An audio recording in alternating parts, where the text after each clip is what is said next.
Over $5 billion. That's how much video hosting SaaS platforms made in 2025. And there's a projection that it will reach to $10 billion within 2030. You can easily understand the huge market of video hosting platform SaaS. But building a real video hosting SaaS platform, it's not easy. Storage, bandwidth, transcoding, delivery logic, analytics, and most importantly, merging. If you don't design it properly, your margin will disappear. For the last 1 year, I have been researching and building my own video hosting SaaS, Vidmox. And in this series, for the first time ever, I'm building a real infrastructure SaaS publicly on YouTube. I'm super excited to start this series as you are, so don't waste any time. Let's see a quick short demo of what we're going to build in this series. Alright, currently you are watching the Vidmox landing page in here. You can notice a beautiful play icon moving in here with a beautiful aura animation. It's really looking aesthetic. On the left hand side you can see developer first infrastructure. It's the title of Vidmox, and Vidmox is primarily focused on developer or programmer. You can see video hosting built for SaaS teams and startups. Upload, transcode and stream with a lightweight SDK with transparent pricing and no hidden playback or transcoding surprises. So you can easily understand what Vidmox is actually doing. Still, here is another section called Why Vidmox Exists. Video hosting should not get more expensive or more confusing as you grow. Most platforms make video easy at first. Upload a file, copy and embed, it works. But once your product gains tractions, everything changes. Playback multipliers, transcoding fees, storage tiers, and add-ons that should have been included. And suddenly your monthly invoice feels harder to understand than your own code base. And for fixing all of this problem, Vidmox is here for making the video hosting feel simple, smart, and predictable. We do have a lot of features in Vidmox, but for the version on, we have upload and transcode, the normal thing. Customizable player, you can customize your video player. And advanced analytics, we do have really advanced level analytics from the version 1, built-in protection for streaming the video, global CDN delivery, and AI powered captions. It's actually automatic subtitle generations, that same thing in here. Our pricing is very cheap, and I'm not saying it's completely like crazy cheap. We can compare Vidmox with the existing platforms like Mux, Video Cypher, or any other platform. Comparing with that, Vidmox is definitely providing a very good value. You can see we have free plan in here, which is $0 per month, 5 GB storage you will get. With that storage, you can upload approximately 30 minutes of video HD content. You will get only 720p streaming, 1000 minute playbacks, and 720p resolution encoding, API access, advanced analytics. But there will be Vidmox watermark in your video player, and you will just get email support. Our pricing is starting with just $14.99 per month. You will get 250 GB storage, 10,000 minutes playback minutes per month. Multi-bitrate adaptive streaming from 360p to 1080p. We have 4 resolutions: 360, 480, 720, and 1080.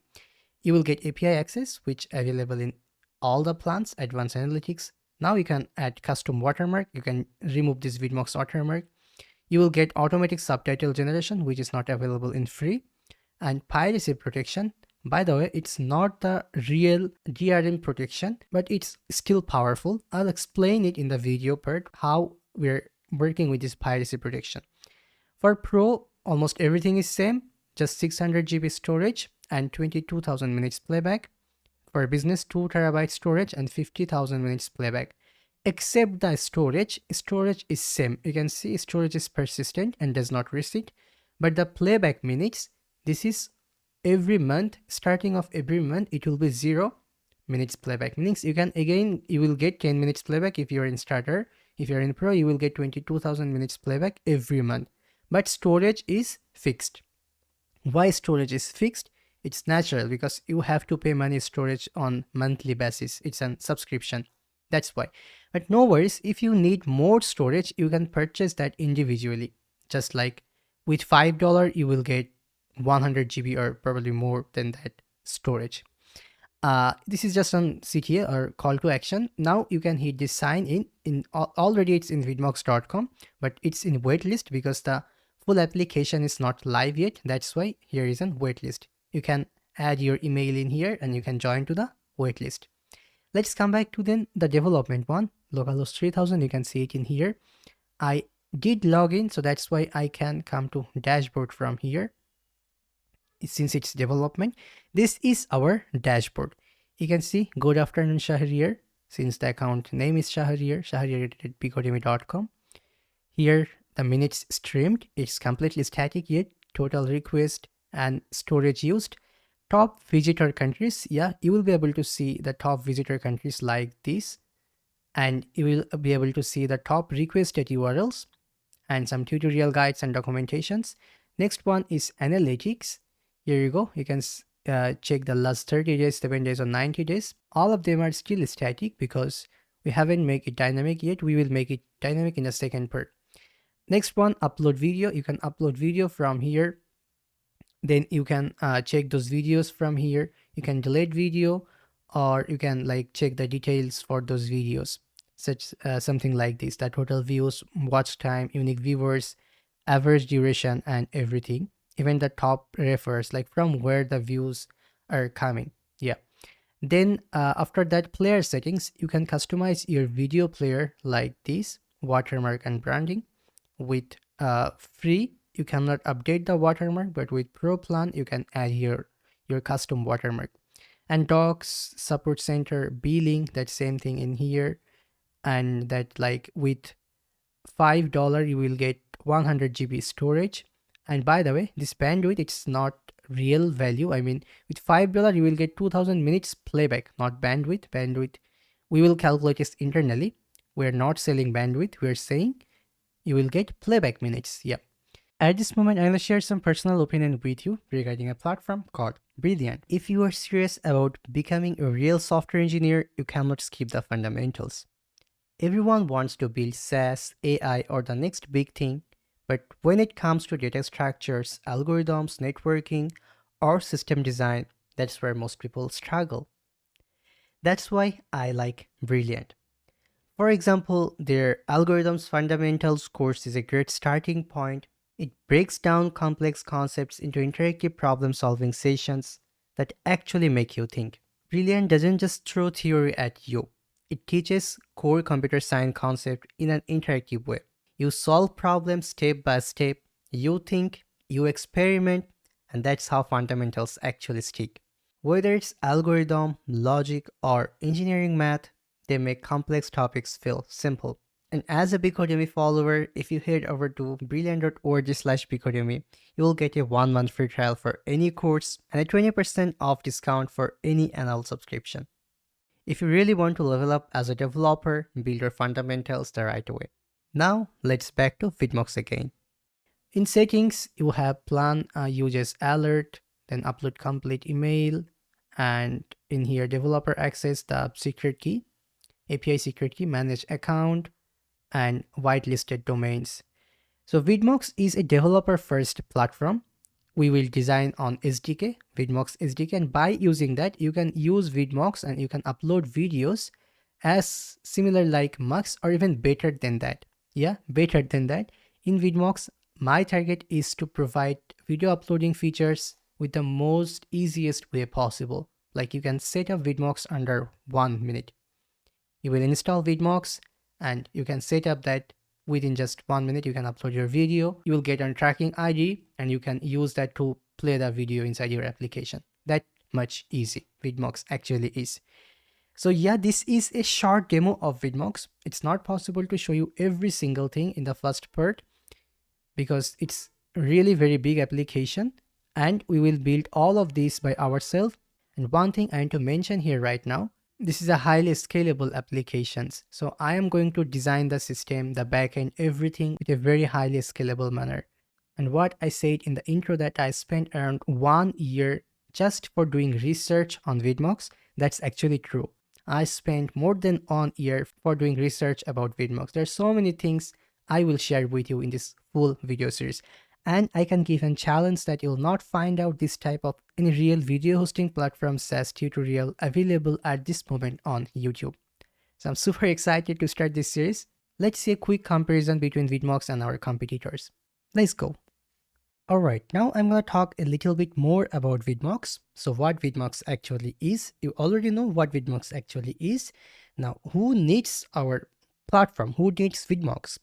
So Vidmox is built for builders. If you're shipping software with video inside it, Vidmox is for you. You can use it inside your SaaS platforms. You can use it inside your EdTech and LMS, developer tools, AI video apps, YouTube embed replacers. You can use it, use Vidmox for all of these. Now, the industry landscape, who are our competitors? Like, who are the biggest competitors of Vidmox? So I would say the biggest competitor of Vidmox is Mux. And yeah, that's actually the biggest competitor. Otherwise, AWS, like AWS Media Services, they are basically for enterprise, and they do have some enterprise level complexity. It's not easy to work with AWS Media Services unless you are an engineer. Same for Cloudflare Stream. It's focused more on edge focused, like more focused on CDN. And Mux, it does a good job. It's actually kind of like a biggest competitor, I would say. It also provides video API, but still Mux has some problem, and Vidmox is here to solve the problems of Mux. I'm not saying we're better than Mux at the first version, but we can say we are providing better services than Mux. Yeah, that's what Vidmox is actually doing. Now, other competitors like Vimeo, Wistia, and another one I forget to add in here, and that is VideoCypher. I think you know about VideoCypher. We used VideoCypher in our last LMS project series. It was around, I think, 1 or 2 years ago. I used VideoCypher in that project. VideoCypher does a good job, but they primarily focusing more on security. The developer experience is not that much good when you're using their API.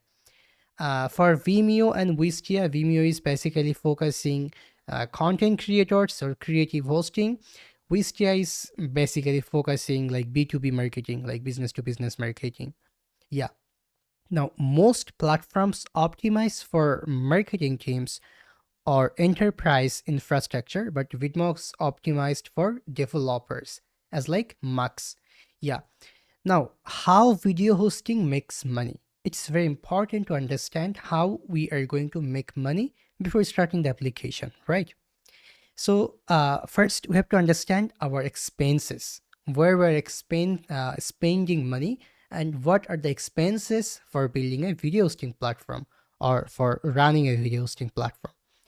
First of all, we have to spend money for storage, but it's cheap. Storage is always cheap. Even if we compare it with AWS S3, definitely we're not going to use AWS S3 because they do have on edge grace fees. What is edge grace fees? I'll explain it in the storage like implementing a storage bucket part, okay? But let me explain a little bit. Storage, when we are going to upload the video outside, sorry, not upload, we're going to download the video inside our server, or suppose we're going to stream the video by using our internal CDN, then we have to pay money to AWS because they will charge for data transfer or egress fee. And that's why like most of the video hosting platforms, they don't use S3 bucket at all. Yeah. So storage is still, it's very cheap. For 1 terabyte of storage, our 1 minute cloud pricing is just $18, and Vidmox is going to spend around $8 to $10 just for 1 terabyte of storage. So storage is very cheap. Now bandwidth is the most expensive thing inside any video hosting platform. Actually, bandwidth is the most expensive thing. Transcoding, it's also take money, but we can reduce the charge of transcoding. Transcoding is not easy because we have to process our video inside a CPU or a GPU, and for running the CPU or GPU, we also need to spend money. For analytics, which we have some little bit cost for internal API calls, but not that much. But bandwidth is the biggest cost in here. For an example, for 1 terabyte of bandwidth, we have to spend, let me think again, I think we have to spend more than $70. Yeah, but in Vidmox, not $70. In Vidmox, we're spending around $40 to $50 for 1 terabyte bandwidth. And we're not selling bandwidth. We're saying, like if you are purchasing $15 or $14.99 subscription, you will get 10,000 minutes playback. So those 10,000 minutes playbacks will actually internally cost bandwidth, and we will calculate that internally. Yeah. And transcoding, it's like a little amount of money. We don't need to spend a lot of money. So that's how or where we are going to spend money. Yeah. Now, cost reality. Yeah, what I was explaining you, the same thing in here, that one HLS segment, it can be 2 MB. Yeah, 4 seconds of 1080p video, that TypeScript file, it can be 2 MB. And one user is watching, suppose 15 minutes. Suppose you're watching a 15 minutes video and you are already like requesting for 200 segments. You are downloading 200 segments, meaning 400 MB. And 400 MB is for one user. When 1000 user watching the same videos, it will cost 400 GB of bandwidth, a lot of bandwidth. And only for this 400 GB of bandwidth, if we are using AWS, we have to pay $36. Yeah, a lot of money just for this 1000 users. 1000 users played a 15-minute video. For that, we have to pay this $36 to AWS. But since we're not using AWS, our cost is not that much, but still it's a lot. Now, next one is, what are the biggest challenges? Yeah, the challenges, first of all, the bandwidth explosions, what I was saying you. Transcoding compute, yeah. Transcoding compute is also like, it can happen that you are transcoding a video, but the transcoding engine, like, it's still running and it will like give you a very like crazy amount of bill. Global latency, that's also hard to maintain. Analytics accuracy, it's very important. We have to we have to track analytics based on the segment level. So that's why it's pretty hard to track the analytics. Abuse and hot linking, yeah. So you are suppose uploading a video. If anyone who is playing the video, but you don't want that person play the video, like piracy I'm talking about, for that type of thing, we have to make protection so that like the users don't have to pay money for what they should not pay. I think you understand. And unpredictable billing, another important thing. Variance from bandwidth surge and API egress fees make monthly invoices violate. Yeah. What is actually this? It should be violate. Actually, I think I added here wrong spelling. Unpredictable billing. So when on video is getting abused, or one video is like getting suppose bot is sending a request to the video player, then the billing will be completely unpredictable. And these are the like biggest challenges inside our any video hosting platform. This is even also the challenges in Vidmox. How we will solve the problem. Now, what our approach, what we're going to do in Vidmox, we're going to like in Vidmox, there is predictable pricing, no tier traps or hidden overage, since we're implementing subscription based. So that's why the pricing is completely predictable. You don't have to pay any extra money. Developer first APIs, we are providing developer first APIs, so you can add it inside any of your platform without any headache. You can set up Vidmox within 2 to 3 minutes. Granular analytics, we're providing high level analytics. So you are getting all of this by using Vidmox. Where Vidmox stands, yeah, these are the traditional providers: legacy video cloud, OpenQ pricing, marketing focused UX, limited analytics, but we have transparent tracking, dev first SDK, developer first SDK meanings, segment level analytics, and programmable player. Yeah, and that's it. The technical reality is that video hosting is about playing video. No, it's not like that. It's about managing the cost, performance, and reliability at scale. So that at scale is the main challenge in here, because making an applications for 1000 users, fine, but just think about it. We have 1000 active users or business who are using Vidmox, and they have, let's say, 100,000 or on like 10 million users like overall. That's why it's pretty hard to like scale any platform like Vidmox. But no worries, we're going to do that, and I will show you how we will do that. Right now, I'm going to talk about something interesting, something engineering thing, and that is how video hosting platform actually works. Like internally, how we process a video, what are the challenges, and how we can stream a video. Yeah, so let's get started. All right, so let's dive into our Vidmox internal system design, or how a video hosting platform actually work behind the scene. So let's assume that you are uploading a video, you are uploading a source video, which name is video.mp4 or something.mp4, which is basically a single massive file, which is very natural when you're uploading a video. It suppose like, you're uploading even just a 5 minutes of video. Still, the video file can be more than 100 MB if you are uploading a 1080p video. When you are uploading a 1080p, just normal HD video, that has minimum 6 Mbps of bitrate. So 6 Mbps, that's basically a high bitrate, or on like your video has on bitrate.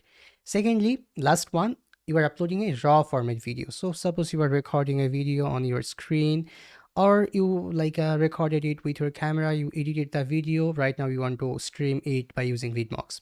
So you are uploading the video, and this is the Vidmox rules. What we have to do, we have to playback the video. When we are playbacking the video inside your website, we have to ensure this, that there is zero buffering. The user who are playing your video, the users who are playing your video, the video must need zero buffering. It needs adaptive quality and global delivery.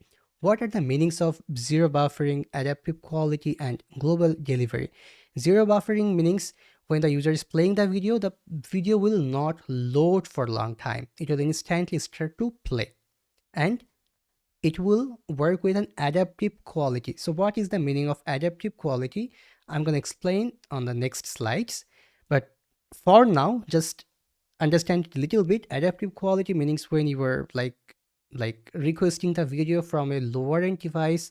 For an example, you are requesting the video from on web, like from a mobile app, from a mobile, then definitely we cannot play and 1080p resolutions inside the video player. Then the video will load slowly. The zero buffering will not be true at that time. So that's why we have to reduce the video quality to suppose 720p or 480p based on your device capability or network connection, and that's called adaptive quality. So adaptive quality means those resolutions. And global delivery, it's basically connected with CDN. I'm going to explain it after some time. When you are uploading a video, we have to do playback inside your website. Now, the real question is what happens in between? How we are actually doing all of this. Yeah. So let's go to our second slides now. Now, how does, this one. Yeah. Now the legacy way, our naive approach, just stream MP4. Yeah. Now let me explain you one very important thing. When you are uploading a 1080p video, suppose it has 5 minutes. Now, when a user is playing the video by using our video player, let's say we are storing the video inside AWS S3 or any cloud provider. It can be Cloudflare R2 or even 1 minute cloud storage buckets inside, in origin server. It can be Singapore, it can be anywhere, like in any origin server closer to your audience. So when we're uploading a video into there, and the audience right now wants the video, so we can deliver this video.mp4 with our CDN. What CDN is going to do, suppose there are 10 users from from London. There are 10 users are requesting video from London. So we will like cache the video. We will cache the video nearest to the user requested location. It can be like, in anywhere in the UK, and that's basically our CDN server. So we are going to cache the video into that server, and when the 10 users are requesting video, instead of like playing the video from the origin server, meaning downloading, not playing, because the playing work is done by video player, we have to download the video from here, right? We have to stream it. So that's basically CDN is inside here working. The problem with this approach is that since this is on individual video, it has suppose 100 MB. So when we are downloading this 100 MB in this user device, it will take so long time. It will take so long time.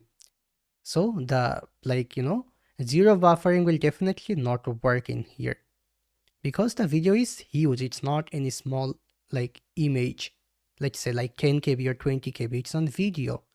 It's more than 100 MB. And that's why we cannot follow this approach. The technical limitation is single resolutions. Yeah. So when you're uploading a video, you're not uploading with multiple resolutions. You're uploading probably with 1080p, 720p, or like, any resolutions like 4K. So we cannot stream the video in multiple resolutions. Single high bitrate, yeah, high buffering risk, and no quality switching. So this is a very big problem. This is a critical downside. The critical downside is no adaptive bitrate. What is adaptive bitrate? Yeah, we're going to talk about after some time. So if the user's networks drops below the file's bitrate, playback stops completely. The player cannot downgrade quality to keep playing. This is the biggest problem with this approach. The easiest approach was this one, everyone think like this, that yeah, we can just stream the video, the master file or the raw video, which is basically not possible. Yeah. Now, then what we can do? We have on very easy solution. I think you are already thinking about it, that what if we can split the video, the source file, into multiple chunks, right? Like segment 1, segment 2, segment 3, segment just basically just chunks, like the part of the video. So when there is 5 minutes of video, it means 300 seconds. So let's say we are dividing our video into 20 parts or 30 parts. Each part is 5 seconds. So then what will happen? When the user is requesting for the video, we don't need to download the whole 100 MB. We can download the first 5 second or 10 second, because the user is definitely not going to see the full video at once. It's like impossible. That's why we can download the first few segments, like first 5 or first 10 segments. And that's actually possible. That's easy and that's possible. Then what will happen? The buffering time problem will solve. No problem. Yeah. But we cannot do it. Why we cannot do it? We cannot split MP4. We can split MP4 very easily, but it's not the industry standard. The problem with this approach is that no master manifest. When we are playing the video by using a video player, Vidmox player, then it doesn't understand MP4. It doesn't stream MP4 directly. We must need on protocol, on streaming protocol, because file splitting doesn't mean streaming protocol. This MP4 is not any streaming protocol, and that's the biggest problem in here. So you can see no master manifest, no quality ladder, no automatic switching. Yeah, the resolution switching still not going to work, because even we are breaking or splitting our MP4 video into multiple chunks, into multiple segments, still it's 1080p. It's not 720p or 360p. It's same as the raw file. And that's why no automatic switching is still going to work. Not standardized. Yeah, browser treat this as separate file downloads, not as a stream. It's not basically a stream, this MP4. Now, what are the solutions then? The solution is called HLS, which is the industry standard streaming. When you are uploading a video, we are going to transcode your video. Yeah, this is a new terms. We have to transcode the video into multiple resolution, such as 1080p, 720p, 480p, 360p, or even more. You can do whatever you want. When you are transcoding it, when we are transcoding it, we can define multiple resolution. We can change the bit rate. We can add multiple, like, transcoding file. But it sounds very easy. It sounds good. But for doing transcoding, we actually need like highly powered CPU or GPU. And we also need to use on framework like FFmpeg we can use for transcoding our video or encoding the video, which basically calls on video processing engine, which we're making inside Vidmox. I'll show you that in the video, that how this layer actually works. Now, segmentation. Yeah, what I was explaining earlier, that 4 seconds to 6 seconds per chunks. And manifest. This time, this is not MP4. This is M3U8. This is basically a playlist file. When we are transcoding a video, that 5-minute video, into multiple resolutions, we are not making again .mp4. This time we are making .ts. Yeah, the segments files are right now going to be with .ts extension, meaning the TypeScript extension. Yeah, TypeScript. And we can, like, finally we are adding that into a manifest file called master.m3u8. This is the main file which will play the video. This is nothing, just a playlist file for all the segment. Nothing, just a playlist file for all the segment.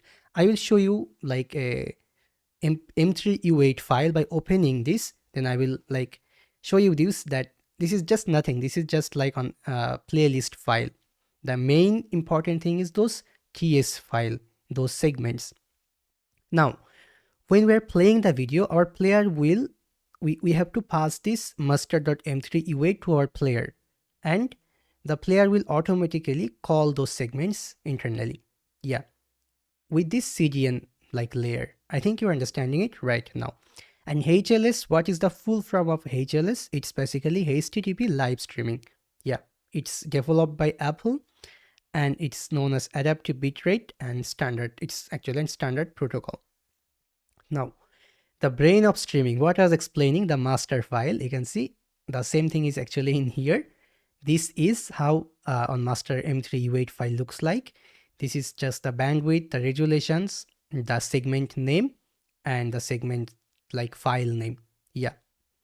And the map, this is the text file, is the first thing in the player downloads. Yeah, it acts as a menu of available quality options. So right now, since we're uploading, we're passing this master.m3u8 to our player can select a resolutions based on the user's network, like network power or the device capability. So it can play 480p, 720p, or even if the device is good, network connection is good, it will automatically go to 1080p. But still, suppose you are requesting the video from a like Android phone, just like 8GB RAM or small phone, then probably it's loading 1080p. Yeah, sorry, 480p by default in the website, like from our video player. But still, you can change that like resolution to 1080p from the video player. It will just increase your, like it will introduce buffering problem inside the video player. Nothing else. It's not like that from a small phone. You cannot stream 1080p. You can, but we are not recommending you that. So by default, that will be 480p. I hope you're understanding it. Now, next one, automatic quality switching, which I was explaining you. If the strong Wi-Fi 50 Mbps, then stream the 1080p. If it's weak, then stream the 480p. It will work seamless, automatic, and dynamic. Yeah. Now, why HLS win? I already explained it, but let's see again in here that adaptive bitrate, we cannot do that with MP4. CDN optimized, not possible. Web standard, no, it's not web standard. Live streaming, not possible. Encryption, the DRM, it's not possible with MP4 file. It's only possible with HLS or dash streaming, which is the industry standard. Yeah. That's it. Now, HLS is not just chunking, it's a standardized streaming protocol that defines how video is described, delivered, and adapted in real time. And that's basically the backbone of Vidmox. Yeah, this is definitely backbones of Vidmox. Not only Vidmox, it's the backbone for all types of video hosting platforms on Earth. Even right now, you are watching videos probably from YouTube, and YouTube is also following this HLS. Yeah, because they're also like, it's natural, it's the industry standards, definitely they're gonna follow this. Yeah, that's it. This was how we're going to work in Vidmox. This was just a transcoding layer. Still we have analytics layer, still we have some other layers where I will explain with you when we will work in those parts. Yeah, right now, don't wasting any time, we will right now start to coding. We will clone our starter files and we'll start to coding. I will again explain with you some other things, like how can we design on API key management system. Like we must have to provide an API key to our users so that they can use Vidmox inside from their applications. So that sounds very easy. Designing an API key, it's very easy, but scaling it to 100k developers, like within 1 minute, our target is that within 1 minute we can handle 1 million API key requests. That's not easy, that's very tough. But how it's possible and how we're gonna do that, I'm gonna explain after some time. And I'm not gonna explain only, we will make it by ourselves. So yeah, right now, not wasting time, let's start the coding part. Alright, so let's start by creating a new folder here by giving name Vidmox and YT. Yeah, since we're making it for YouTube version right now, that's why. Now, let me open it inside our code editor. So for this project series, I'm going to be using Verb as my main development environment. Since Vidmox is mostly backend, I'll be running servers, dockers, migration test, and debugging log constantly. Verb lets me edit files, run process, and reason about error in one place. So instead of jumping between tools, I'm staying inside Verb and building everything from here. You just have to go to verb.dev, or you can also find out Verb website link in my video description box. You can just click there, it will redirect you to Verb website.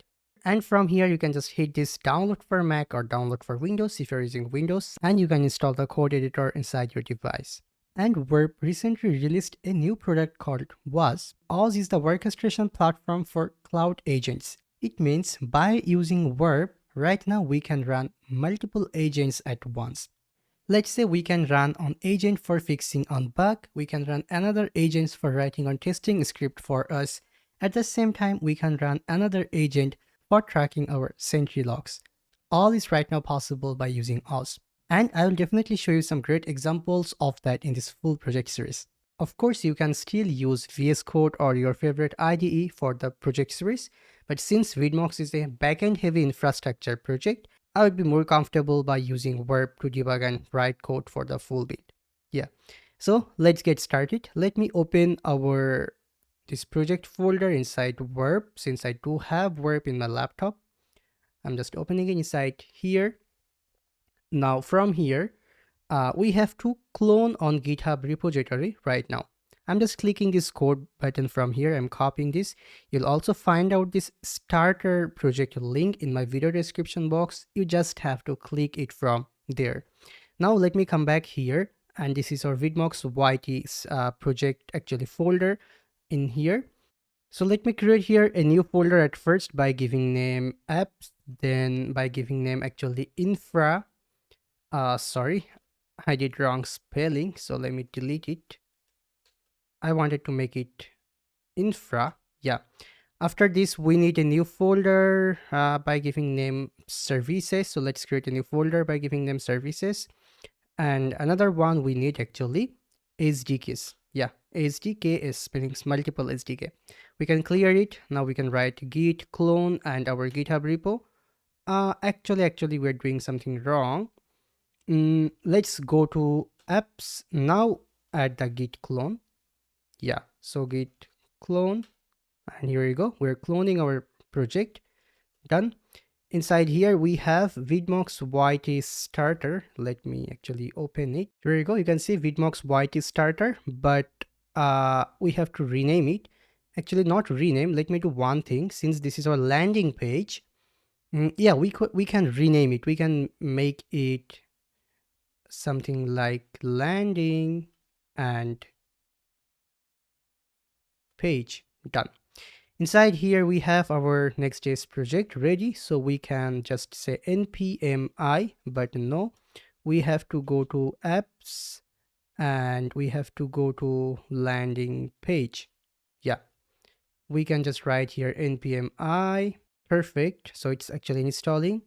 We can open a new tab, and in here we can go back inside here and we can say git clone actually the same repo, but 1 minute.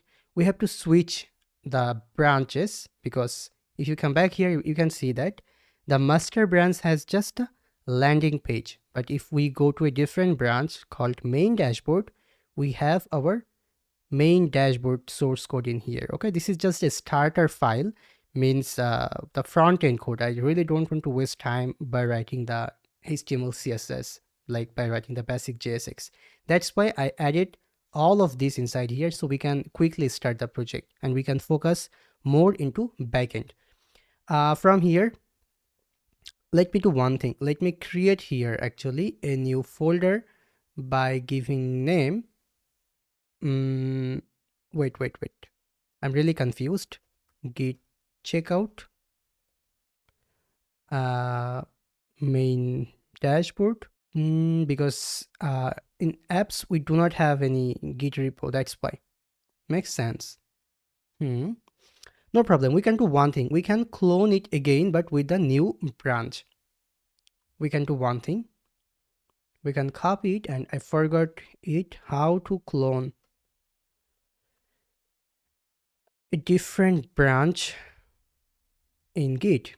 So let's see the comment. I forgot the exact comment from. Wait, why it's loading? Okay, here you go. So branch name, git clone. Okay, interesting. So git clone -b or -b branch name, which is main dashboard. That's our branch name, and the repository URL. So we can paste the repository URL right now. Here you go. You can see again Vidmox YT starter is in here, but we have to come inside here and we have to rename it. So we can say rename, or let me do one thing. Let me clear it and let me change this from here to main dashboard. Yep, done. So our work is done. We can right now go to main dashboard and we can write here another npmi. Cool. We can come back here to in our landing page, and inside here let's create here a new .env. Let's add here some env variables. I'm going to show you after some time what we have to add in here, because let's do one thing. Let's run our project at first. So npm run dev. Here you go. It's running on localhost 3000. Cool. We can go to Google Chrome. We can go to localhost 3000. Here you go. You can see the starter setup, which setup you are watching in this vidmox.com right now. The same thing is in actually here. Now, since I'm using Clerk for authentication, Clerk is giving here some warning or error, which is very natural because we haven't set up the .env file yet. That's why. No problem. We can do one thing. We can come back in this env and let's go back to here and let's go to clerk.com, or even you will find out Clerk link in my video description box. You can also click from there, then hit sign in. Let me do login into my Clerk account. For authentication, we're using Clerk.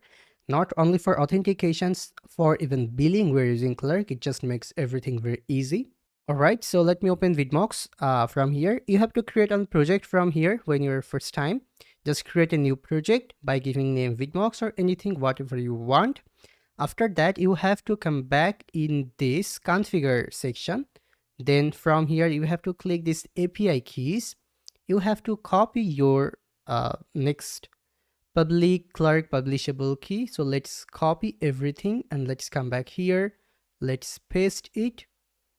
Don't try to use my secret key and public key because I'm going to be definitely deleting it after creating the video. Yeah, now if we come back here, you will see there is no error right now. And let me show you a little bit what I did here. I did nothing. I just created here sign in, sign up, and wait list.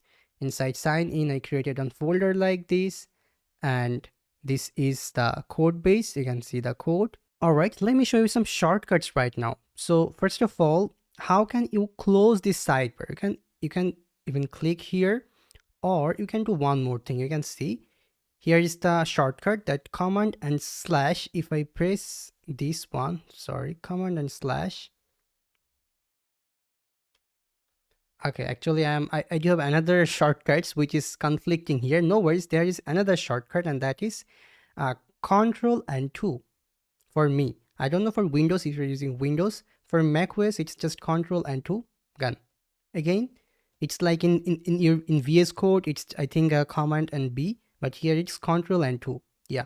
Now, what's about this terminal? We sometimes probably we don't want it in the left side.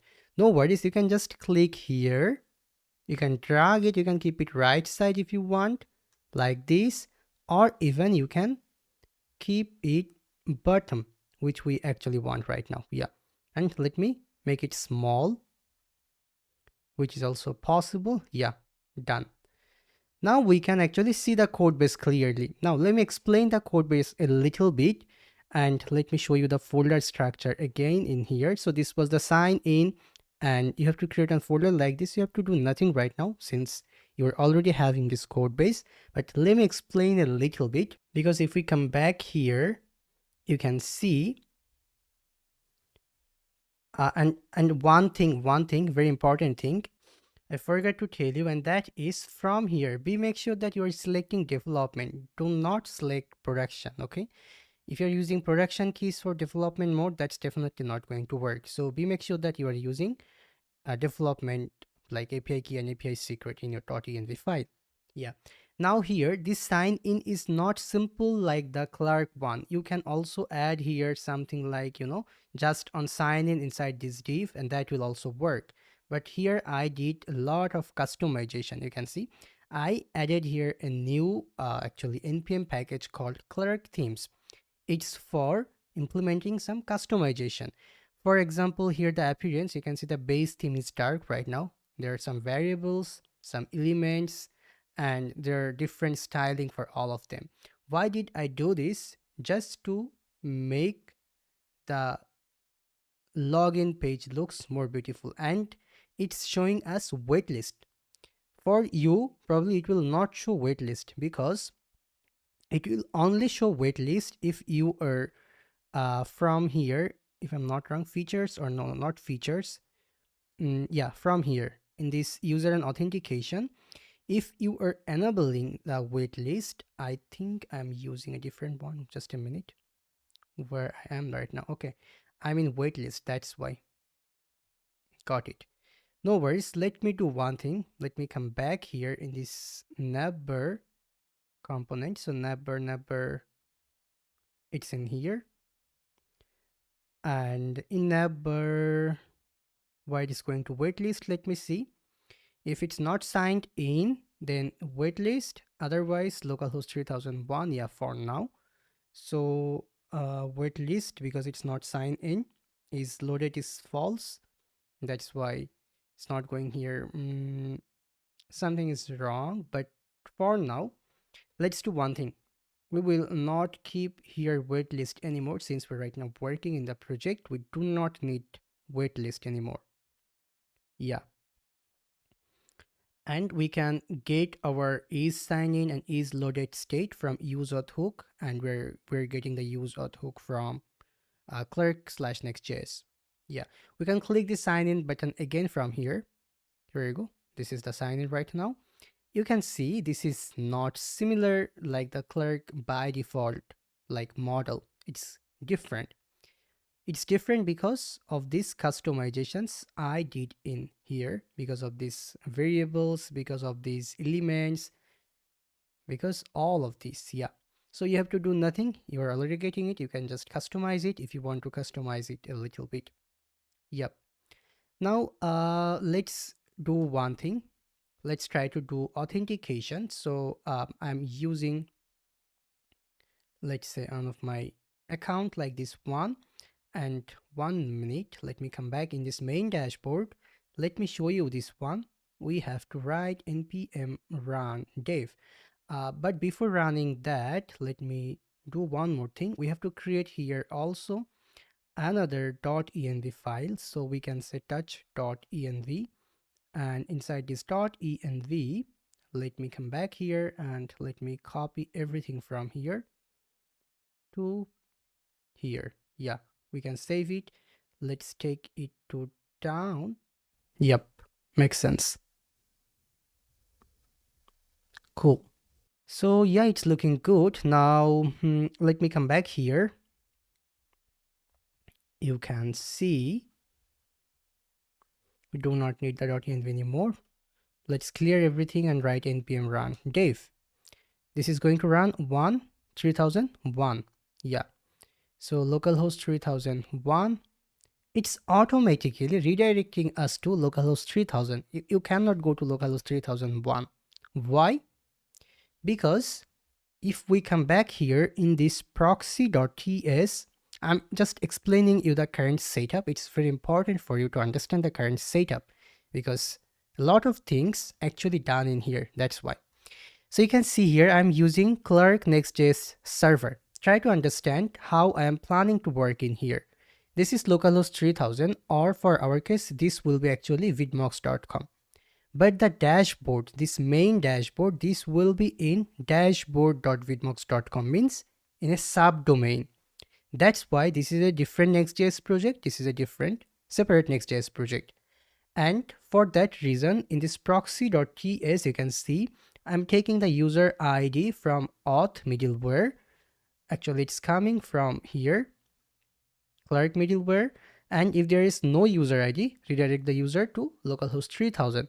After making it like production, we will like redirect the user to vidmox.com. Yeah, it means if you're not logged in, you cannot go to dashboard.vidmox.com. It will automatically redirect you to localhost 3000 or like in production vidmox.com. Yeah, I hope you're understanding it right now.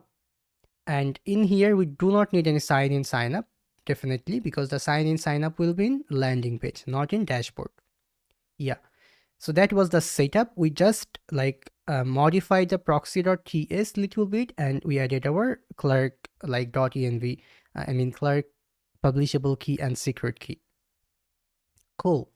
Now let's do login. Then we can hit sign up since we do not have any account yet.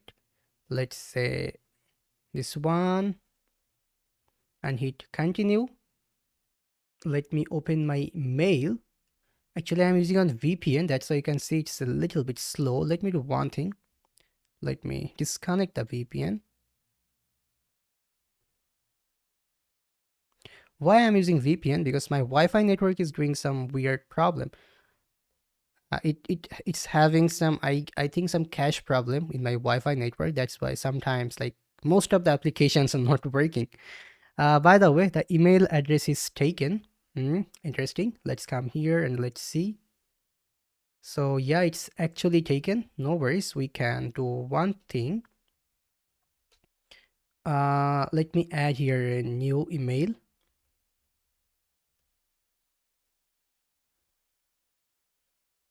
Yeah, and we can hit continue. Here you go. Now let me go to my email and let me check the OTP.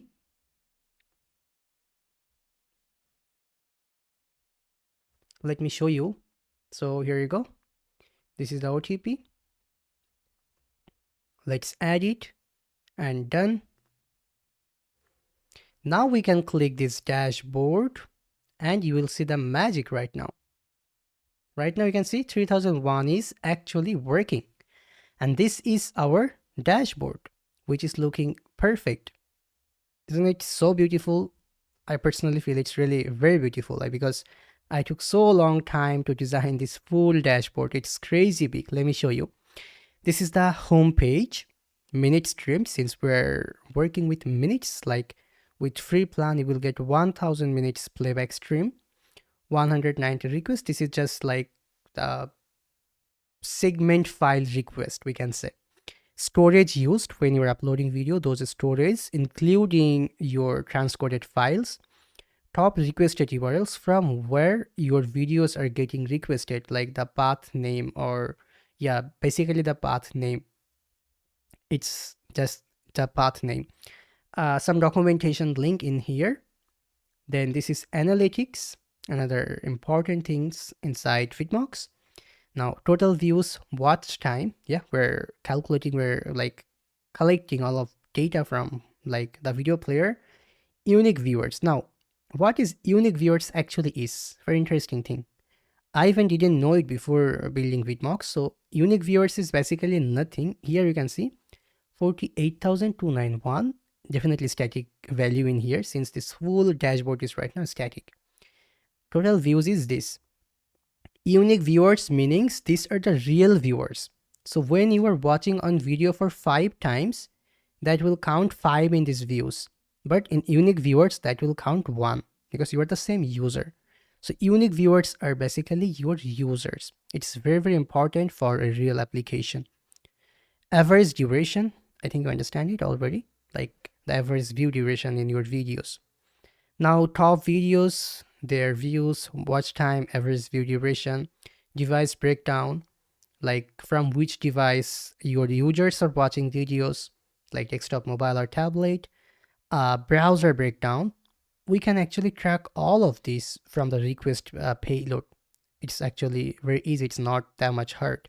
Same for geographic, since we're just targeting countries, that's why. Upload video, next one. We can upload video from here. We can write select thumbnail, and by the way, it has light theme, dark theme, both. Then my videos, so if we click here, you can see there's a video details, which looks really interesting. Uploaded date, status, video ID, playlist, tags, the video informations, embed code, and the same analytics as well in here. My videos, it's done. Playlist, you can see it's looking beautiful. One thing I just noticed, I didn't notice it earlier. You can see when I'm in video / this, it's actually not showing any active sidebar item. Okay, we can change it. We can fix this problem, no worries. Player settings. Yeah, another important thing, you can change your player configuration from here. Captions, appearance, upload play icon, and play control in the video player. Watermark and branding, by default, since we're in free plan, you must have to update it to pro to like set a custom watermark. For docs, we will create another like landing page, not landing page, documentation website, like documentation.vidmox.com or docs.vidmox.com. Yeah. Support center, very basic support center. I'll probably not add this live chat for the version 1. There will be just email support and documentation. Billing, very, very important. For billing, we're using basically Stripe. We can click this open Stripe portal. This will just open Stripe portal for like managing the billing. Yeah, that's actually the easiest option. And since we're using Clerk, it's more easier for us. We have to do nothing. Why we're using Clerk? Why Clerk makes like better sense than using Stripe alone itself? Because Clerk is also using Stripe. It's not like that when we're using Clerk for billing, we have to not use Stripe. It's not like that. We still have to use Stripe, but by using Clerk and Stripe together, we can play with our users pretty fast. I mean, we have to not write a lot of extra code since our users already in the Clerk dashboard. It's quite hard for us for doing the billing without Clerk. And that's why Clerk is actually providing this. It's really a great thing. And it's not, I think the pricing is nothing. I mean, it's currently free. Let me see, Clerk billing pricing. It's probably free if I'm not wrong. Or even they probably charge a very little amount of money.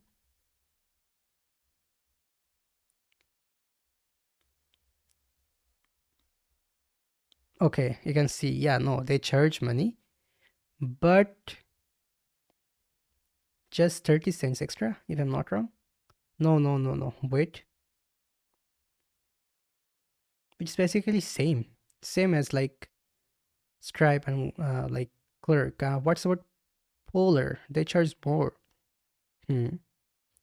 Transaction fees are more. Let me see one thing. Does Clerk uses Stripe internally for billing? As I know, they uses Stripe, and we have to use actually Stripe.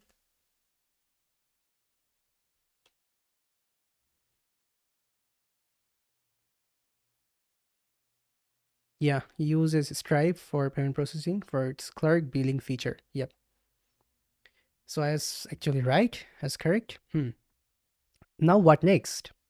Settings, we can come back here. You can see developer access, the API key generations, manage account. And this is also provided by Clerk. Let me show you, which is seriously interesting because even inside our own product called 1 Minute Cloud, I'm not sure it's going to work or not because I have to connect VPN. As I said earlier, my Wi-Fi network is being crazy from the last few days. So if I connect VPN, yeah, it will work. Most of the websites are not loading with this Wi-Fi network. I seriously don't know why. Okay, why did I came here? To show you something exciting. If I click here, you can see manage account. It's not looking good. Even in 1 Minute Cloud, it's looking weird. It's looking horrible. But here you can see it's better because I didn't know this earlier that we can configure it exactly like this. So I did it in Vidmox already. Let me show you how. Just nothing. We just like customized our accounts model. That's it. But it's inside here if I'm not wrong.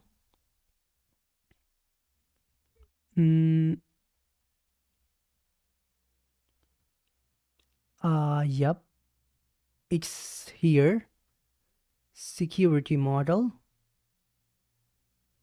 Security model. It's in component. Okay. Components.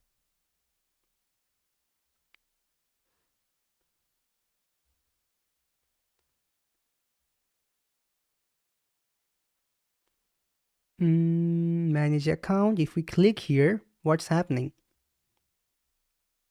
Yeah, here you go. This is the code base. What I was looking for. You can see the user profile, the appearance. Let me zoom it. The base theme, if the resolve theme is dark, then dark otherwise undefined, meanings for light theme actually. For light theme, it's similar as like this one. It's similar like this one. But for dark theme, it's looking actually like it's matching with our theme. It's happening because of just this library called Clark Themes. Yeah. And I just added here some elements like card. I like updated its styling based on the resolve theme. Yeah. And it's looking right now really very beautiful. Yeah. That's it. I think I showed you everything almost except the docs. As I said earlier, docs will be actually a different one. You have to create that at the end. Definitely when we don't have our product, we cannot create the docs at the beginning. Yeah, that's it. We can also collapse the sidebar and this will look like this. It's looking beautiful. It's looking really very beautiful. Yeah, we can create a playlist just to organize our videos like this. Yep. So this is the base setup for our project. Now what we have to do, we have to start the project right now. What is going to be the first feature we will make right now? It's very important because it's a very big project and we have to do calculative thing. I don't know why this video playing animations is not working when I'm like, sometimes it's not working. You can see right now it's also working. We will check it later why sometimes it's not working. However, let's come back here. For uploading a video, for doing anything inside Vidmox, there is two different options, two different options, meanings you can either access that by using Clerk, meanings by using our platform, by authenticating, or secondly, you can access that by using our API keys. It means inside our middleware or inside our guard, we have to ensure this that the users are having like Clerk secret keys, not secret keys, Clerk those authentication token or our website generated API keys. It means at first we should make the API key features. Then we can make everything organized. We can make our guard organized. I mean, we can finish the guard before starting the project.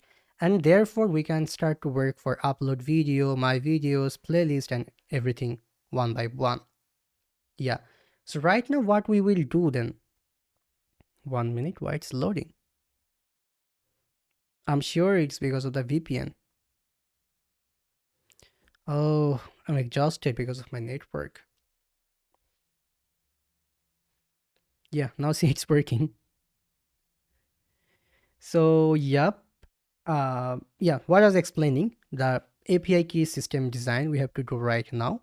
Why do we need system design even for this API keys? Because it's not easy. It sounds easy that we can just generate an API key and like we can share it with our users. Yeah, that's actually not lie. That's not also a lie. But for scaling purposes, we cannot just generate an API key and they will just use it. We'll verify it instantly. It's not like that. It's not possible like that. Why? Let me explain why it's not actually possible. So let me do one more thing. Let me open a new terminal and let me go to out from apps. Let me go to services. Cool. Here we have to create a NestJS new project. Since we're gonna use NestJS for our backend, and I love NestJS. I fall in love with NestJS, not Next. It's Nest. Why? Because it's seriously great. It's really great. When you're working with an industry project, it just makes everything very, very easy. So we have to install Nest CLI and we can create a new project. We can copy it. Just wait a little bit until it's finishing our NestJS CLI installation. All right, now let's create our new NestJS project since the NestJS CLI installation done. So we can say nest new and on dot. And we can say which, it's NestJS asking us which package manager would you like to use. We can use npm. It's creating everything inside here. Just wait. It was the like history. Yeah, the terminal history. Installation in progress. It will take some time for installing the project or for setting up the NestJS project. Here you go. You can see it's done. we can clear our terminal, and this is our NestJS setup. I love this setup, and let me do one thing. Let me take it bottom again. Yeah, and just let me minimize it. All right, now inside this main.ts, at first we have to change this port to 8080. That's going to be our backend port. Inside this services.env, let me create on .env inside here. So touch .env, sorry. Yeah. Inside here, we can say port, which is going to be 80. Yeah, we can save it. We can come back here. App module looks good. Service looks good. Everything looks good for now. But we have to do some more work now. That is, we have to create here modules folder. So modules, inside here, we will keep all of our modules.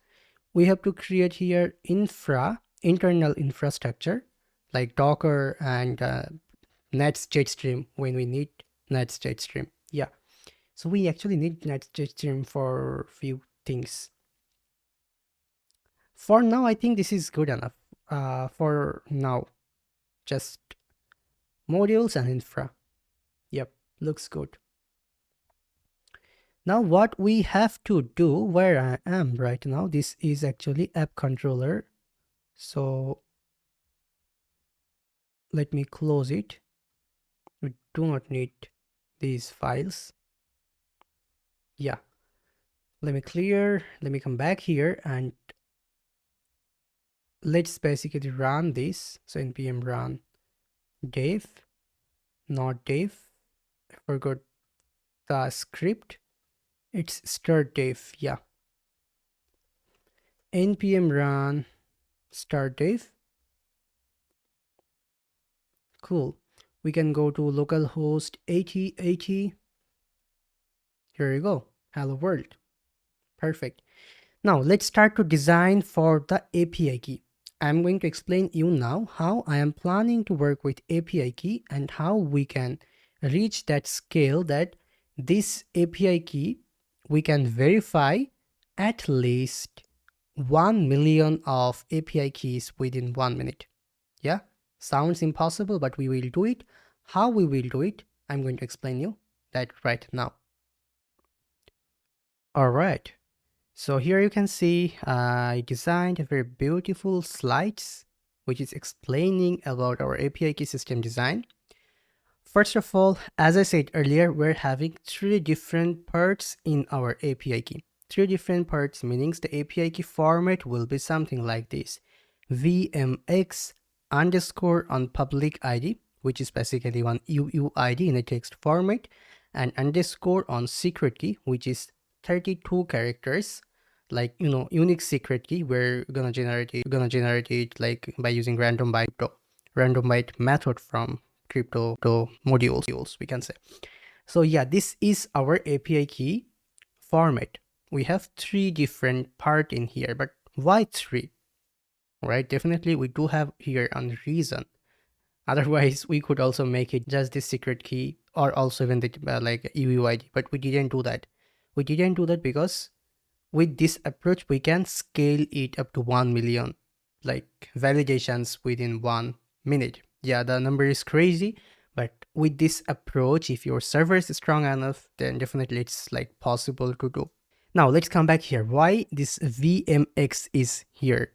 So VMX is just system prefix flag. It's just a flag for understanding that the API key request like is coming from our platform. So it's just the first layer of security, we can say, the very first layer of security. It allows us to load like our load balancers if you want to use, but for the version 1, we're not going to use any load balancers. We will use our SDK. That's the first security layer. And second security layer, more stronger, that is our like guard inside our NestJS application. So instantly reject malformed request. So yeah, when there is no VMX, like at the beginning of the API key, it means it's not like any valid API key. So we can easily block it. And secondly, another thing I didn't mention it in here that's interesting, with this unique prefix we can actually scan it on GitHub that is there any like API key right now publicly available on any GitHub repository, and we can let the user know that hey, your API key got leaked, please revoke it or regenerate the API key. As like when you can notice it that when you are adding on API key of AWS EC2 or anything, like you are using AWS, you are just going to I'm user, creating an API key, copying that, you're adding that in your .env file, and you're uploading that mistakenly on GitHub. AWS will start to email you that hey, your API key is like leaked on GitHub, so please revoke it, or we're going to we will automatically revoke it if you don't do it. So that's just a security layer, and that's possible because of this unique prefix or unique flag. Now second one, public ID. Why do we need this public ID? This public ID and the original ID of this API key is actually same. Again, the API key ID, like the UOID, we're going to store this API key, the like hashed version, definitely the hashed version, into our database, and we're going to use PostgreSQL. But when we're storing, we're not storing the raw format, we're storing the hash format. Now when we are storing the hash format, it's very hard for us to compare it. When we're hashing it, we're probably using we will probably use Argon 2, I think not Bcrypt. That's not industry standard at this moment. So we will use Argon 2 library for encrypting, or not encrypting, for hashing our secret key. So when we'll hash that and you want to compare on hash with another hash, that will take a long time. That's why we are storing this public ID inside our database. Yeah, and that's actually the API key public ID, just for quickly validating the API key, nothing else. Yeah, now I know you're probably thinking some security problems with this approach, and yeah, it's true, but let me show you how we're going to also fix those problems. Now here you can see the thing I was explaining, that is it has vmx underscore prefix. If it's no, then 400 byte request. If the valid len and chars it, yeah, another important thing, since this is an UUID, you are writing any random text, not any UUID, we can easily catch that it's not any UUID. Then we can say that it's unprocessable. Same for this one, since this is a 42 characters secret key, but you are just adding a random text instead of this 42 characters secret key. I'm talking about spammers, I'm not talking about real users, because they will just copy paste our API key and use that. But we have to also think about like other people, or like the bad people who will like spam with our application. So when they are adding here any like secret key which is not 32 characters, we'll be able to easily track that, and we will say that it's unprocessable, it's not valid. Hash verification, the last step, which is if it's failed, then same, actually it's not a real API key provided by us. The last one is pass to application. When everything is good, we can pass it to application. Now that was actually our API key creation part. Right now the validation part, the most important part, because creation is easy. When you're creating an API key, it's not easy. We have to do here some like smart thing, otherwise this step will be hard. When we are validating it, this step will be hard if we are creating it with a weird way. But since we did here optimization, right now we'll get benefit from here. So high performance validation pipeline here. When you are requesting with our API key, you are requesting with x hyphen API hyphen key, and you are storing, or you are sending this our VMX API key, Vidmox API key. First of all, we will check the signatures. What I was saying earlier, that is it UUID, is it like is it UUID and or is it 32 characters. Then after everything goes well, everything verification done, we will check for our local LRU cache. So local LRU, it's not like Redis. It has 0 millisecond latency because it stays actually inside our server. So local LRU cache, it's designed for like, highly scalable system. You can see in-memory LRU map handles 95% of the traffic. Yeah, it's true. Elements network hopes for what case? Because like suppose we have 1000 vendors or 1000 active users. All of them are definitely not using our applications all time. Probably like hundreds of them are using our application, and we can like cache their API keys inside this local LRU. Then we will get this 0 millisecond latency, means they are sending requests to our server.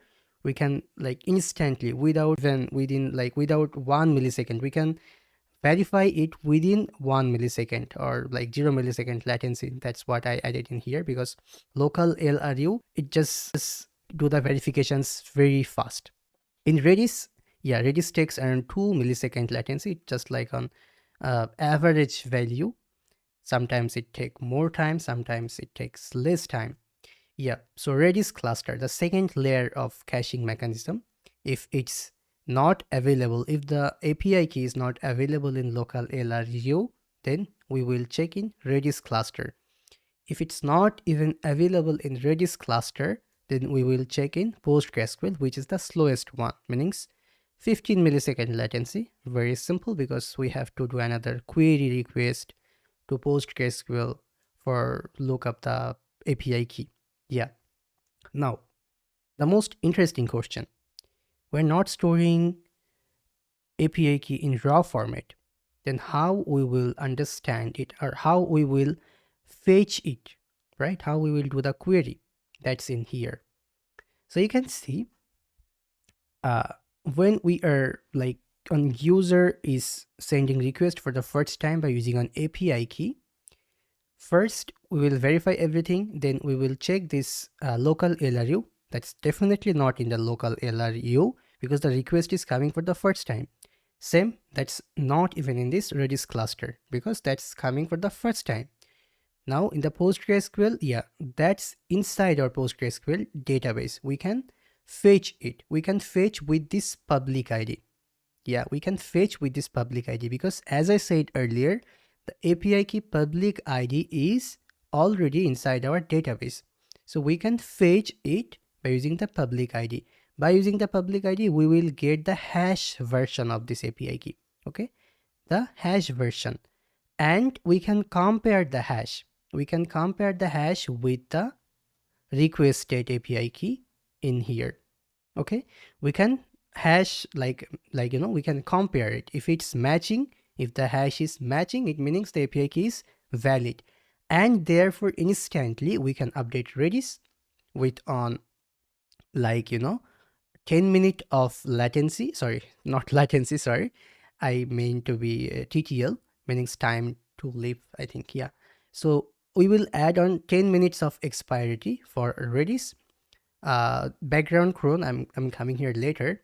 And wait, actually let me explain here. I forgot to add it in here. No, it's here. So when we are storing those values inside local LRU will have 5 minutes of expiry. Redis will have 10 minutes of expiry. So for caching mechanism, we are adding on 5 minutes like expiry and 10 minutes expiry inside Redis. Why 5 minutes in local LRU? Because we cannot add all the API keys. It has on limitation. That's the biggest reason in here. And we don't want to add actually all the API keys because all of them are not active users. That's why. So for the active users, their API keys will be like 95%, or most of the times those will be inside our caching mechanism. So they will be valid, their request will validate within 0 millisecond to 2 millisecond. Yeah, now here, this one is looking a little bit tricky. This is another important thing, another different thing. And the different thing is we have to update the API key last seen. Let me show you. Inside here, you can see uh, last used. So when you are using our API key inside your applications, we have to track the last used. It's not that much easy because you're probably using API keys for 10 times in every minute. You are uploading a video, you are requesting for a video, you're doing whatever, you have to must add the API key, right? And we also have to validate the API key, which we are doing by using our caching mechanism. So that's super fast right now. But what about this last used? We cannot update database like every 2 seconds or 5 seconds. It's not possible. Our database will definitely crash, right? The throughput will not allow us to update like the database this much. It's impossible. And that's why we are actually adding a new field called last seen with the API key, and inside Redis, you can say debounced 1 minute. Debounced 1 minute means we are updating the API key last seen every 1 minute inside Redis. Okay, inside Redis. And secondly, we are running on cron job after every 5 minutes to check the all API keys last seen from the Redis database. Then we will update our database at once, like batch update we can say in here, bulk DB update or batch update. You can see batch write or batch upsert we could say. So we will basically update the last seen after every 5 minutes with a batch write. With this approach, our database will definitely not crash, and it's in production like industry standard we can say. So with this approach, zero blocking writes, API latency is completely decoupled from database write performance. Redis, you can see Z is 0 O log, and it's like some Redis internal infrastructure, ensuring minimal impact on request time. Massive write collapsing. 1 million requests result in every one database transactions every 5 minutes. Yeah. So we are just like updating data after every 5 minutes. So that's why it's highly scalable. And the ID important updates, yeah, it's also another important thing. Since we're updating Redis, that's why there will be very less risk of this ID important. ID important meanings like, we are updating one data for twice. It can happen sometimes, and that calls actually ID important. ID important. I did wrong pronunciation. Eventually consistent. Yeah, last seen will be actually almost consistent, not exactly like same time, because we're adding here after every 5 minutes and we are changing it like after every 1 minute. And this is completely production standard. Even OpenAI itself, like AWS itself, they also follow kind of similar approach, not the same approach. Definitely they will use here an event driven architecture, but for our case, for the version 1, this approach is completely fine. We don't need any event driven architecture for the version 1 when we're not having much users. So this approach is completely fine and very highly scalable for the version 1. Yeah, so this was a basic system design. I was explaining about our API key structure. So yeah, right now let's start to work in the API key development part. All right, cool. So let me open sidebar, and we have to actually do some work here. In this source folder, let me do one thing. Let me open a new terminal. Actually, not like that. We have to drag this infra and these modules in the source folder. We did something, actually some mistake in here. So let me reveal it in Finder like this. And this is the infra and this is our module. So let me take it inside this, inside this source folder. Yeah, makes sense now.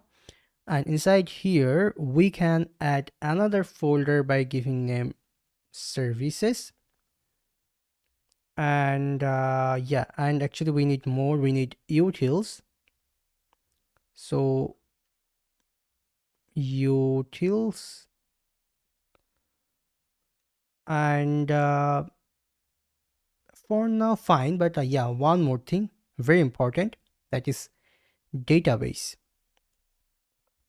Yeah, so database, services, and where's controllers? We need another controllers. Yeah, controllers, done. And what's about configs? We need configs. Yep. So a lot of folders, and we have to create all of them in here. Now we can come back here in this database. At first, let's connect our database, because we have to connect database for working with like our API key features, right? Because we have to store the API keys inside our database. So let's create here database module.ts. Inside here, we have to install some dependencies. So let me clear our terminal. Let's stop it and let's say npm I added neon database and serverless, because we're going to be using neon as our database like PostgreSQL connection layer.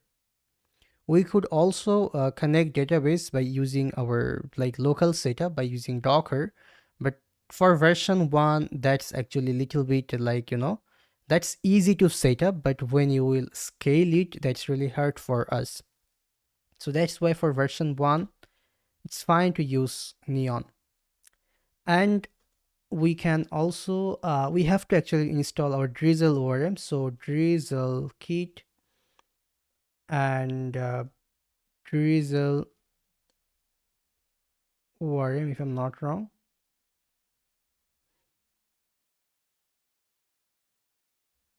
Yep, so let's enable it. Work can actually send us notification. 1 minute. I think it's going to work now. So database module. At first, let me write here on constant drizzle underscore db. It's going to be drizzle underscore db, just a variable. We need here neon config. So neon config, we have to import neon config and pull from actually neon database serverless. So neon config dot web socket constructor, and just call here ws. We have to import it. So import ws from ws. Oops, sorry. And we have to actually create schema. We will create that, but now we have to import drizzle.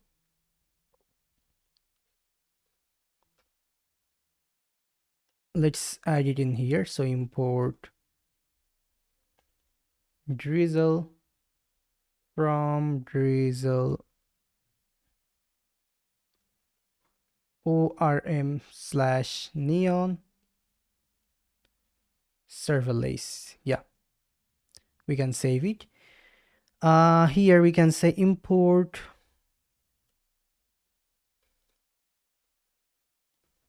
everything as schema from dot slash schema. Let me create here our schema file. So new file. Inside this schema.ts, we can say export constant API underscore key.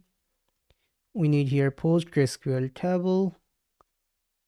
We can say API key. We can add here ID, which will be actually an UUID, as I said earlier, and default random dot primary key. Yeah, we can come back here and we have to right now import UUID from drizzle orm slash pg core, and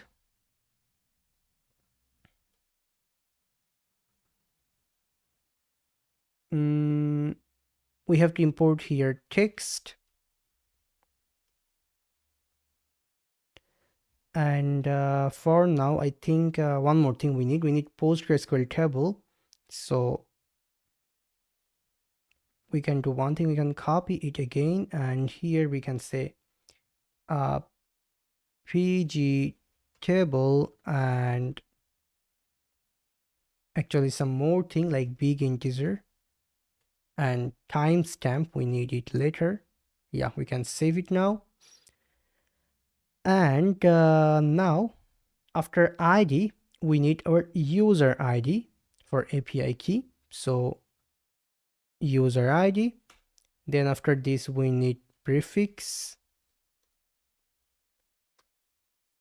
like the API key prefix, so text and prefix dot not null. And after this we can add here value, which is the API key value hash format value, which is going to be also not null. Then we need created at, last used at, and revoked at. Very, very important fields. Yeah. So something like this. Let me do a little bit zoom. Then you can see it clearly. You can see ID, user ID, prefix, value created at, last used at, and revoked at. Yeah. Now let's back to our database module again because we haven't finished it yet. Let's add here on global decorator now, and on module decorator. Inside here we have to add providers, where we have to provide the drizzle db, then use factory,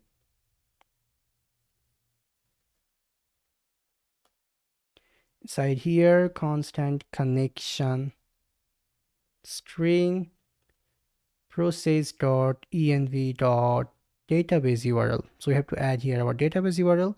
We don't have our database URL yet, we will create it, but let's finish this file code now. If the connection string is not there, it means we can throw an error that actually database URL is not set. Yeah, otherwise we can add here on pool, so new pool, we can pass here the connection string, and we can return drizzle pool and schema. Yeah, done. That's it. And finally, after this we can export drizzle underscore db, and we can export the database module class. So database module. Yep, done. We can save it. We have to come back here and we have to import actually the module and global decorator. So module and global from NestJS / common. Yeah, we can save it. Yeah, looks good. And anything else for now? I think okay, yeah, on thing, pool, neon config, everything here. Actually it's fine for now, it's good, no problem. We can save it. And now what next? We have to add all of this inside our app service, sorry, app module, not service. Yep.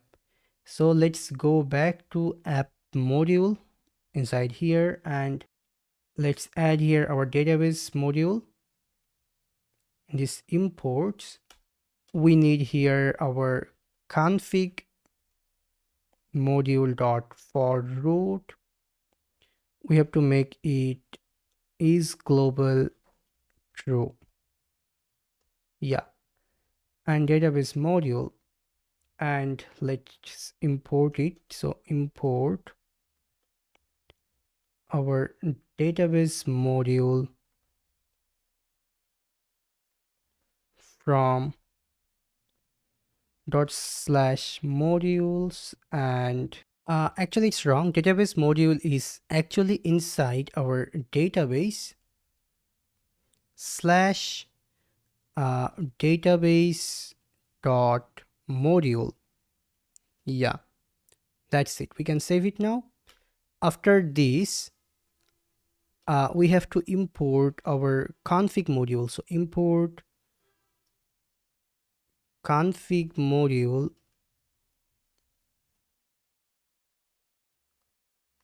from NestJS slash config. Yeah, we can save it. We can start our server again by writing npm run start dev, and I think there will be no error right now. Let's see. Okay, there is something wrong. Database module, what's wrong in database module? All right, the problem is in here. We do not need this actually closing. Yeah, we just need to remove the clone from here. Now it's giving some more error, very natural, no problem. The errors are coming from here. We have to install NestJS config. Okay, we have to install ws, meaning WebSocket. Yeah, and big init. Sorry, it should be actually big integer, not init. Yeah, so two error. Let's fix it. Let's stop our server. Let's write ws. Let's install ws and nestjs slash config. Yeah, so let's install it. Here you go, done. We can again run our server. So npm run start dev. There is still error. What is that? Oh yeah, database URL. That makes sense because we don't have our database URL yet, so no problem. Let's come back here. Let me close the sidebar. App controller, we don't need app controller, we don't need that file. App module, we can close it for now. Schema, we can close it. Database module, we don't need any of them. We just have to come back in our .env. So that's basically in here. We have to add here our database underscore URL, and for database URL we're going to right now create a database from Neon. So let me go to Neon and let's hit login. You can just go to neon.com, or you can also check my video description box. From there you'll find out on link, and inside here you have to create a new project. I do have one project, but let me create a new project for Vidmox.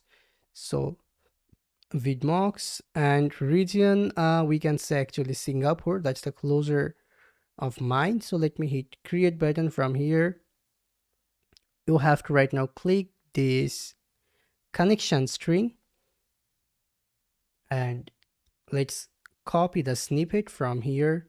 Let's come back here. Let's delete this PSQL and the on quotation, single quotation. We can delete that. So the value will be something like this: PostgreSQL Neon DB owner, and something like this, which we are copying from here after creating a new project. Yeah, now we can click this tables. Nothing is in here, which is very normal. We haven't migrated, or we haven't submitted anything inside our database yet. That's why. Now here, what's the error? Let me do one thing. Let me stop the server and let me run it again. I hope there will be no error now. Yeah, you can see no error in here now, but we have to stop it. We have to come back in our package.json. Inside here we have to add some scripts. It's very important. Inside here, we have to add some scripts like db generate, db migrate, and db push. So let me add it in here one by one. Something like this. Now we can write npm run db generate. We can run npm run db migrate. And finally, we can write npm run db, db push actually. Yeah. Done. We can clear our terminal. We can start our project again. We can come back here. We can give a reload. And here we go. It's crazy level slow because I'm in here. I'm using like VPN I was using, but why it's not here yet? No, it's supposed to be in here. 1 minute. Let me check again. npm run db generate. Wait. Oh yeah, because I forgot an important thing.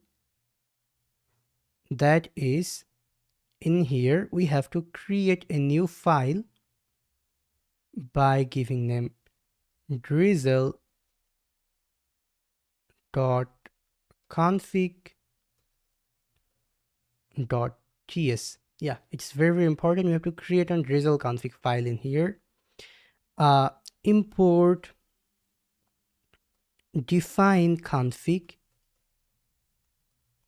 from drizzle kit. So drizzle kit, import everything as .env from .env and .env.config. Export default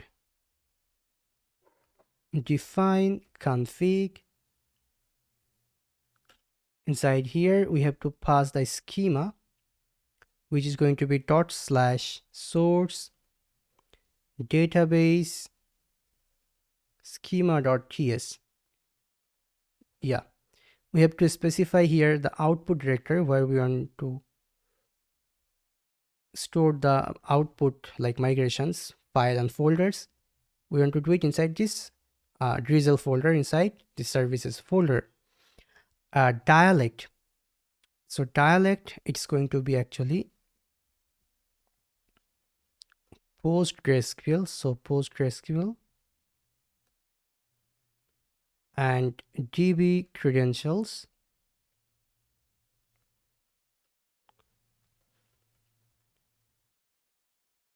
URL is going to be process.env.database underscore URL.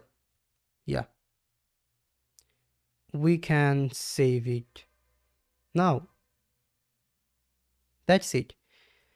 Now we can again write the same command, that npm run db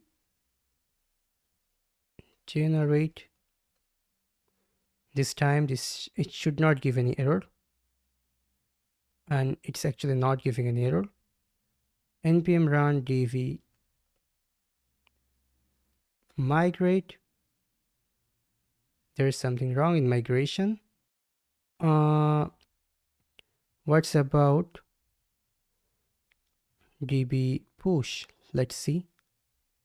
Okay, now it's working, I guess. Yeah, here we go. You can see the API key table actually is in here. Perfect. Okay, fine. Since it's in here, we can right now start our server again like this.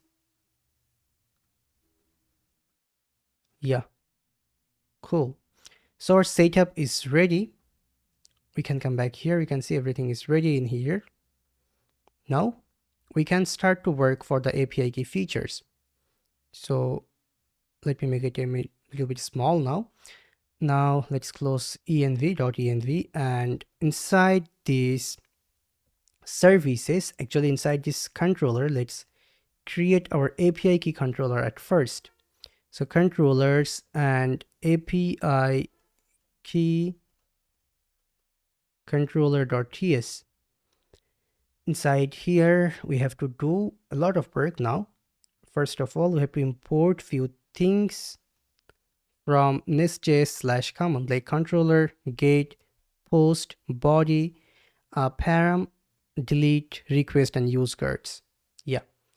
Now, here we can say we can use the controller decorator, and we can define here our API URLs, which is going to be API keys. Then we can add here on API tags, which will be API keys. Yeah. After this, we have to must use here this decorator called API bearer auth. Yeah. Now we can write our class name. So export class API key controller. We can add here a constructor, but private read only API key service. We have to add here API key service. We will definitely do that. We have to create the API key service for it.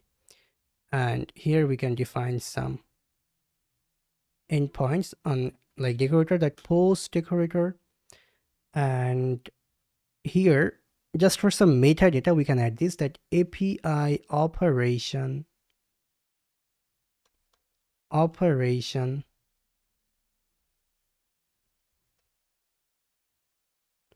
summary is going to be create a new API key. Yeah.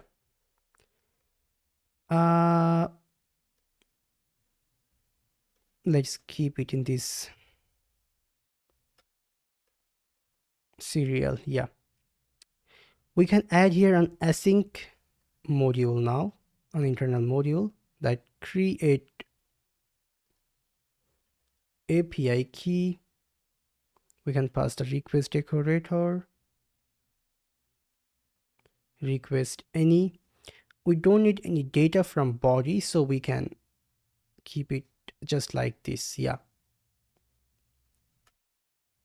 We can return this dot API key service dot create API key. We can pass the request dot user dot ID and body dot name. Yeah, we can save it now.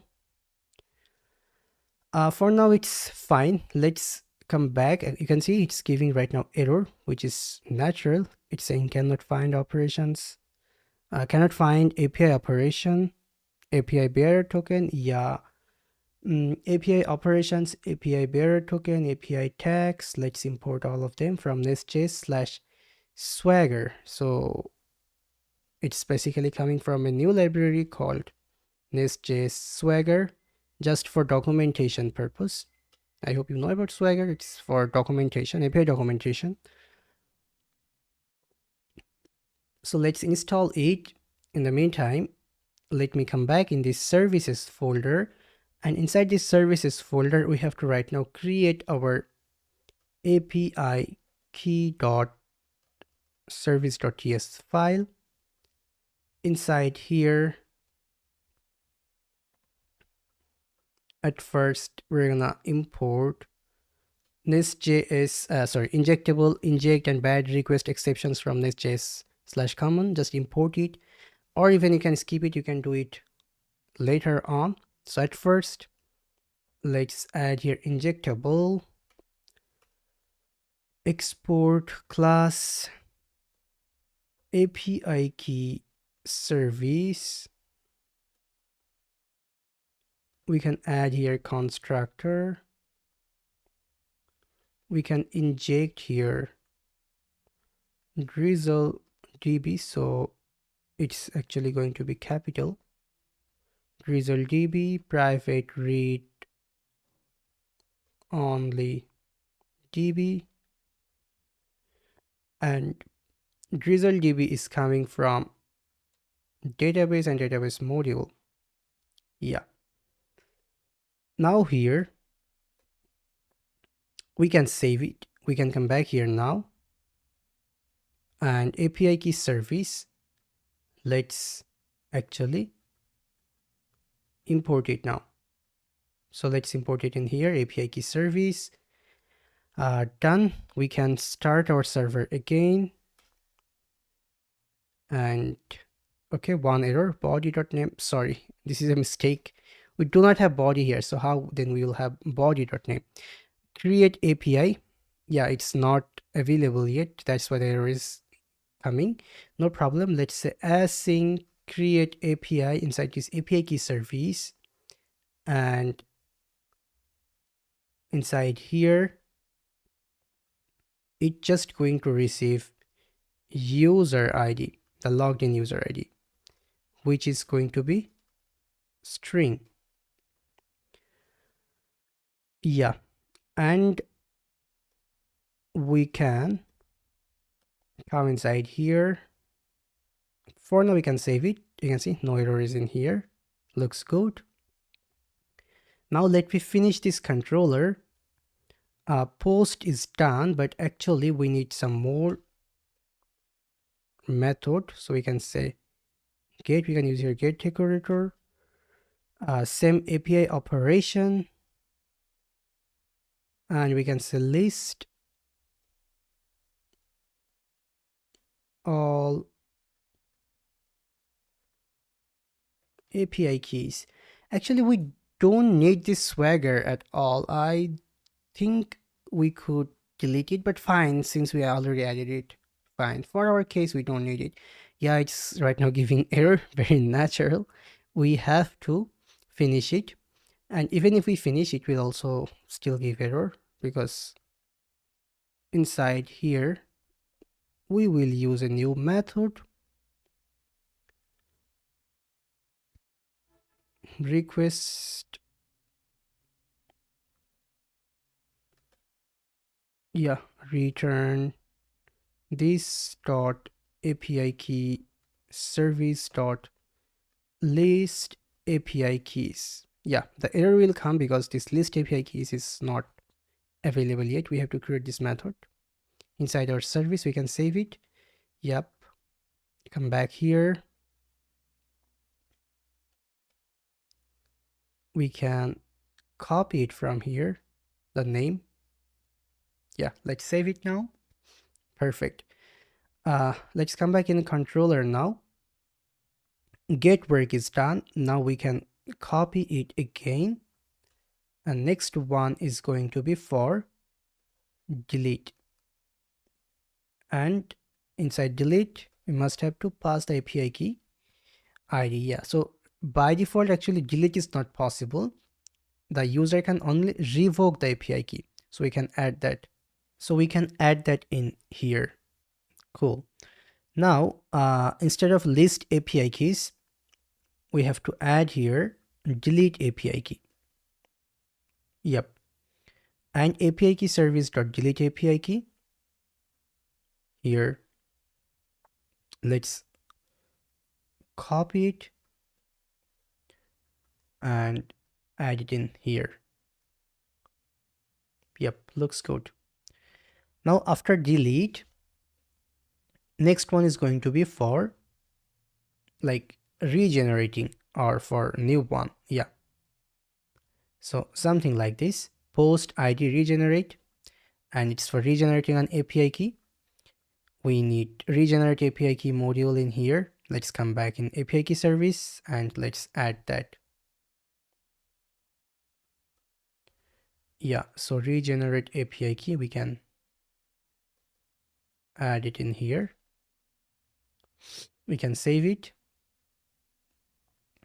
Regenerate API key basically needs on params, which is going to be ID. So sorry, not only ID, we need user ID and ID both. Yep. Like which API key you want to delete, that API key ID. Yeah. Now it's done. It's perfect now. From here, if users are clicking this generate secret key, this will right now create an API key. Yeah.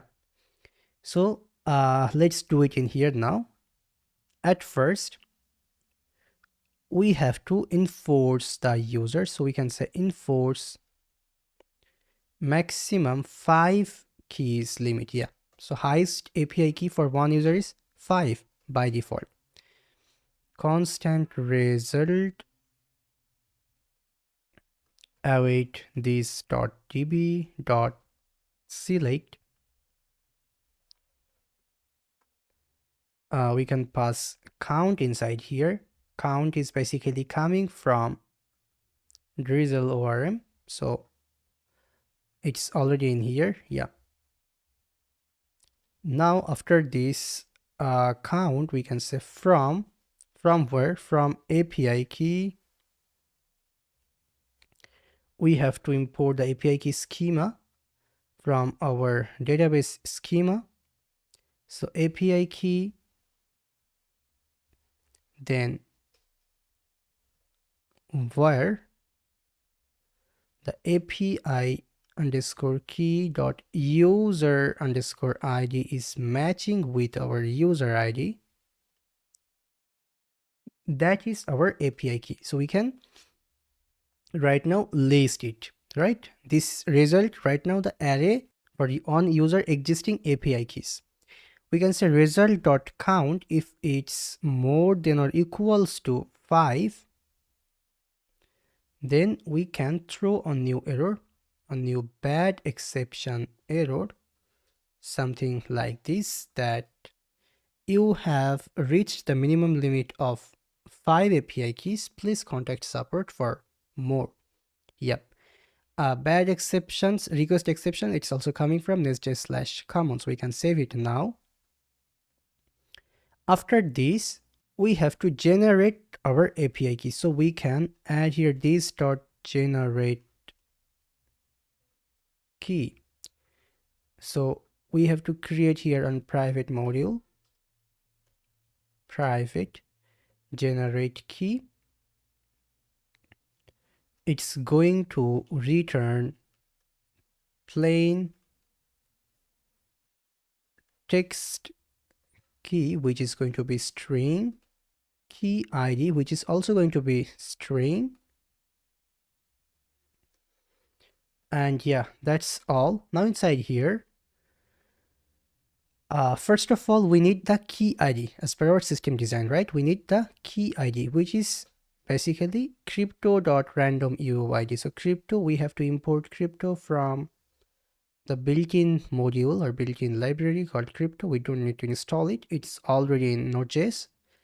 So crypto.random_UID, we need on random UID, then we're replacing the all hyphen from them.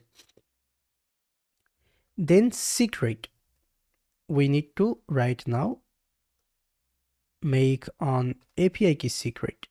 So we can call that random bytes. We can pass the 32 digits, that 32 digits is our target. So we can then make it to a string, and the string type will be base64 URL actually. Yeah. And random bytes is actually, we're importing it from crypto. Yeah, we can save it now. what it's saying. A function whose declared type is neither undefined, void, or any must be return a value. Okay, so it's not returning any value. That's why the error. Very natural. Now we have to add here our plain text key, which is going to be vmx underscore key id underscore secret. Yeah, and finally we can return the plain text key and the key id. Yeah, we can save it now. No error. Everything looks good. Now from here we will definitely get back our that plain text key and key id, right? Yeah.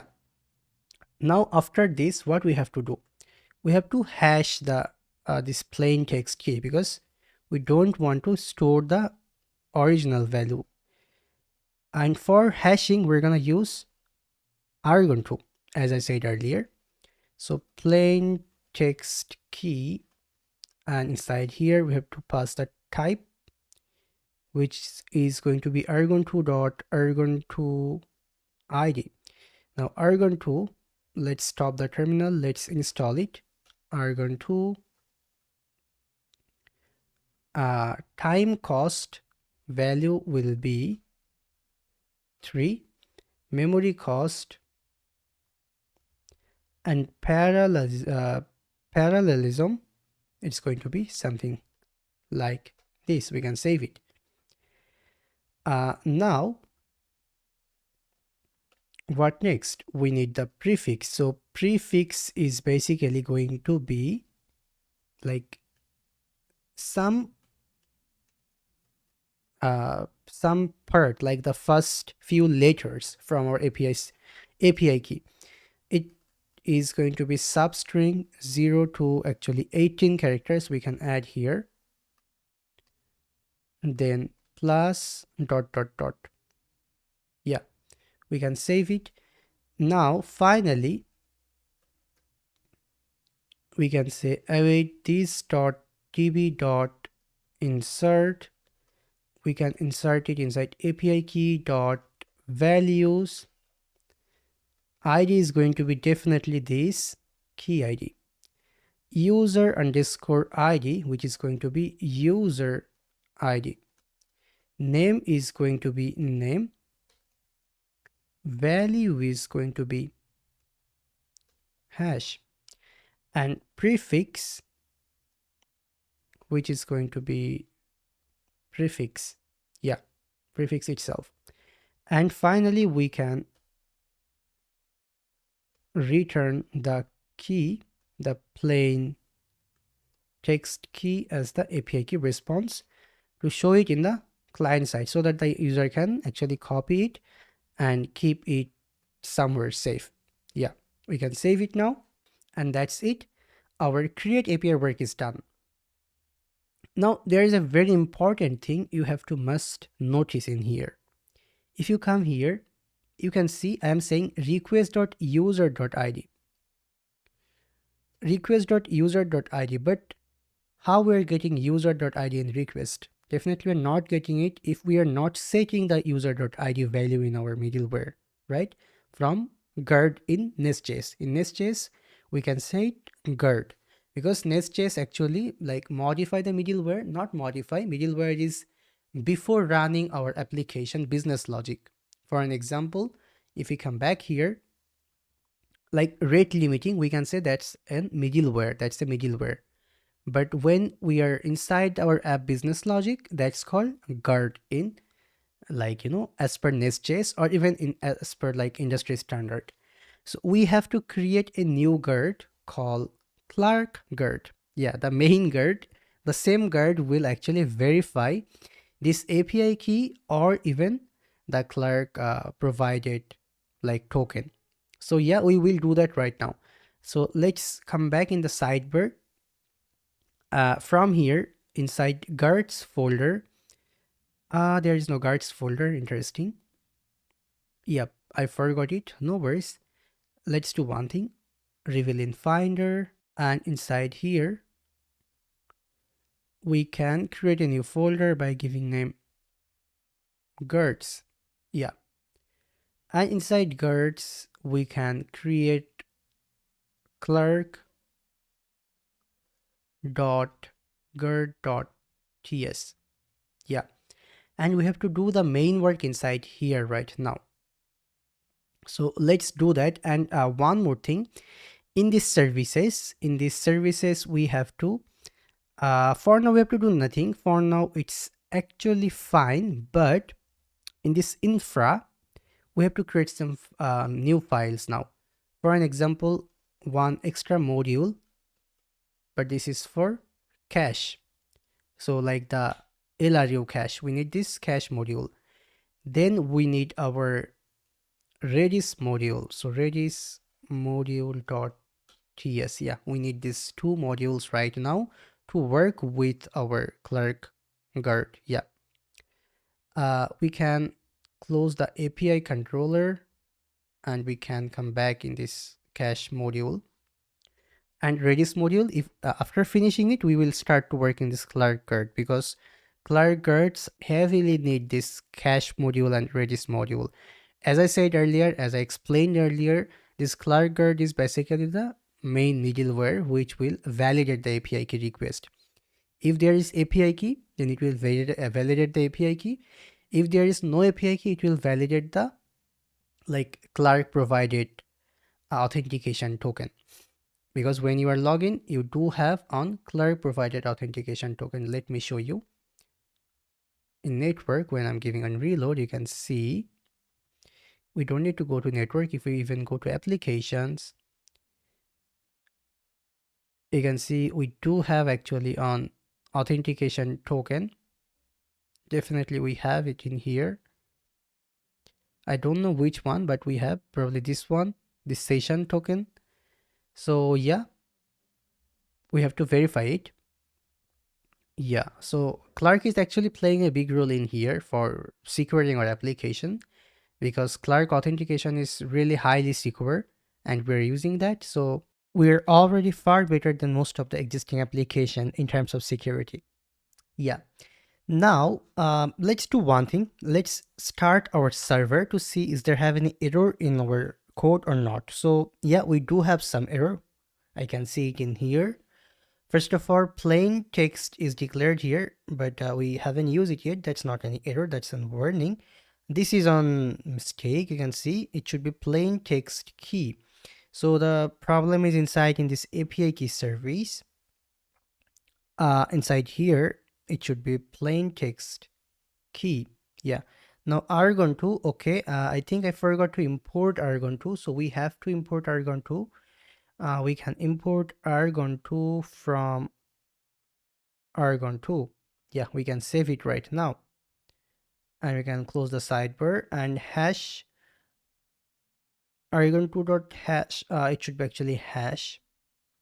Yeah, now everything looks good. Cool. Now let's come back in our cache module again. And inside this cache module, we have to right now write code, because this cache module is especially for LRU cache.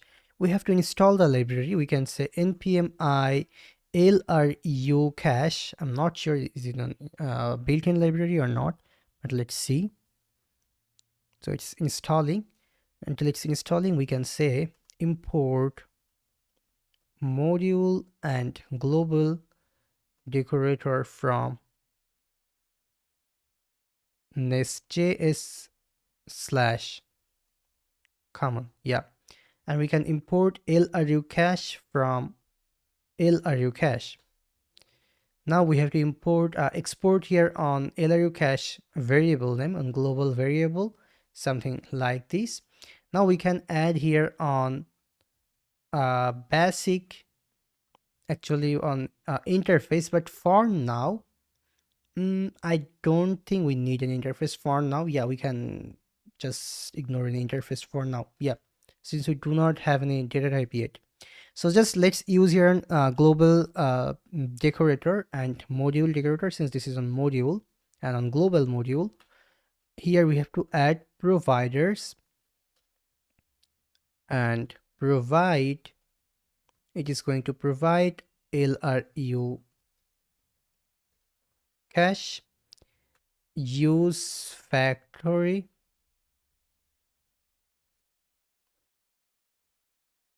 and inside here we can return new LRU cache string, and yeah, it's just going to return string for now. We can say maximum 10,000. TTL is going to be 5 multiply 60 multiply 1000. Yeah. Update agent on gate. Let's make it true. Update agent has, let's make it false. And allow stale, let's make it false. Yeah, so these are the options we have to set up for LRU cache. And finally, from here, we can export the LRU underscore cache. Yeah. And we can export the class right now. So export class cache module. Yeah, we can save our cache module code.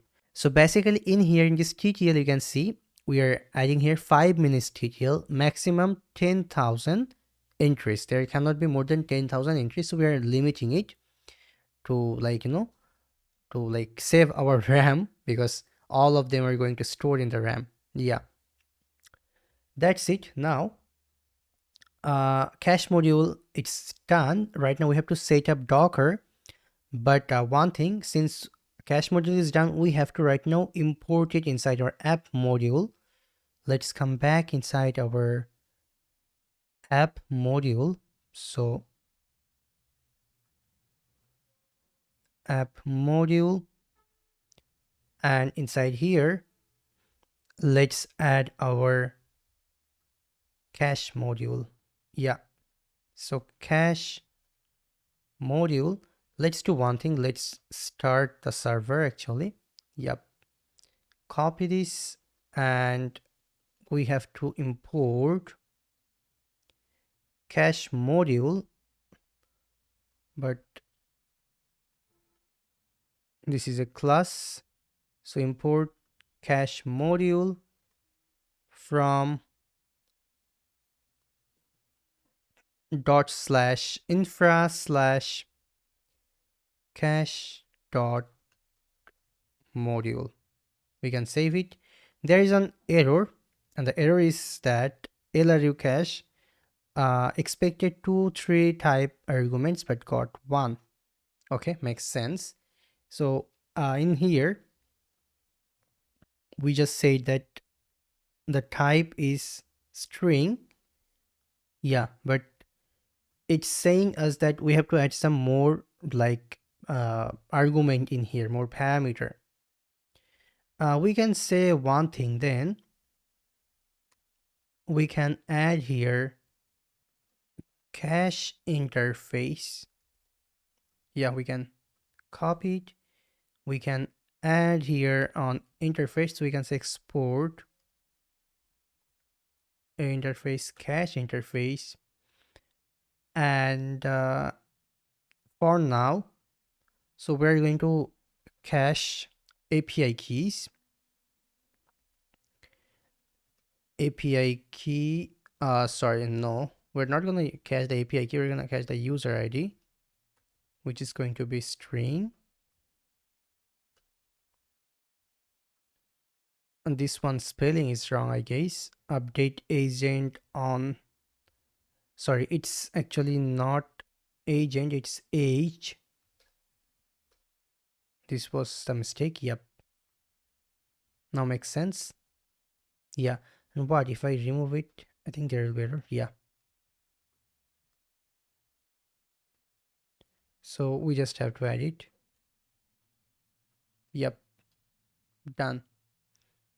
For now, let's say user ID, but there will be actually more informations in here. User ID and public ID if I'm not wrong.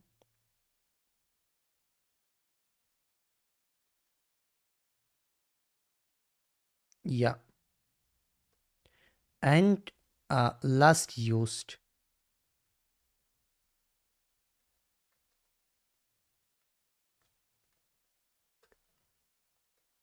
We can save it. Cool. Yep. Now, next one is our Redis module. So very, very important, Redis module. We have to install a new library called iRedis. So npm iRedis, and we have to set up Redis, and we're gonna set up Redis by using Docker. Now in here, I know we can also set up Redis by using platforms like Upstash, and that's very easy to set up. But when we are actually with our volume of uses, like Redis volume of uses, for example, there's so many read and write requests we need inside our application. So if we use Upstash Docker, that will be Upstash Redis, not Docker, that will be very expensive for us. So that's why for the version 1, we're going to use Redis by using Docker inside our server. That's good somehow, but like not good enough for long, or like, when we are vertically scaling our application, that's a little bit complicated, and that's actually not possible. So when we will vertically scale our applications, we'll definitely move from local Redis setup to our like on cloud provider. Even you will find out Redis also inside our 1 minute cloud. Let me show you. 1 minute cloud. So there is Redis product upcoming. Let me do log out from here.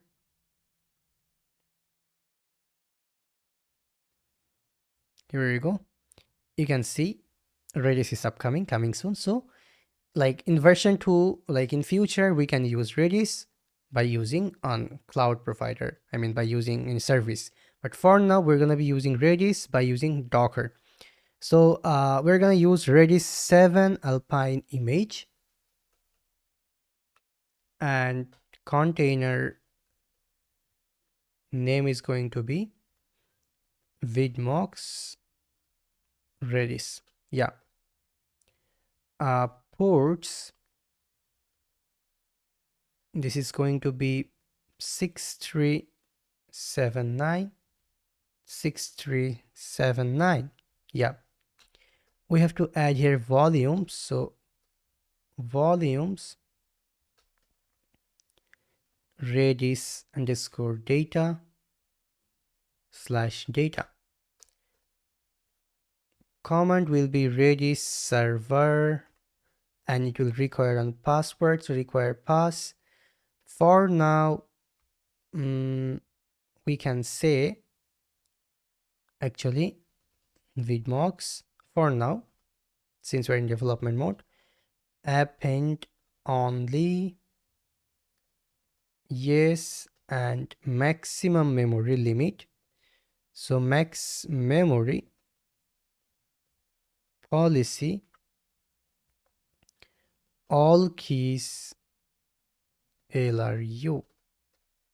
Yep. So there's these are some policies in here, some comments. Now restart unless stopped. Yep. Health check, some test comment.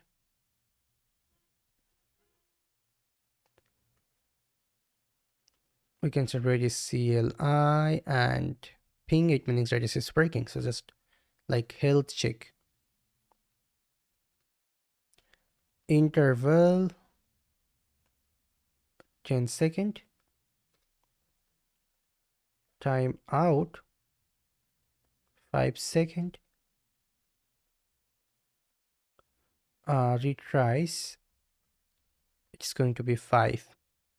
Yeah, that's it, done. For now it's done. And finally in here we can add a volumes like Redis data.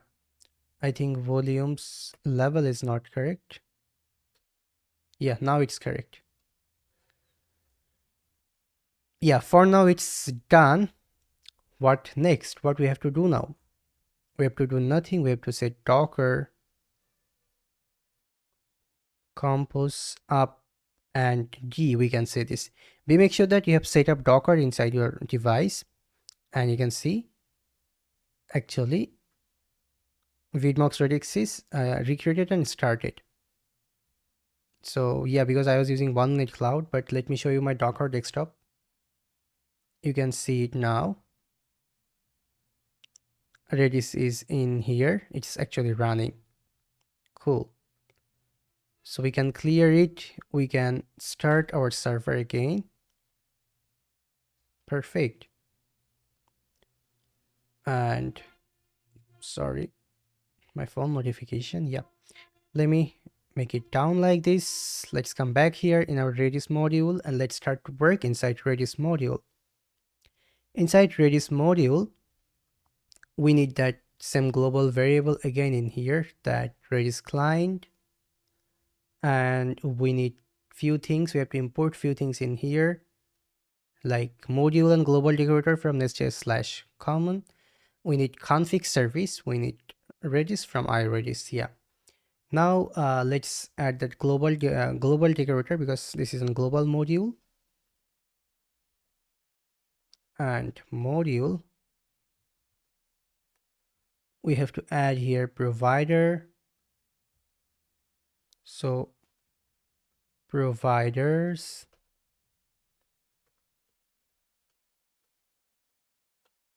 provide Redis client, use factory config service. This is going to be config service. Yeah. Inside here we can say constant Redis, then new Redis, and we have to add here Redis host, Redis port, and password and DB, like the database values we can say. Now let me explain. Redis host, which is going to be local host, Redis port, which is going to be 6379 by default, Redis password, we have to set up it, and DB, Redis DB, or 0 by default. And here now, after this, we can say Redis dot one connect and console.log Redis connected. Yeah. Redis dot on error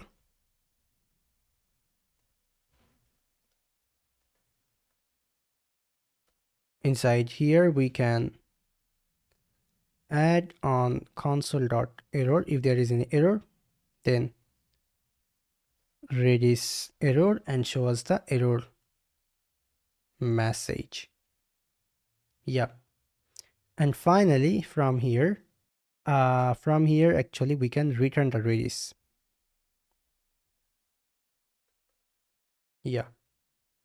And we can inject config service and we can export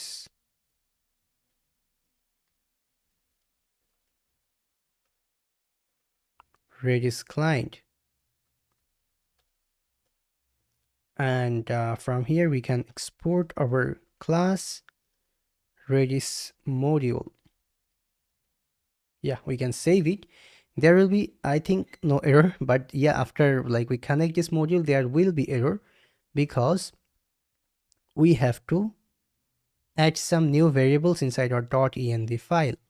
Yeah, the new variables will be basically our Redis host, Redis port, Redis password, which is going to be Vidmox by default, Redis DB, and Redis key secret, which is going to be actually a new value. So let me do one thing. Let me use open SSL random 32 characters hexadecimal value. So let's copy this. This is going to be the secret. Yeah, like on unique secret. We can again start our server. We can come back here, and finally we can add our Redis module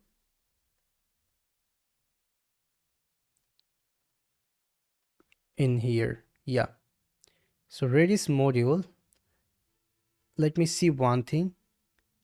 Redis module, it was inside infra, but while I imported I said cache module.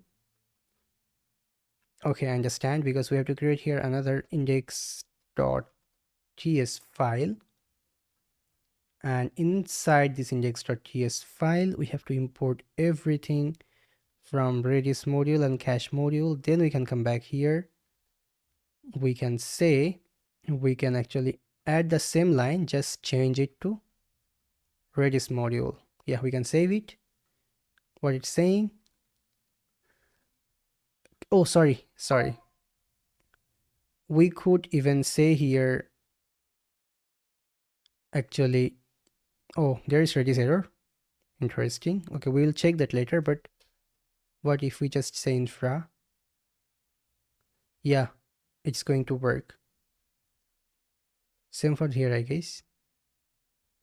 But there is Redis error, and let me do one thing. Let me cut it. Let me add it in here. Let me save it. But Redis error, no worries. What is the error message? Just saying Redis error. Here it is. Error.message is not here. Interesting. Okay. Econ refused. What's the problem? Let AI fix it. Fix the Redis connection error. And here we go.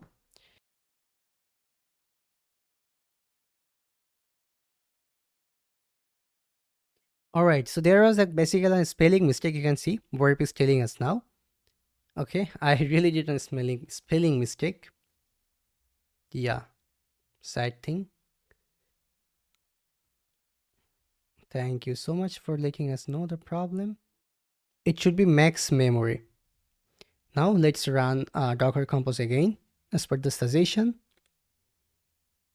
And let's see if there any error in Docker logs. Yeah, now it's working. Cool, so we can clear it and we can start our server again. This time there will be no error. You can see Redis is right now connected. So yeah, our Redis is right now working perfectly. Cool. But my question is why the error.message was not working? Because there had no error message. That's why probably. Yeah, fine. This error is then also fine. Okay, Redis is right now connected. So since Redis connected, cache modules connected, we can come back in our Clark guard and we can start to work inside the main guard right now. At first, we have to add here on interface for our cached key. Yeah. User ID will be string and expires at which is going to be number. We can save it. Now after this, Now we need some variable in here. For an example, version. This is our application version. For now, it's definitely version 1.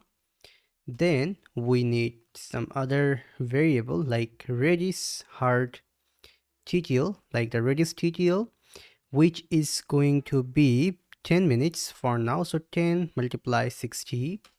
Now we need our LRU soft TTL ms means milliseconds. So it's going to be 5 multiply 60 multiply 1000 means actually 5 minutes. So we are basically saying 5 minutes in milliseconds. Yeah.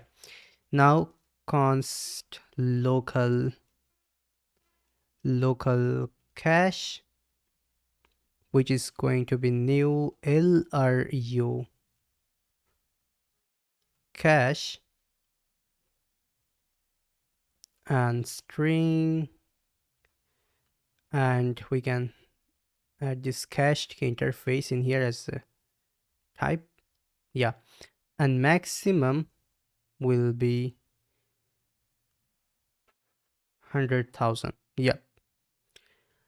That's it. These are the variables. This is the local cache, LRU cache. Now we have to inject it. So we can say injectable. So injectable. And after this, we can export our class clerk auth guard, which implements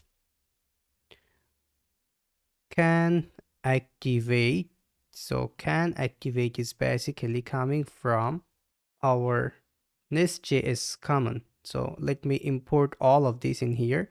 We need can activate, execution, context, injectable, unauthorized exemptions, and inject from nestjs/common. Yeah, we have to install a new library right now, and the library is clerk clerk/backend, and we need this library for verifying the token. Yeah, so we can say verified token from clerk backend. Yep, and LRU cache from LRU cache. Then we need our redis client, which is basically coming from our infra redis module. Yeah, then we need redis, which is coming from iRedis. Then we need our drizzle db, which is coming from this database module. So database module, let me check again, database module. If we come back in our database module, which is inside this database module, yeah, drizzle db is in here. So let's come back here again. After drizzle db, we need our neon http database from drizzle orm/neon http. Import everything as schema from database/schema, and we need few more things. For an example, and eq and isnull from drizzle orm, and we also need our argon2 library for like verifying the hash. Yeah, so we can say npm run start dev again. Okay, yeah, because we have to finish it. So inside this can activate right now, we have to add on constructor. So constructor, and we can inject drizzle underscore db, then private db new1 http database. This is the type. D will be actually capital. Okay, it's fine. Now type of it's going to be type of schema. Yeah, now we have to also inject our redis client. So redis client private read only redis, and we can call the redis in here. Yep. Now Let's add here our main module, which is can activate. So yeah, just the first letter will be not capital in here, and this was capital. This is the difference. Now we need to pass here context, which is going to be execution context, and it's going to return a promise, and the return type will be boolean. So boolean, and inside here we're going to get our request from context, switch to HTTP and get request.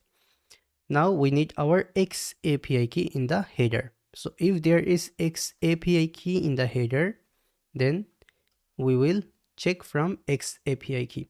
We can say if there is API key in our header, then we have to check the API key. Otherwise, else we will do it later. Otherwise, this is for clerk like verifications. Yeah, where we need token, which is basically coming from request headers dot authorization dot split,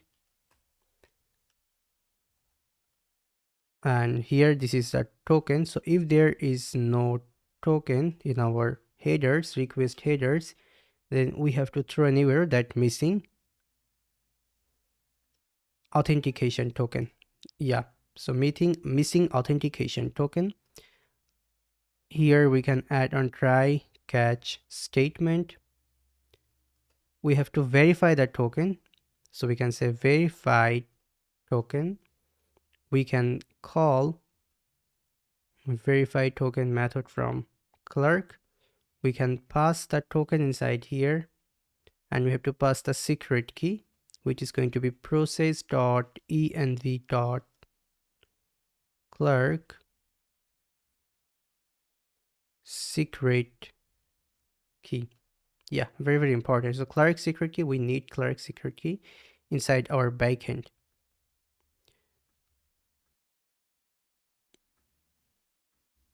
Yeah, so clerk secret key, let me copy this, and just a minute, let me add here catch block. So secret clerk secret key, which is basically coming from our .env. So let's open .env file, and clerk secret key, we can copy the clerk secret key from here. But let me do one thing. Let me go back to our this landing page. From here we can copy our clerk secret key like this. So let's come back here, paste it in here, done. Now let's come back here again, and inside here actually it should be secret key, not secret. Yeah, and then after this we have to set the request.user value from here. So id is going to be verified token dot sub, and spread the verified token. Yeah, we can save it, and then we can return here.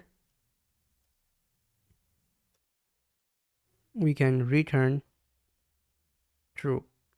If it's catch any error, then we can throw on new unauthorized extensions that something went wrong. Please upload by using our SDK. Yeah, it means the API key is not valid, something is wrong, so we are saying this. Yep. And now there is still an error in here, which is normal, because in here if I say return true, then you will see error will be gone, but it's not definitely solution. In here, if there is API key, we have to right now do the main work, the main API key verification, because this was clerk provided authentication or authorization token verification, which is very definitely very easy. But this one is our main API key verification. Yeah. So first of all, inside our API key verification, let's do one thing. Let's come back here and let's say const key ID and extract key ID, and we have to pass the API key. We have to create a new function for this extract key ID. So let's go to actually in this utils folder. Let's create here a new file by giving name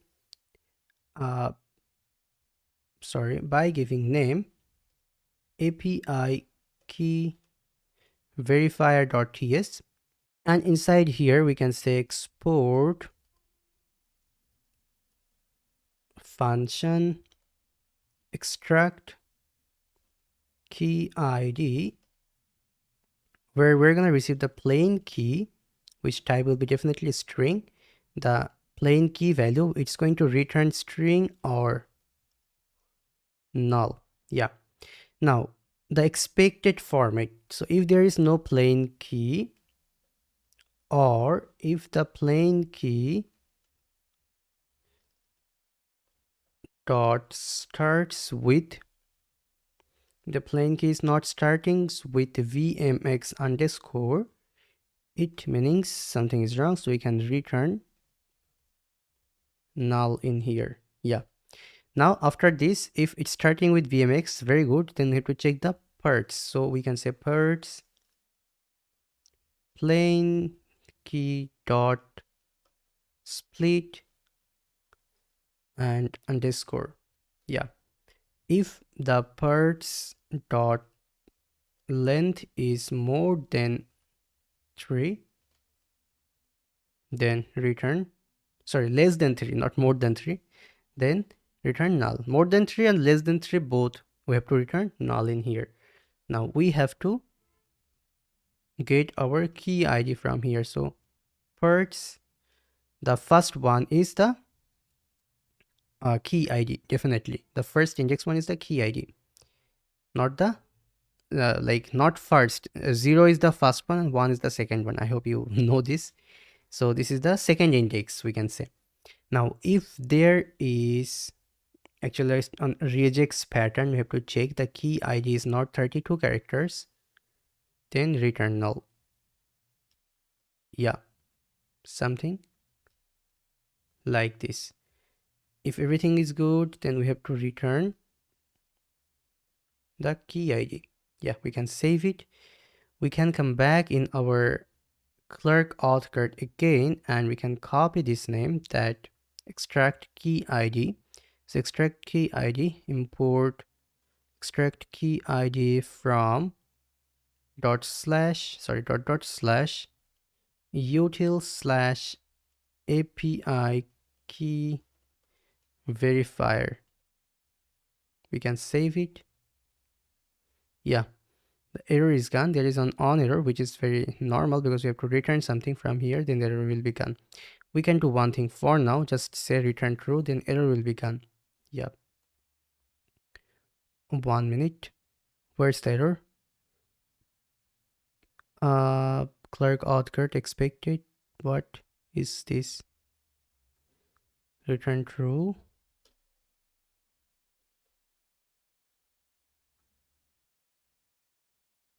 '73 number line.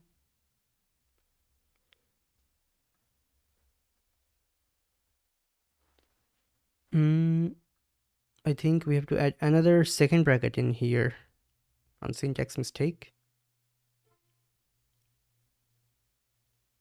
Okay, and now from here, if we say return true, yep, looks good. Now after this key ID, we're getting our key ID from here. We're extracting our API key ID. After this, what we have to do? If there is no key ID, if it's null, we have to throw a new error that invalid API key. The API key is actually not valid. Yeah, something like this, that invalid API key. After this, if it's valid, then we have to digest the API key. What is this digest actually is? Let me write, then I'm explaining. So digest is basically, we are not going to store this raw API key inside our Redis. That's definitely not secure approach. So we are digesting the API key. We are like just not transcoding. We're just encoding. We are like changing that API key into an encrypted way. I meant to be encrypted, not encoding. We are encrypting our API key. Yeah. So digest, let's come back actually inside here. I mean inside this utils folder. Let's create a new file by giving name key digest.ts. Yeah. We can import crypto from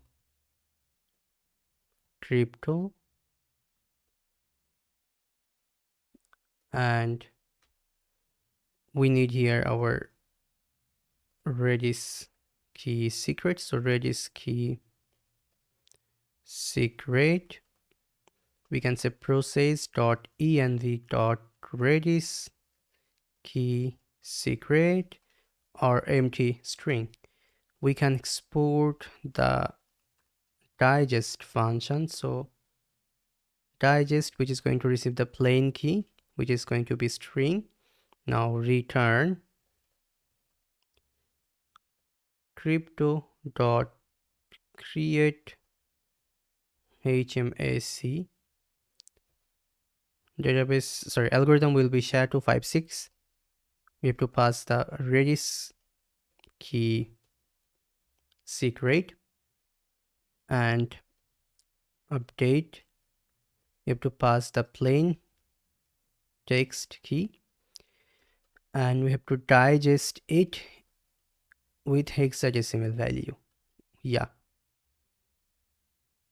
Now we can come back here and we can import digest. So let me copy this one. Let's cut it. Let's add it in here. Utils and key digest. Yeah, we can save it. Cool. So we are basically encrypting our API key. Then the API key format is right now not the raw format anymore. No one can read it. Now constant LRU key, this one is going to be version and actually D, not ID. D means our this digested API key. Yep. Now we need our current time now. So now, which is going to be date.now. Now we need here another try catch statement. In this try part, we have to first check, is the API key currently available in our local LRU or not, like the fastest method. So we can say const c equal to local cache dot get. We have to pass the LRU key. If there is c and c dot expires at is more than, sorry, less than now, then there is actually value inside our LRU cache. So we can say request.user, we can set value for request.user with the user ID, which is going to be c.user ID and the key ID. Yeah, that's it. We can save it. User ID, wait, user ID is declared here. Sorry, it's going to be c.user ID like this. Yeah. Now we can return true from here. Now, when there is local cache, very good. But if local cache is missing, right now we have to look for Redis key digest. So we can say Redis key digest. We can say VMX API key and the version and the digested value of the API key. Yeah. Now our digest, we can say await this dot redis dot h get all, and we can pass this r key digest. Yeah. If the r digest dot invalid equals to 1, then we have to throw on new error that unauthorized. Yeah, something like this. Otherwise, if our r digest dot user underscore id, meanings we found the user informations in Redis, then we have to set the value inside LRU cache. So LRU key, because LRU is valid for 5 minutes, but Redis cache is valid for 10 minutes. So one user is suppose sending request after 5 minutes, it means it's not available in LRU cache, but it's available in Redis. So our task is right now to add the same API key again into LRU cache, because the user is right now active. That's why. I hope you're understanding it. We are doing it to like increasing or like we can verify the API key within 0 milliseconds. So that's why we are adding that same API key into our local LRU cache. Our digest dot user underscore id and expires at, which is going to be now plus LRU soft TTL millisecond. Yeah. Now after this we can say request dot user, and we can pass here our digest dot user underscore id and the key id. Yeah, and we can return true. So everything is done. Now if we found it, 1 minute, our digest, where's the mistake, our digest, the D will be basically capital. Yeah. Now let's come back here again. If the API key is not available in Redis, or even if it's not available in LRU cache or Redis, then what we have to do? When it's not available in Redis or LRU cache, it means the user is requesting for the first time. Either the user is requesting after a very long time. Then we have to send a query request into our database. So we can say this.db.query.api key table find first where API key, meaning shortcut is AK, where our ak.id is matching with key ID, since the API key ID is similar with this key ID. That's why we can search it like this, and is null, it's not revoked. So revoked at, if it's null, then it means the API key status is active, we can say. Now we don't need all the columns return value, so we can say we just need value, which is going to be true. We need our user underscore id, which is going to be true, and revoked at true. Yeah. If there is no record, it means the API key is actually completely not valid. So we can say unauthorized. Now if it's not valid, definitely we have to stop the user to send more requests. But let's do one more thing before that.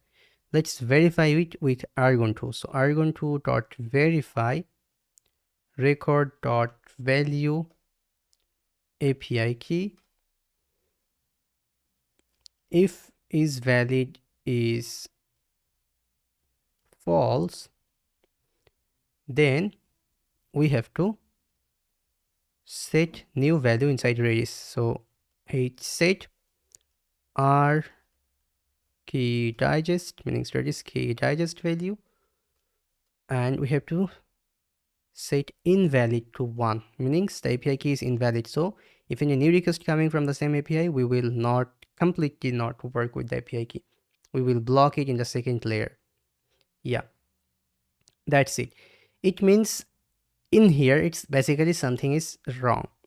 Okay, now after this, what next? What is our next task? We can do one thing. If it's not invalid, if it's valid, then this dot not valid, sorry, it's not, I wanted to say that it's, if it's not valid, then this dot redis dot expire r key digest redis hard tutorial. So we are expiring it and we're throwing a new error at the end that unauthorized. Yeah, then if it's everything is good, if everything is good, then we have to just warm up the cache. So we can say this dot redis dot h set r key digest. If the API key is available, everything is good, then we have to set it in like the new user ID, not new user ID, the requested user ID, we are setting it inside Redis again. Yeah, and we are saying await this dot redis dot expire r key digest and redis hard TTL. Yeah, and the most important, request dot user, let's set value in request dot user, which is going to be id, I mean where we have to set id, which is going to be request dot user underscore id. We also have to set the key id. Yeah, and finally we can return true.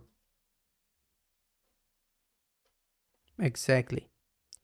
And if it's catch any error, we can console error the message, we can like check the message what's wrong, authorization error, we can throw that error that unauthorized, and we don't need this return true right now. Yep, we can save it. And here I think guys, even we don't need this else. Okay, we don't need else, just add this token in here. By default it will start to work. So when we're removing else, then we have to remove one extra curly brackets. Yep, makes sense. So that's it. You can see our clerk auth guard is actually ready. Let me show you again. It's actually ready. For now it's ready. Definitely it's not fully ready yet because we have to also update the last scene, the API key last uses, not last scene. Now since it's done, what we have to do, we have to come back to our API key controller again, because inside API key controller we're going to use the guard right now. So after this API tags, we can say use guards, and we can use here clerk auth guard. Yeah, so let's copy the clerk auth guard, let's import it in here, import clerk auth guard from dot dot slash guard slash clerk dot guard. Yeah, we can save it. Here you go. So it's protected right now. Our guard is activated. Now we can create new API key. Let me check the new API key creation logic. This is API key controller. Let me go to API key service, which is inside this services, API key service.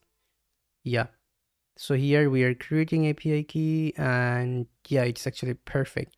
We also have to write code for list API keys, delete API key, and regenerate API key. We can easily do that. It's actually easy. So for list API keys, we just have to add this small code snippet, like return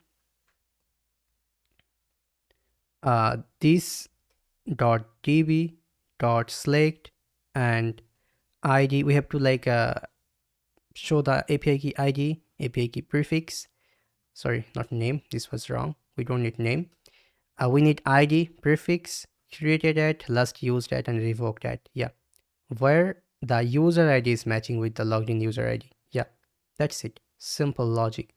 Now deleting, this is a little bit different. So because this is soft delete, this is not real delete. So we can say this dot db dot update. We have to update the API key table. So API key dot set revoked at, which is going to be new date. Yeah, where our API key dot id is matching with our key id and API key dot user id is matching with our logged in user id. Yeah, we have to update that delete API key. We have to delete that API key. So we will get this key id actually from our params. If I'm not wrong, key id is coming from params. Yeah, so we have to receive that in here. Yep, key id, which is going to be string. We can save it. Key id was not provided. What's this? 1 minute. API key dot id. Where is the error? It's in here. Oh yeah, because delete user. Understand why it's giving this error. Fine, we'll fix it. But what's about the regenerate API key? This is a little bit different. This is kind of bigger. We have to generate the API key again, so we can add this, that our plain text key and key id, and we're just calling this generate key again from here, and this is going to generate a new key for us, and we are passing here plain text key and key id. Sorry, we're gating the plain text key and key id from this generate key method, private method. Then after that we have to hash it, so we can say constant hash await argon2 dot hash. We have to pass the plain text key will be not capital, and that hashing type will be argon2 dot argon2 id. Time cost will be 3. Memory cost something like this, and parallelism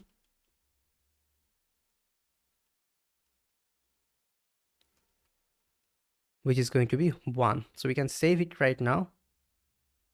After this we need our prefix. So prefix is going to be plain text key dot substring plus the first like 18 characters, then dot dot dot, like the prefix, API key prefix, the public value. Then this dot, this is public value, means anyone can see this. Anyone can, meaning you will see this inside your dashboard. But when you are regenerating it, this plain text key will get it definitely back, so that you can copy it and store it somewhere safe. This dot db dot update API key dot set value will be hash, prefix, which is going to be prefix, id is going to be new key id, and where the API underscore key dot id will match with this key id, and API key dot user underscore id will match with this user id. Yeah, we can save it. Now finally we have to return the key, that plain text key. Yeah, we can save it. So the key id is giving error in here. Where is this? 92 number line, key id. Yeah, because we have to receive the key id in here, not id. Yep, so there is just one error now, and that is this key id. We have to add new key id in here. We will do that. Let's come back in controller, and inside here, this delete API key, we have to pass our API key id. So we can say id, which is coming in here, in params. So we can say added param id is going to be string. Yeah, we can save it now, and here we go, no error anymore. Our API key service and controller work is done. If we right now use this API on a front end, it will definitely work. But one thing is not done. Guess what is not done yet? The thing is not done, that is we still have to update our last uses, the API key last uses. For example, if we are coming to our dashboard from here, the last used, we have to update it when the user is using the API key. So we can do that from our color guard, but in a different approach. It cannot be asynchronous approach. Why? Because as I explained earlier, if it's like getting asynchronous, every time if you're updating the last uses, that will like crash our server. Very natural, that will crash the database, because there are so many requests are coming every minute. So what we have to do, we have to use Redis, and we have to use actually cron job after every 5 minutes. So we will do that right now. But before starting that, I found a really interesting security problem inside this code base. Inside this GERD, I really found kind of like a system design mistake, I would say. And the mistake is, let me explain you clearly this one with an example. So for an example, let's say you are revoking on API key, your API key got exposed somehow, or like, you want to revoke it for, like, it can happen for any reason. You just want to revoke the API key.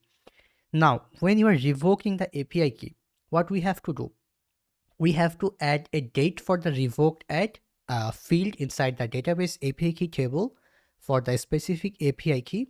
At the same time, we must have to ensure that we are expiring or deleting this Redis cache and this LRU local cache, because suppose we are updating from database, fine, but if we are not updating from our Redis cache and our LRU cache, then the API key will still work. Even it's revoked, even if the API key state is revoked, still it will work. That's a definitely very, very big problem. Now, you're right now going to ask me, in our API key service, we haven't made any revoked API key feature yet, right? That's true. We haven't made it yet, but we have to make it. Actually, we have delayed API key in here. You can see we added here revoked at a new date, but no cache update Fine, we have to update cache. But the real problem is actually in here. How we are going to update the cache? Because let's come back here. Let's see the structure of our caching mechanism. We are storing the digested API key. Digest meaning like we are changing our API key into a different format. We are encrypting it, we can say. Then we are adding that as our API key, as our Redis key name. Now, when the revoking API key request is coming, like delete API key, we only have the key ID. We don't have basically the API key. It's very normal because you are deleting the API key definitely from here. When you are updating, when you are revoking the API key, you don't have any like API key inside the headers. You are using Vidmox application. How we will then delete your API key? Because this is actually the API key digested form. This is the raw form, and we are actually kind of like, we are digesting it, or we can say like we're hashing it. Okay, we are just making our API key in an appropriate format, like so that no one can actually get the real API key except you. When you are sending it, then we have that inside headers.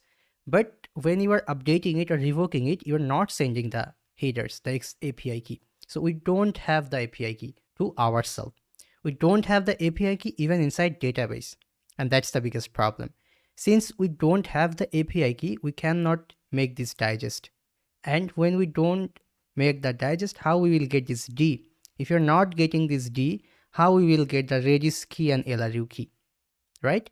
We have to delete the API key from cache, but we don't know the key. This is the problem. I hope you're understanding it right now. We don't have this D inside here, inside this API key service. We have the key ID.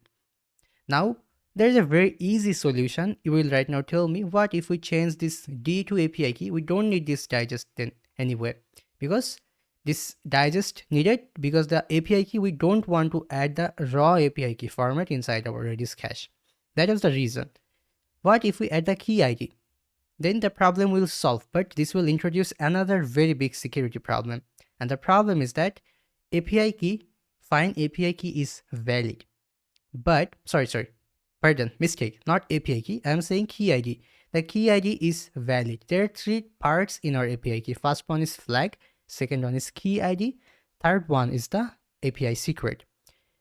So when you are sending request for the first time, you are probably sending like the correct request with the correct secret and correct API key with correct flag when it's not in cache. Okay, then from here we are storing that into cache. Very good.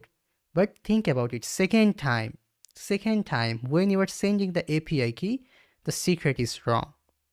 If you are sending a wrong secret, I wanted to mean, if you are sending a wrong secret, let's say VMX perfect API key, almost like, your API key, this is kind of like a public part, because this API key is the API key ID. API key ID means if we go to our Neon database, this is the ID, the UUID. So it's basically a public part, like anyone inside your applications, they can see this. I'm not saying like everyone, because it's also kind of like secure. Only if you are coming in here, then you can see the key ID from here, because it's a public value inside your dashboard. Definitely not publicly, just inside your dashboard. But still, I want to say that, let's say someone like, let's say, spammer or hacker is trying to add in here correct key ID. Somehow the hacker or spammer got the key ID. Now the secret, the most important part. The secret, even right now, if it's wrong, if it's just any 32 characters hexadecimal value, it will pass the security layer, because we're not validating the last part then. If we're adding the key ID in here, we're not passing this, we're not verifying this 32 hexadecimal value anymore. And that's a very another big security problem. Now, how can we solve this problem then? We have to solve this problem, definitely. And I actually found an idea. I was doing research on this for probably more than like 2 hours, because this is really critical. I was thinking about so many solutions, but like most of them were not scalable. But I found a scalable idea. Fine, we will add here key ID. Instead of D, we will add here key ID. Now, but still, we will add this D inside here. Where inside, just a minute. First of all, let's change the key. The LRU key, this is going to be key ID, version and key ID. R key digest, the Redis key, this is also going to be key ID, not D anymore. Now, since we updated it, now we have to also verify the secret key. Yeah, right. So for verifying the secret key, what if we add that secret key in here? Right? That's a interesting solution. So we can say API key digest and we can add the D. Now if we save it, it will give error, very normal, because in here we have to add the API key digest and type will be basically string. And let's remove this because it's actually not optional. It must need to be in our cached key. Yeah. Let's come back here again. So we added the API key digest in here, right? In local cache. Now, next time when we're verifying the cache, you can see if there is C meaning cache and C expired at more than like now, and we can say and the C dot actually API key digest, if it's matching with D, then only. You can see we added another security layer in here. That the security problem we were like, thinking that, yeah, if users are adding a wrong API secret, it might pass the security layer. But currently we're also verifying it that is the full API key digest is matching with our cache API key digest. If it's matching, then we're saying, okay, you're good to go. So there's no risk right now that even if you're adding wrong secret, that will also not work. Yeah, you must have to enter like the API key correctly. Otherwise, it will not work. Yep. In here in key ID, it looks good. But when we're updating the cache inside Redis, not local LRU right now. So inside Redis, the Redis one is in here. Redis. Yeah. So this is key digest. Yeah, this one. Yep. We have to add the API key digest in here, and this is also going to be D. Then inside Redis, we also have to verify it when we are verifying from Redis. So that's basically in here. Yeah, R digest and user ID. And we can say if R digest and invalid is 1, then this, or if R digest dot API key digest is not matching with D, then also unauthorized. Then it means API key is not correct. Yeah. Yeah, so we actually solved a very big problem in here. The main security problem. Currently, we can actually verify it clearly. Yeah. So right now there's no security problem at all. As per me, we will also write an unit test and we'll check everything later on. Is there still any security error or not? But as per me, I don't see any problem in the code base right now. Now the next one, the important one is last seen update. Or we can say track API key last used. Let's do one thing. Let's add here some more variable. For an example, last used debounce second. As I said earlier, inside Redis, we want to store the API key last used, but not every request, not on every request. That's just a waste of like CPU power, we can say. Just a waste of our server computing power. Instead of that, after every 60 seconds, we will update the API key last used if it's actually been used then. Otherwise, definitely will not update it. If it's been actually used, then we will update the API key after every 60 seconds. Yeah. So we need that last used hash just on key name, that VMX API key last used, and version, which is version 1 for now. Local cache. It's actually previously we had this. We don't need, it's not any new thing. Yeah, this variable. This is a local LRU cache variable. Now, here we have to create a new private module. We can easily create that in here, that private async. I'm creating it to separate the logic separate the API key last used logic. Yeah. So API key last used, we're going to receive here key ID, which is going to be string. Now inside here, we can add on key name for lock key. Yeah. So lock key, we can say VMX, then API underscore key, then last used lock. So this is lock. Like, we will not update this API key for next 1 minute. We can add the version in here, including the key ID. Yeah, done. Now we can say const OK, await this dot redis dot set lock key 1. We are just saying the lock key to 1 and expiry, which is going to be last used debounce second. Yeah, and nx means not expire until not expired. Yeah, if no if it's not true, if OK is false, then return the function. Don't update the API key, means debounce, like we're just adding here debounce logic, nothing else. Otherwise, if it's like already, if it's not locked yet, this lock key is not available, then it means we can update the last scene right now. So not last scene, last used, we can say. Then we can say redis.h set and last used hash. We can add the key ID inside here, date dot now dot to string. S will be definitely capital. Yep, we can save it. One thing here, we said key ID, which is string.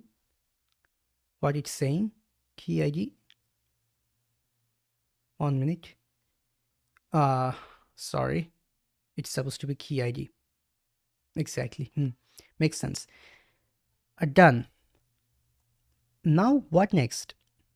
This function is ready, but we have to definitely use it. Where we will use it? After every time when our API key is being used. So where it's being used? From here, suppose from LRU cache, so we can say void. We are not adding here await because we don't want that it stop our API key response, because this is a GURD, this is not an API. So that's why we never should wait for updating the key API key last used. This is not a good approach. That's why we're not making it asynchronous. Yeah, last used, we are doing it like in background. So that's why we added this void this dot API track API key last used and key ID, and we can return true. Sorry, return true is already in here. I'm sorry. And save it. Done. So logically, this void this dot track API key last used and key ID, this like we're sending the key ID, it means we're saying that like call this async function. This is an async function. So we're saying call this async function, but we don't care about its promise. We don't care about its promise. Since this is an async function, we cannot call it without adding any await. So we are saying void this dot track API key last used, and we're sending the key ID. But the meaning of void is that we're saying we like don't care about the promise return from this function. So this will work actually in background. I hope you understand it right now. But still, we have to use it in more places, right? We're not using API key just from local cache. We're using it from Redis as well. When the API key is not available in local cache, we're going in here in Redis. So actually Redis is in here, if I'm not wrong, hset, yeah. And yep, here we can add it. So something like this. Makes sense. Now next one, the last one is I did something wrong, guys. This was actually the database one. You can see here, after checking it from database and everything, it's fine. We also need to add it in here, but still I think we have to add it in here. Yeah, from Redis part. Exactly.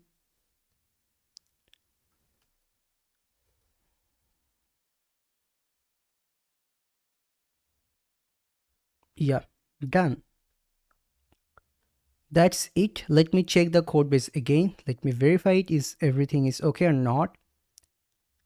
From here, let me check this function again for once. VMX API key, let's use log. Yeah, it's looking good. No, nothing is wrong in here. Okay, and this one is fine. This one is also fine. Then here, the last one is after here. Yeah, everything is actually perfect. Yeah, it's good right now. You can save the code base.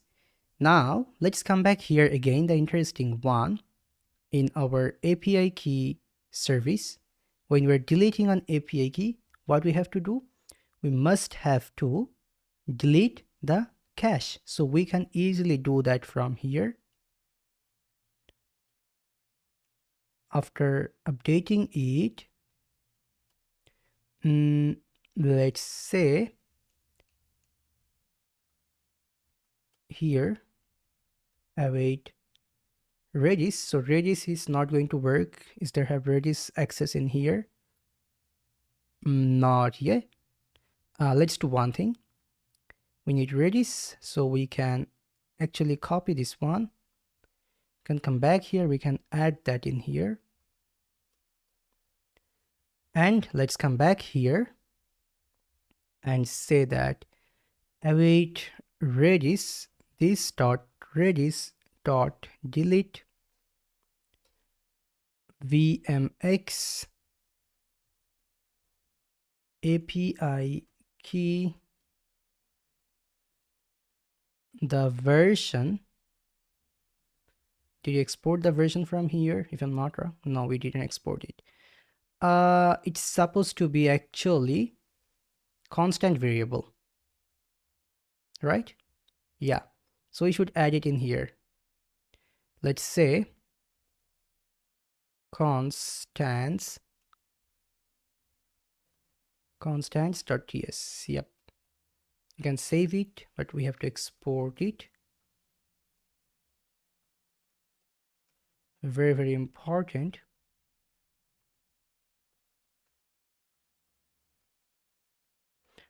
Except this one, except this local cache. Yeah,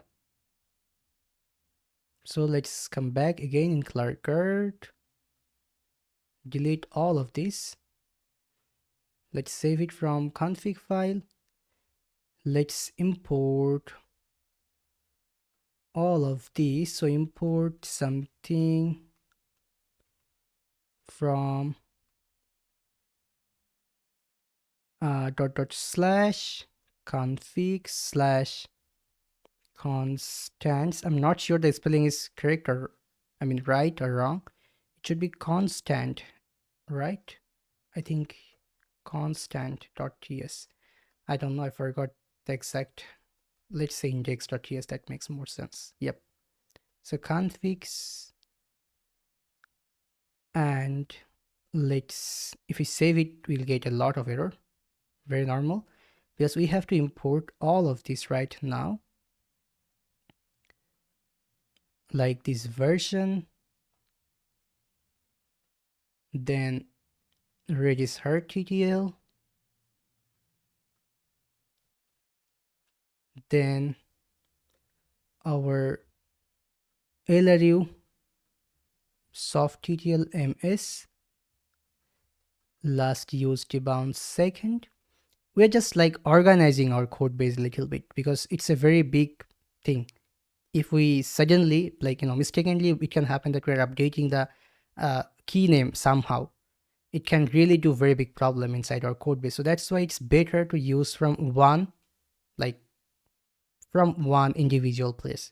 This version, this everything will work from here. Yeah.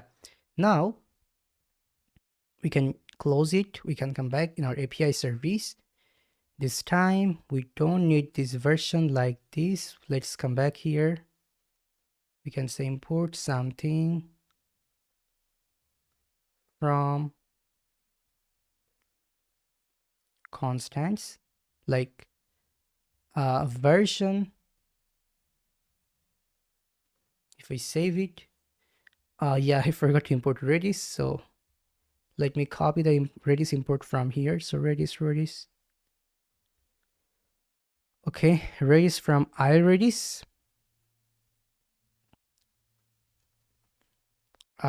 Yep, looks good.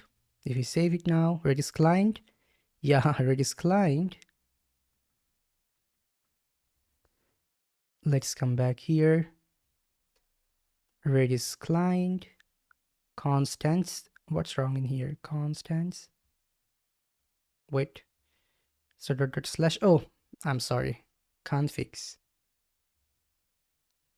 Yeah, looks good now. Here, instead of a version, we should do one thing. Let me see. Do we have the API key in here? That VMX API key, then version 1, and that name. Let me do one thing. It's still not safe, I'm feeling like, because we have to update it in so many places. So this Redis digest key, we don't have the key ID in here. It's a problem. So let me do one thing. Okay, fine. This structure is still fine. Yes, we don't have key ID definitely in here. The version is public value, except the key ID. Okay, let's come back here and let's add that in here. We need the key ID. The key ID is coming from here. So simple. Then after this, we need to delete the local cache, meaning the local LRU. So local cache, it's in here. We can copy this. We can come back here. We can set that local cache in here. Yeah. And we have to add this cache key interface then. We could add that in here too. Yeah. Export. Then we can set type instead of interface. Cached key. We don't need that in here anymore. Cached key. We can save it. Yeah. We can copy this. Okay, we already added it in here. We just need the LRU cache. LRU cache is coming from LRU cache library. Yeah, makes sense. If we save it right now, no error. Cached key is on error, no worries. Let's add it in here. Done. Now local cache, since it's in here, we can add that in here easily. So local cache, we don't need await in here because we don't use await in LRU. If I'm not wrong, let me see even from here. Yeah, we don't need to use await for local cache. It's not asynchronous. Yeah. So local cache dot delete, and we have to say the version name. So the version slash, sorry, not slash. We need key ID like this. Let me cross check again from here that the local cache key ID is correct or not. Yeah, so version and key ID makes sense. Done. Yep, so validation work is done. Delete API key. It's right now will work completely, like perfectly. When you're deleting an API key, it will delete the cache as well. So the API key will completely not work anymore when you're revoking an API key. Now, what I was saying to you that in here, what we're saying, we are updating Redis, right? When like the last used, but the Redis will expire after every 5 minutes, right? It will not expire, but we also have to update that database. That's the most important thing. So we have to, since we have to update that database, right now we have to run on cron job. That's the easiest option for us right now. Let's set up the cron. So let's come back in this source folder or in this infra folder. Oh, let's say in here we can create it. Let me create new folder. I want to go to source and we have to say mkdir. We can say scheduler. Yeah, that makes more sense. We could even make it in service, but for now, fine. We don't need any service for now. Here, probably we'll add a module, definitely, since we have to run the cron job after every 5 minutes. Okay, so let me create here API key or yeah, API key last used dot cron dot ts. Yeah, and let's write code inside here. All right, so at first we can import injectable and inject from NestJS/common. We have to install a new library, and this is called actually NestJS/schedule. This is for the cron job actually. Yeah, and schedule we can import cron from this NestJS schedule. After this, we can import Redis from iRedis. So import Redis from our IO Redis. Yeah. Next one, we need Redis client. So Redis client, we can import Redis client from our infra Redis module. We need our drizzle DB from our actually database module. So database module, something like this. Then we need our neon HTTP database because we need our database access inside here, something like this. We need our full schema in here. So import everything as a schema from database/schema. We need SQL because we're going to write here raw SQL code. So SQL from drizzle ORM. Yeah. Now we can say actually a version, but let me import the version actually from our config. So version from /configs. Cool. Let me clear it and run the server. Yeah. And we need also our last used hash. I want to check one thing. We already do have it inside our config. So let me add that in here. Yeah, last used hash, which is basically this version. Yeah, version 1, last use API key. Okay, yeah, makes sense. Let's come back here now. Let's add here injectable because this is also going to be another module, as I said earlier. So injectable and export class API key uses cron. We can add here a constructor. We have to add here a constructor. We need our database and Redis access. So let's add that in here. Something like this, that actually our DB and Redis client. Yep. Now we can add here on cron decorator. Something like this cron. We're going to run it after every 5 minutes. So we can say something like this. This is just like Redis, sorry, cron sign for as I know this is minutes, seconds, milliseconds. I'm not sure, I forgot it actually, but this is how we can define 5 minutes. Yeah, I actually really forgot it, but I'm sure this is 5 minutes. I know the 5 minute sign. I forgot this meaning actually. 1, 2, 3, 4, and this one, the 5. Yeah, it's actually right. We can say async flash last used, because we have to flash it. As I explained earlier, we're going to do a batch update. We're not going to update with individual request. That's definitely not going to solve the problem. Individual request means we're not going to update database. For on API key, we're updating it for one, then for another API key, we're updating it for another time. No, we're not going to do that. We'll do on map instead of that. So we can add here on map, and we can say await this dot redis dot h get all our last used hash if there is no map or object dot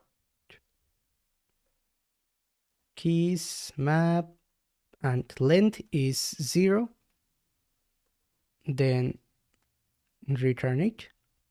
Yeah, otherwise await this dot redis dot delete. We have to delete the last used hash after every 5 minutes. Yeah, to save our Redis memory from getting crashed. Yeah, so last used hash. Now we have to build values list for the bulk update, or for the like group update, badge update, as I said earlier.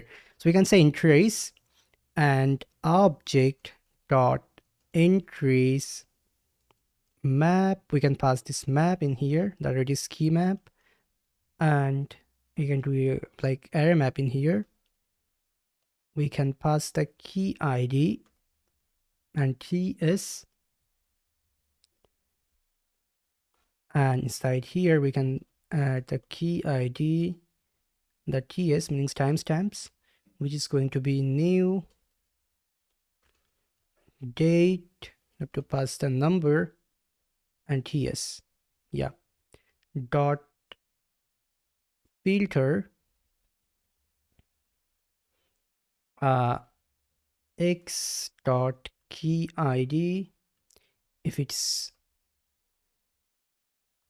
matching with x.ts, and x.ts means timestamps. We can say instance of, let's add here a type, instance of date and number is nan x.ts dot get time. Yeah, we can call it. That's it. Now it looks a little bit weird, but we're just making our entries for database update. If the entries dot length is 0, return it. Otherwise, constant values SQL. We can say SQL dot join entries dot map, and SQL. We're right now writing the SQL code. So wait, I did a small mistake. Yeah, we have to add here backtick. E dot key ID and E dot TS. Yeah. Okay, and after this, we can say, wait. I did a small mistake if I'm not wrong. Yeah. We have to add another SQL, and we have to add here on comma. Exactly. That's it. So what is this? This is the value SQL, okay? Like the value in an SQL format, the e.kid and e.ts. Yeah. Now the real SQL or database updates, we can say await this.db.execute SQL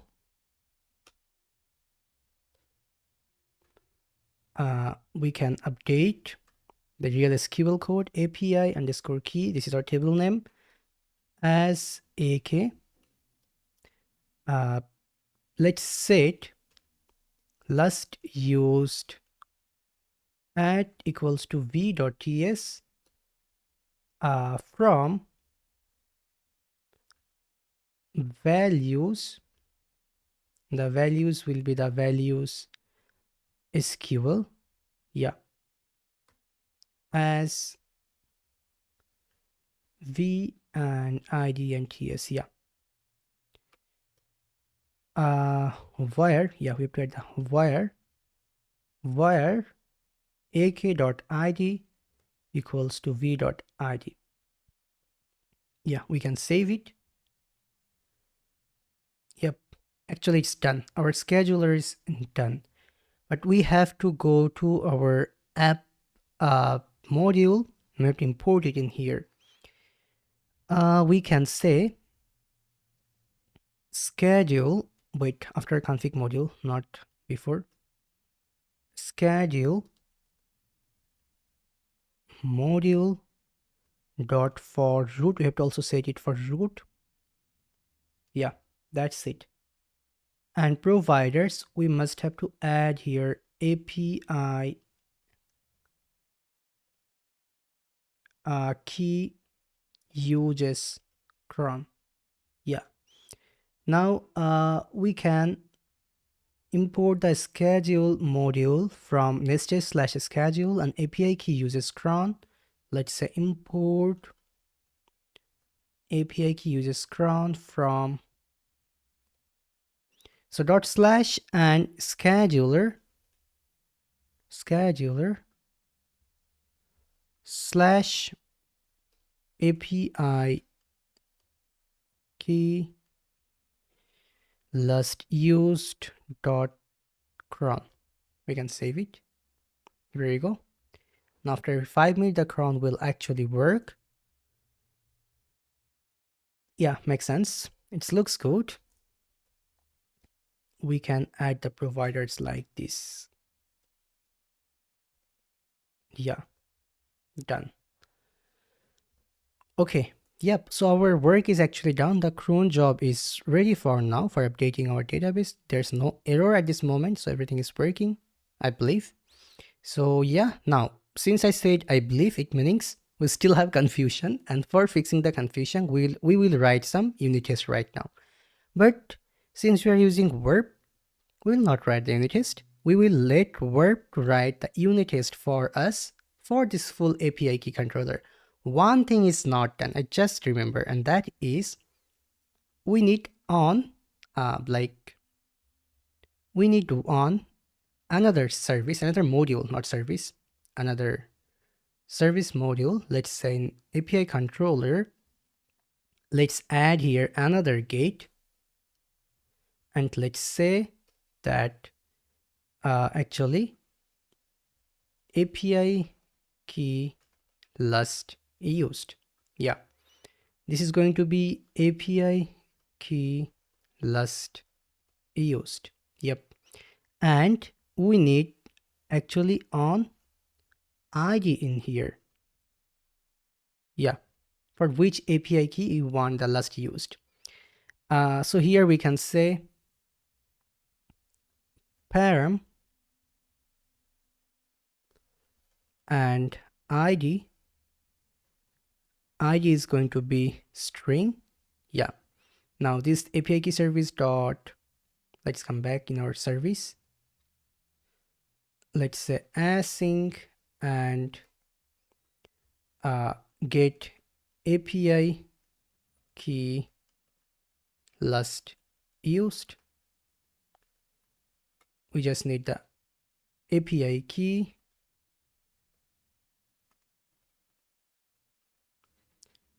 not API key, we need the key ID. API key is definitely not accessible like this. We just need the key ID. Yeah, so key ID, let's add here our this get API key last use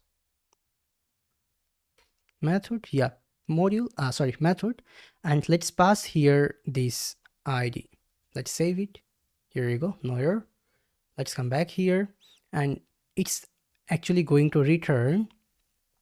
We're returning from here. Let's come back here. At first, we will check here from Redis. So we can say Redis value await this dot redis dot h get and vmx. Sorry, vmx is not going to be capital. Yeah, api underscore key, then last used. This is our like last used key and the version. Yeah, or even we could do one thing. We could actually use this last used hash. Let's come back here again. Let's say the last used hash. The last used hash is coming from here. And after this, we have to pass the key ID. So key ID, here you go. No error is now in here. Now, if there is Redis value, then return new date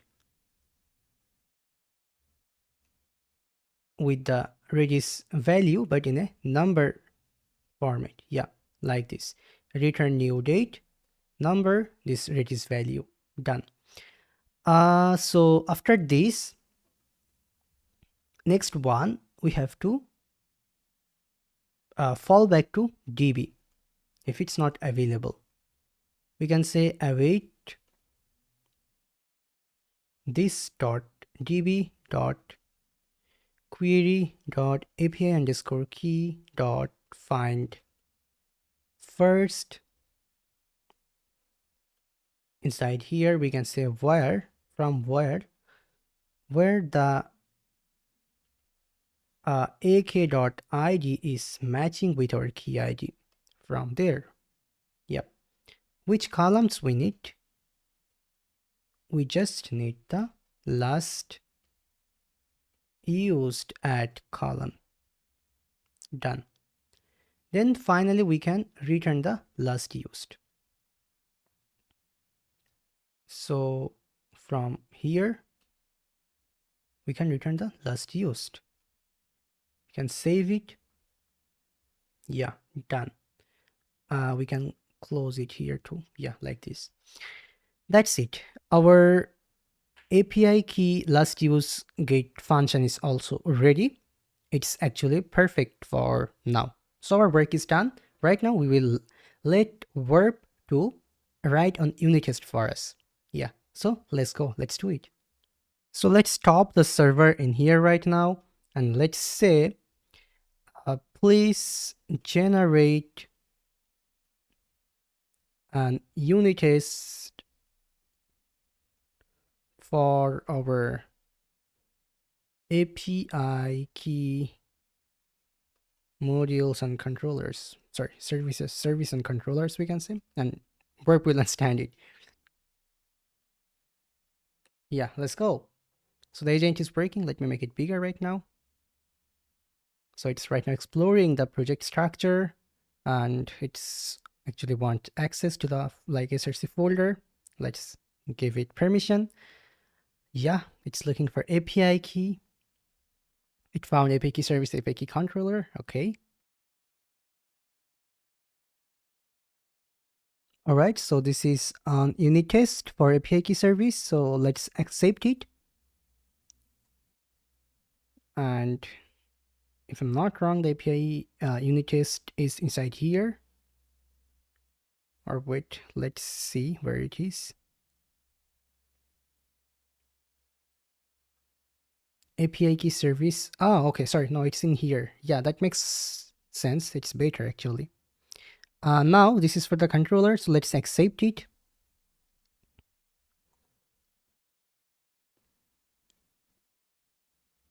Now, wait, let me see where it's right now going.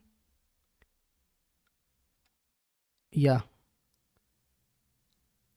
So let's check if they pass the test or not. Run.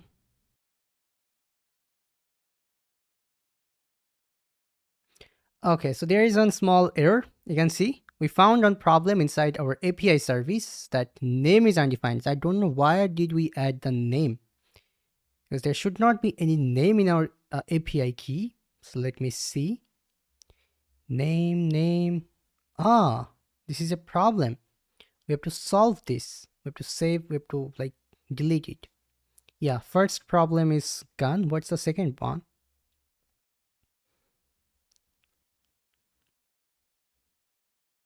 Yep, so it's actually, we have to remove the undefined name. Yeah, done. Now I think there will be no error. Let's see again. Let's test. The prefix regex doesn't match. Okay. On regex mismatch. Okay, another problem. Let me see. This is really getting interesting now. Yeah, on typing mistake. You can see when we're writing test, we can actually find out so many things which we did mistakes. We can accept it. This is really great. Now we can go to here and we can test it again. npx test and this one. Yeah, right now two tests, both of them got passed. Yep. Actually, I think we should also add on test. Good job. We can say good job, please. Add another unit test for our clerk card. Yeah, let's see. Is the clerk guard is okay or not? Because that's the most important thing we have ever we actually made. And our API key service, it should work right now. Since the testing script is working, it should work right now. We will definitely also check the test script by ourselves, like manually. Let's see the guard testing script.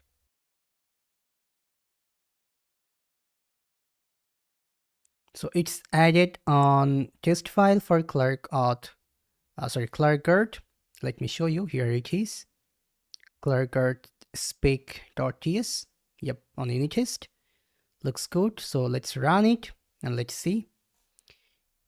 There is some problem. Definitely there will be some problem. Let me see. Clerk guard where token should authenticate with a valid clerk token. Yeah, that actually makes sense. It's not any error if I'm not wrong. We just have to add here clerk secret key. Yeah, so the test script should be a little bit updated now, and we've already updated it. So let's accept it. We can also press enter to accept it. Now let's run the test again. Yeah, it got passed now.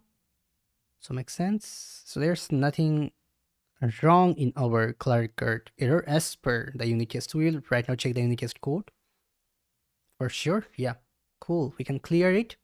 We can make it small and let's check the code right now. This is the clerk auth guard spec.ts, meaning the unit test code. This is the mock LRU get, LRU set, and LRU delete. Very good. chest.mock LRU cache and API key verifier. It looks actually perfect. This is on jest unit test. We are using NestJS testing, which is actually better. It's on like NestJS provided library, which makes like adding unit test easy for us.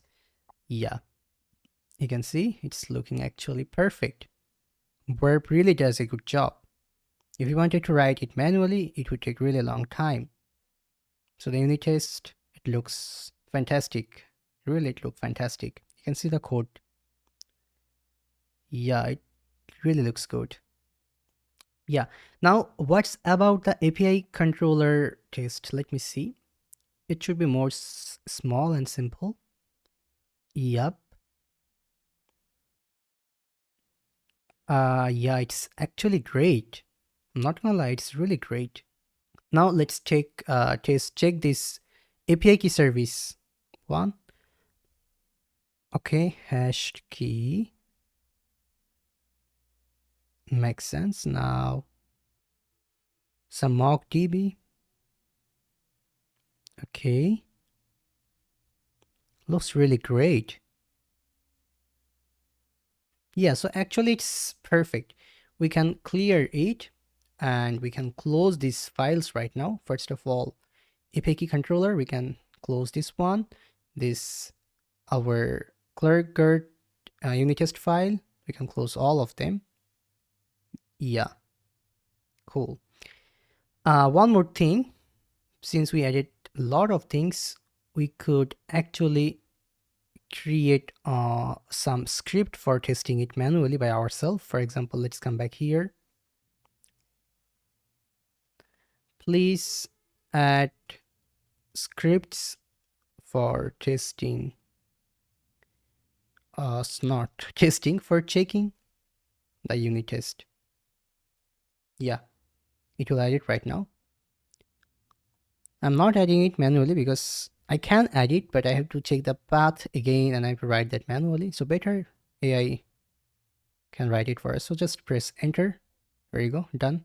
Yeah, so testing added done. You can see in here, we can right now run this npm run test and guard, let's say, to test the guard. There is some like test pattern was replaced by test. Okay. Please fix the error. Yeah. So right now verb will fix the error for us. We could also write it by ourselves, but fine. Let's verb do it for us. Let's accept. Yeah. Now we can again write this npm run test guard. The test is right now running. Yeah, here you go. You can see the test right now got passed. So yeah, it's working. Now next one is for our test and guard is ready. So next one is API key. So write the API key test. Yeah, cool. All of them are working. So our test is also working. It means our API key features is actually working perfectly. We can close all of these files right now. Let me close all of them one by one. And yeah, like this. Why did I close all of them? Because right now we're going to add this inside our inside GitHub. We're going to add this code inside GitHub. It's always better when you are finishing on module, we are uploading that into GitHub. And for our this project, I will be uploading every single module in a separate branch. Why? So that you can actually go to that separate part of the video and you can check that separate part code base by going to that specific branch. So let me go to actually github.com, but I have to go to github.com from one of my another browser because I don't have GitHub logged in my Google Chrome. So here you go. I'm in my GitHub right now. I'm just going to repositories. I'm hitting new. From here, I'm selecting Becodemy. You can just use your like personal account or anywhere where you want to upload the code. A repository name. This is very, very important. We can say Vidmox server. We're planning to like store the server code in a different repository because we will deploy server in a different like different server. Different server means different virtual machine. That's why Vidmox server should be different. Yeah. I'm keeping it private for now because this will be actually private. Git ignore, yeah, we can add that. But this time, this is very, very important. Let me do one thing. Let's add on git ignore here right now. Add a license. No license needed. Let's create the repository. Why I'm doing it? It's very, very important. So you can see this is the main branch right now. I will do something different right now. I will add init git, so git init, and to check the git ignore file again. So yeah, it looks good to me. Yep, it looks good, no problem. After that, git initialize done, git add, git commit, API key feature adding, wait. I want to do one thing. This is the main branch, but I want to create a separate branch right now. So we can say git checkout minus B, and we can say actually API key. Yeah, API key chapter, we can say API key chapter. Yep. Right now we're in API key chapter. We can say git add, git commit, added API key chapter, and let me see the commit a little bit. Yeah, everything looks good to me. Now we can say git push, but definitely it will not work. We have to come back here. We have to copy this. Let's come back here now. Let's say git remote add origin and this repo. Yeah. Now git push minus u origin API key chapter. It's asking for username because I guess I haven't logged in from Warp yet. That's why password. That's interesting. Just a minute. I need to check my GitHub password. Sorry, why it's in this screen. It's supposed to be in a different screen. Just a minute. I'm checking my GitHub account password. Here it is. I'm copying it and pasting it in here. Invalid username or token. Password authentication is not supported for Git operations. Oh, I hate this. So I have a solution for now, just for now, which will instantly work, I know. And the solution is opening another code editor. It can be like VS Code, because I already did login inside here. So I really don't want to waste my time by setuping it again. So I will just say git push this comment. We can copy it from here as well. This one, just copy it and paste it in here, and it will actually work in here. You can see the interesting thing. Yeah, it's working. Let's give and reload. Here you go. API key chapter is actually in here. Perfect. You can see API key chapter is in here. It really looks good. Now at this moment, I want to use another tools which I feel like a lifesaver for ourselves. It's a new AI tool. It's called CodeRabbit. What CodeRabbit actually is, when I'm clicking this compare and create a pull request, but you can notice an interesting thing in here. It's saying there is not anything to compare. But why it's saying this? Definitely main branch doesn't have any commit from ourselves. That's why it's saying like this. No problem, we can easily fix it. Let's come back to VS Code again, since we did log in VS Code. So we have to just write this command that git pull no rebase origin main and allow unrelated histories. Yeah, we have to add this command. Now here you go. You can see it's added basically on conflict, which is normal. We just have on small changes in here. You can see. Yeah, the problem was inside here. We just have to fix the conflict. It just have on new line. So let's add the new line. No problem. Yeah, we can again add it, commit it, and push it. Yeah. This time you will see the magic. This will not say that there is nothing to compare anymore. If you right now come back here, compare and pull request, here you go. You can see there is this pull request option in here. So we can say API key chapter as our title, and we don't need any description. So let's create a pull request here right now. When you created a pull request, you can see CodeRabbit is right now checking our code. So why CodeRabbit is checking my code? For you, probably it's not going to work like that. Why it's working for me? Because I already set up CodeRabbit inside my GitHub account. How you can do it? Let me show you. Just go to the link which you are watching right now in the screen. something like this, that 1minute.run/coderabbit, and then you will come back in CodeRabbit website. In here, let's hit login from here, and we have to do login by using our GitHub account. Yeah, so I'm doing login by using my GitHub account. This is my GitHub username and password. Let me check my GitHub password again. Yeah, I have it here right now. So let's hit login. I have to add here my two-factor authentication code, something like this. Yep. Passkey. I don't want to add any passkey for now. Here you go. I'm inside CodeRabbit right now.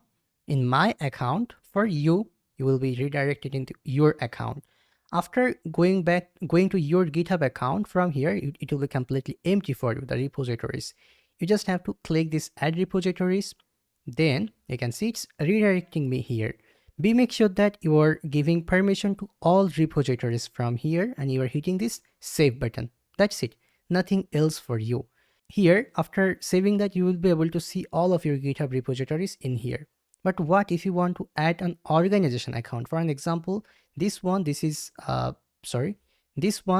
not any personal account. Then what you can do? Very simple, just click here and you will be able to add organization from here, as like this one. Becodemy organization is here. So you can see the Vidmox server is actually in here. So this is the setup step. This is very simple. It will just take like highest 1 to 2 minutes, and they really have a very generous free plan, so you can definitely check it out. Now let's come back to our GitHub repo again, and let's see what CodeRabbit is telling us. See, it's checking our code base and it's saying currently processing new changes in this peer. This may take a few minutes, please wait. So yeah, CodeRabbit is actually checking our code base. We just have to wait a little bit until it's finishing the checking.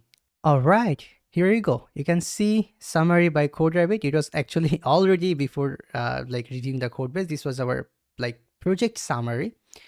New feature, API key management system with create list, revoke and regenerate options, multi-path authentication supporting both API key and bearer token flows, Redis-based caching infrastructure for improved performance, Docker containerization setup for PostgreSQL database. It's actually wrong, but fine. Let's say AI is definitely not going to be 100% correct, but fine. It's what it's saying. Most of them are correct. Redis services, good. Documentation, it doesn't have actually any good README yet. Fine. And it's like project configuration, build tools, and development infrastructure initialized. Okay. Now, the main interesting part of CodeRabbit. Yeah, you can see here it's saying we didn't silly mistake in our code base. The mistake is Redis server require pass Vidmox. The password is Vidmox. It's saying avoid hard coding secrets in Docker Compose YML. Yeah, it's a very good suggestion for us. I also know this. I added this because I was in development mode. That's why I added this, but CodeRabbit catches it for us. It's really not a good practice. The proposed fix is, it's saying just use an environment variable and use that in here. But for now, since we're in development mode, we will go with this one, because for production mode, we'll not use this docker compose.yml. We will use docker compose.product, not product, prod.yml. Yeah. So for this one, this is fine. We can like resolve this conversation. Now, next one, eastlin config.mjs. Oh, wait. I forgot this one. I missed this one. This is also a minor mistake. I really like didn't write this code in sense when I was writing it. You can see a mistake. It's saying the Redis CLI ping will not work. Why it will not work? Because we do have password protection, but here we're not adding the password. Definitely it's not going to work. So the proposed fix is this one. So let's copy this and actually it's adding the variable. Okay, fine. Let's do one thing. Since it's suggesting us like this, let's add the variable. So yeah, we can come back to verb. We can go to our docker compose YML. Here you go. Now I don't like it inside. Let's take it bottom. Yeah. Here the mistake is in basically here. We can delete it. We can add this one. 1 minute. It looks quite big because it's not correct. Let me see. It was the full test command. I'm sorry. Yeah. So the full test command, we can copy this, can come back here. We can change it like this. Yeah. So Redis password, then the first one, which one we actually say it fine, it's actually resolved. We can actually check that suggestion as well. Yeah. So they're suggesting us to add an environment. After a container name, we have to add it. Let's say, actually we could add it in here too, but fine. Let's remove this plus. Yeah. Redis password, which is going to be Vidmox. Yeah, for now, the by default value, fine for now. Yeah, so the solution, both of them were really helpful for us. It's really interesting. They are all suggesting us great thing. Now here, potential issue, upgrade JS to 20.94.0 for JS 30 compatibility. Okay. It's saying downgrade, not upgrade if I'm not wrong. Yeah. And even it's giving us a prompt for AI agent. So if we copy this, it will actually fix the problem for ourselves. Let's see, is it really working? Let's just copy that and paste that in here. And let's see, is our verb code can fix this. So it's actually going to package.json. Perfect. And let's see if it's fixing it for us or not. Yeah. I see the current version. Since your test command ran this, so both run successfully. Exit code 0. The current JS version is compatible with JS 30. No update is needed. Okay, fine. It's like AI fighting with another AI. Fine. The suggestion to update to TS JS 29.4.0 may have been based on outdated information. Yep, it's important. All the suggestions they are giving, it probably not correct. Yep, that's AI behavior. Definitely AI is not going to give you always correct thing. And that's why we still have our job, because AI never can be always up to date. It's impossible. Yeah, but the suggestion they are giving, the suggestion code Revit is giving, it's really life-saving. Readme.md, we don't need to actually check any of this. We can actually resolve these few things. Readme.md, we don't want to change anything. Here, Clark Gert, potential issue. Error message is misleading for auth failures. Fine. We don't care about error message at this moment. Here, major issue, race condition, data loss risk between Redis read and DB write. Okay. Proposed fixed using atomic rename. Okay, let's copy this. Let's again see AI to AI, what it does for us. What warp code does for us. Let's see. And here, this is a critical mistake. See, critical. Okay, because this is critical, I can see the mistake in here. I did on syntax mistake. Yeah, I can see the generated SQL has incorrect syntax. Each row in a values clause needs to be wrapped in parentheses, and the as alias syntax placement is incorrect.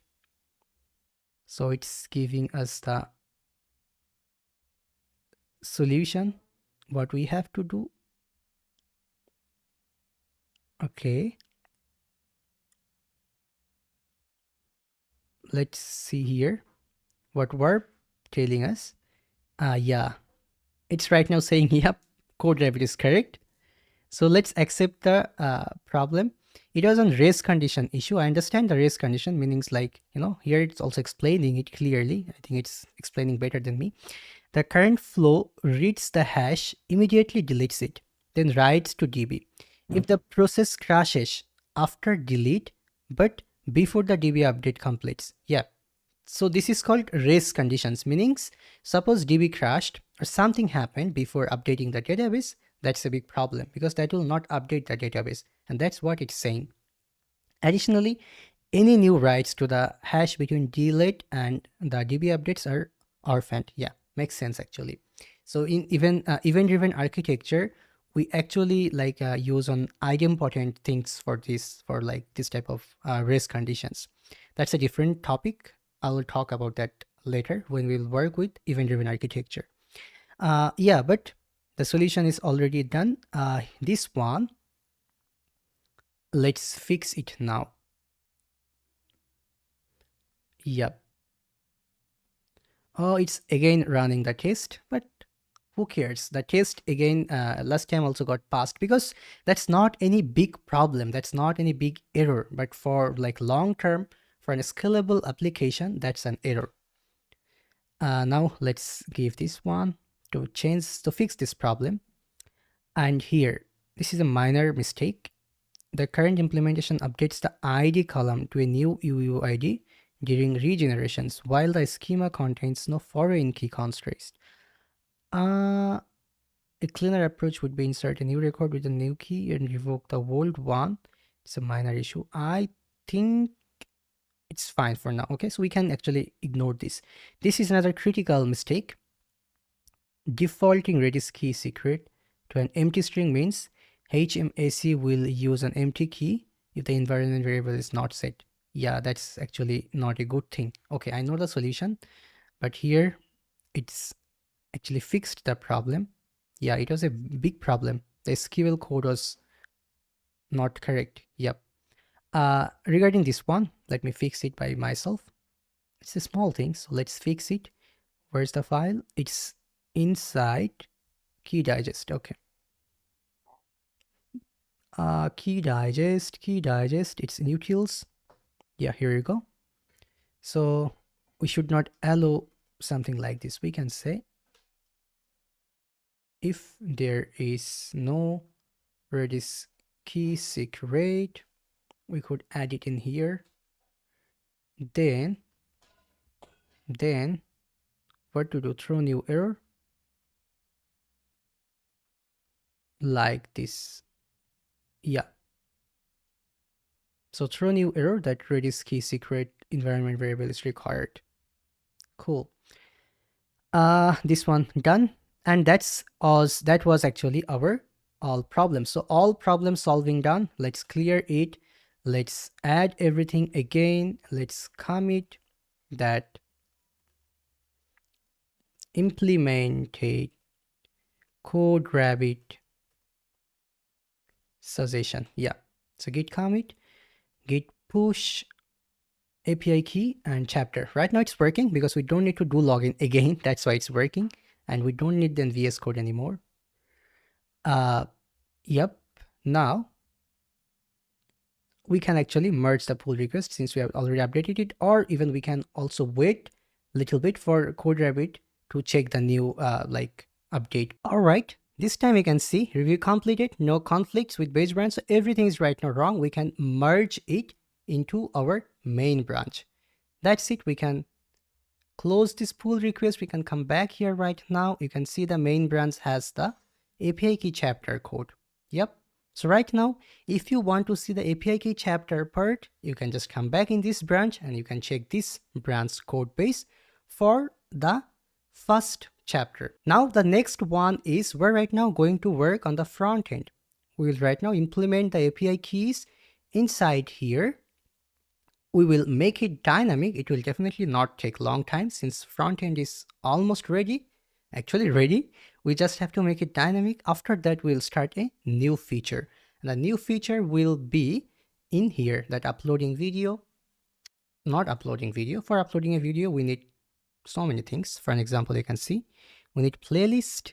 So yeah, that's the one thing. So we will create playlist cart at first, meaning create, update, read, update, delete. And after that, we will start to work for the upload video backend. Yep. That's it. So right now, no wasting time, let's start to implement the API key features inside our client side. So let's go. Alright, so for writing front-end code, for working with NestJS, I would not prefer Verb anymore because Verb is very good when you are writing backend code, and especially it's like powerful when you're using AI or for terminal-based work, because Verb terminal is actually powerful than Cloud Code. If you go on Google and if you search it, is verb powerful than Claude? You'll see the result. That verb is generally considered more powerful and versatile than Claude Code as an all-in-one terminal AI. So for actually backend work, for terminal related work, verb is great. But when you're working with NestJS, most of the extension will not work in here as like VS Code, because VS Code has so many extensions, and that's the like powerful side of VS Code. Another thing I noticed in here, when I'm using verb code, it's not giving a lot of pressure to my laptop.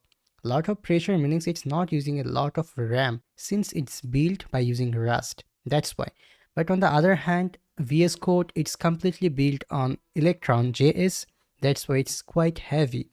But for actually like, front end related tasks, definitely VS Code is best, I would say. So let me open VS Code, and for actually terminal, we will use verb, or let's come back here in this main dashboard, in app, in settings, page.tsx. We will right now start to work in here. Yeah. So this was the key list. I forgot, I mistakenly commented it.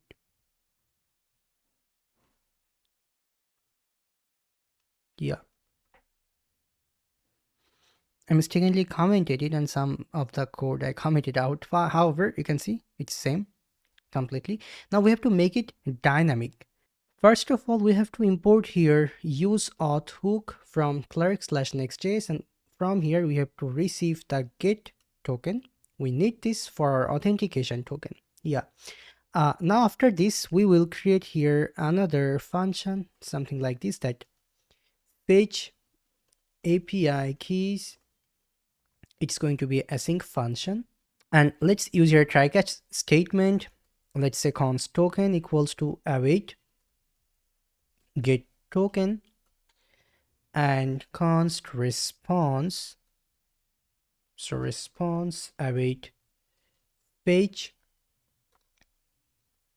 we can say process dot env dot next public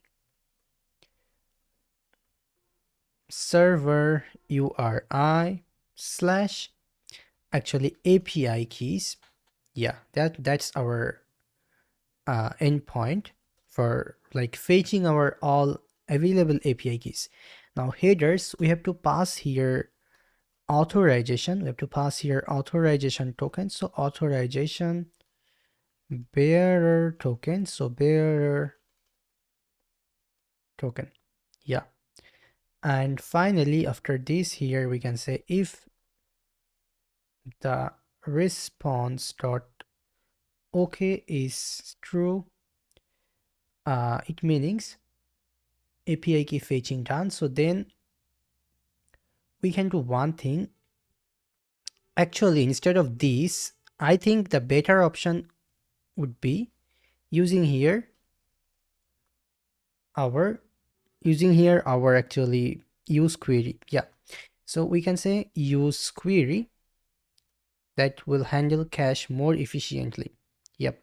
We have to add here on query key. We can say API key, and we have to pass here query function, which is going to be a callback function. So we can say query client. Yeah. From use query client. Then from here, we can say query key. It's looking good. Query function. Fine.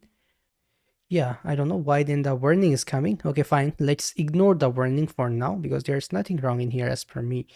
We can just copy this. We can cut it actually. We can add that in here.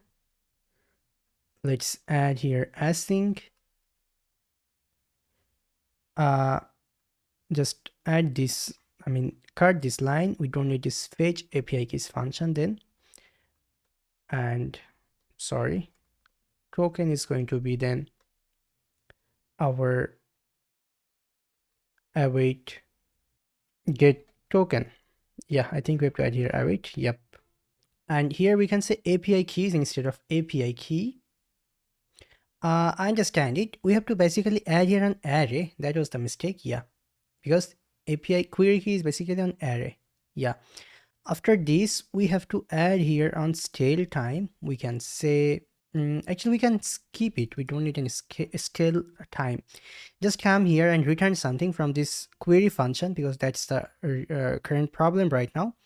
Here, after this, we can say from here, if there is response, actually there will be always response. So let's say const res equals to response.json. Yeah. And we can return the res dot keys. Yeah. And from here we can say that API keys, which is basically data, and why this use query is still giving React hook must be called in the exact same order. Okay, yeah, I understand it, why it's giving this error. Very normal. We have to add it in here. Yeah, so API keys done. Next one would be our is loading. So we can say is loading. Yeah. We can copy it, and here we can say enabled only when there is loaded and there is actually user. So there is user, or wait, user might be undefined. So we can add here another thing, that is sign in method. Yeah, so is sign in. Done. We can save it now. If we console log this API keys, definitely it will not work, because first of all, we have to check this next public server URI inside our backend, sorry, frontend.env. So here you go. You can see it's already in here. The value will be http localhost 8080/API/v1. Yeah. And then now we have to right now go back to our backend services main.js, because if you come here, you can see it's giving error. It's saying that API key not found, and it's giving actually a course error. So fine, we can fix the course error easily. Let's come here in this source main.ts. Inside here, after this, we can say app.set global prefix. We can say API. And actually, these earnings are actually coming because of this istlin config. We can delete that. We don't need an istlin config. Yeah. Now we can say app.enable versioning, and in here we have to add a type, that versioning type dot URI, and default version is going to be 1. So version 1 right now. And next one for course, so we can say app.enable course origin is going to be true, and methods going to be something like this, and credentials, which is going to be true as well. Yeah, so with this we're enabling course for all of our, like any origin can send request to our server right now. Since this is a developer platform, we have to add it like this. Now we have to add here this use global pipes, and we have to add this new validation pipe. Whitelist will be true, for bit non-whitelist is true, and transform true. This is for our GERD, not GERD, sorry. It's basically for those DTA. So when you are adding DTA, we will add it after some time. Without verifying the DTA, it will not work. I mean, our server will give error. So this is a high security and we want it. That's why we are adding it in here. But make sure that we are actually installing this new library. Wait, let me see. Is there have any error in our server or not? Let's come back here. No error. Very good. If it is giving any error, then you have to install a library. Okay, I'm not sure. Probably it's already in my project. That's why it's not giving any error. But as I know, with these things, you need to install another library called class validator. So if it's giving any error, we make sure that you're installing it. Yeah, for me, it's not giving error. So for me, it's fine. Our main.ts work is done. We have to come back to app module.ts. Inside here, we have to import our API key controller and provider. Inside here, we have to say API key service. Yeah, we can save it. Now if we come back here, if we give a reload, you will see that API key is sending 200 response and it's an empty array. But here in line number 73, it's saying native code. Interesting. Let's come back to frontend and let's see why it's speaking this. I mean, why it's speaking like this weird way. API keys. Here is the API keys.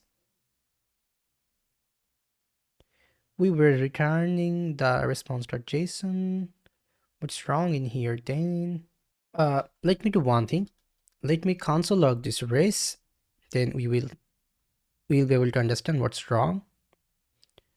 It's empty array. I'm talking about this line number 50. So race. And then we can actually comment this API keys. Given reload. Race is an empty array. Wait. So race. Okay, done. Let's say API keys. Yeah, now it's fine. Great. Now we have to add the create API key or generate secret key. Yeah, we can say. So generate secret key, we will say that generate API key, not generate secret key, generate API key. And if anyone click here, and by the way, since we do have our API keys dynamic, we can comment out these lines and we can actually add here dynamic code. And in here, cooldown over, we will add that, but in here, we have to add code like this, that if there is secret keys, so secret keys dot length is more than 0 or not 0, and must be is loading. Is loading means which one? This one. Is loading is false. Then only show this. Otherwise, this button for generating an API key, because after generating an API key, there will be no generate API key button anymore. Cooldown over is giving error. Very normal. Cooldown over, that's not available here if I'm not wrong. Yeah. So cooldown over, let's add it in here. Constant cooldown over, it's going to be keys. So secret key. For now, let's say false. Okay. We will make it later. Yeah. Now generate secret key. Handle generate secret key. Here you go. This one. We can say const race equals to await fetch that same line again in here we need. So we can copy it. We can come back here. We can paste it. Then slash. We can say API keys. Actually same URL as I know, as I remember. Just post endpoint. So we have to say method is going to be post, and we have to pass the headers. So wait, the race was fine in here because we need that after some time. So let's keep that console log.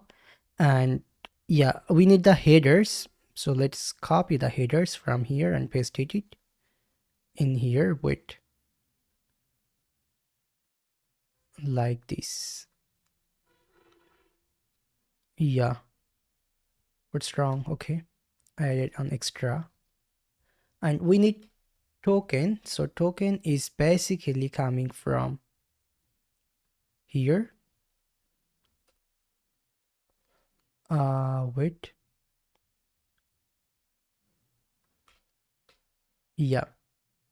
So we are token done. Now that's it. We don't have to send anything when we're actually working for. We're generating a new API key. Yeah. We can say set secret key raise dot key. Sorry, raise dot data. Let's do one thing. Let's say any, and by the way, we make sure that we're checking it from here, and ignore this any warning. It will not work. It's actually just an VS Code problem, not any real problem. Probably it's happening because of east lane, if I'm not wrong. Yeah. If you delete east lane, here you go, no error. Console log response secret key, yeah, and set show model, we have to make it true now, and we have to invalidate these API keys to fetch new API keys. So we can say query client, let's come back here, query client dot invalidate queries, and we have to pass the query key in here, which is going to be this one, this API keys. Yeah, we can save it. And if we come back here now, if we hit generate API key, it will work, but I want to check few more things from here. When the model is true, yeah, key list secret key dot length is more than 0, and is loading is false. Is loading is coming from here. Yeah, that will be actually always false. This is illogical, this line. Key list, sorry, no, I'm sorry, I'm actually looking for a different one. This show model, yeah, show key model, this is the correct one. Your new secret key dot slice looks good. Okay, let's go. For the handle copy, it's just secret key, and we're saying use query API keys, sorry, from here raise dot key. Yeah, let's go. Let's hit generate API key. Something is wrong, no worries, but we're getting here our response. This is an array. Okay, interesting. So this is an array. This is our API keys. We're getting an array. Prefix created at, it's not gate, it's supposed to be post. Why it's gate? Oh, here is the key name. What's wrong in here? Response. Wait, 73 number line, right? This one, yeah. What's wrong in here? This response was actually on JSON response. We can say constant response equals to await raise dot JSON. Yeah, we have to change this format to JSON format, and finally we can say response dot key, and we can log the response. Yeah, if we come here, nothing is happening yet, seriously, but if I'm not wrong, the API keys actually got created. Come here, here you go, you can see it's got created. Okay, so there is something wrong. Let's try to understand what's wrong.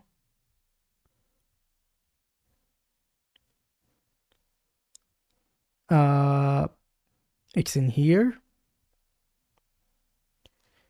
API keys, so secret.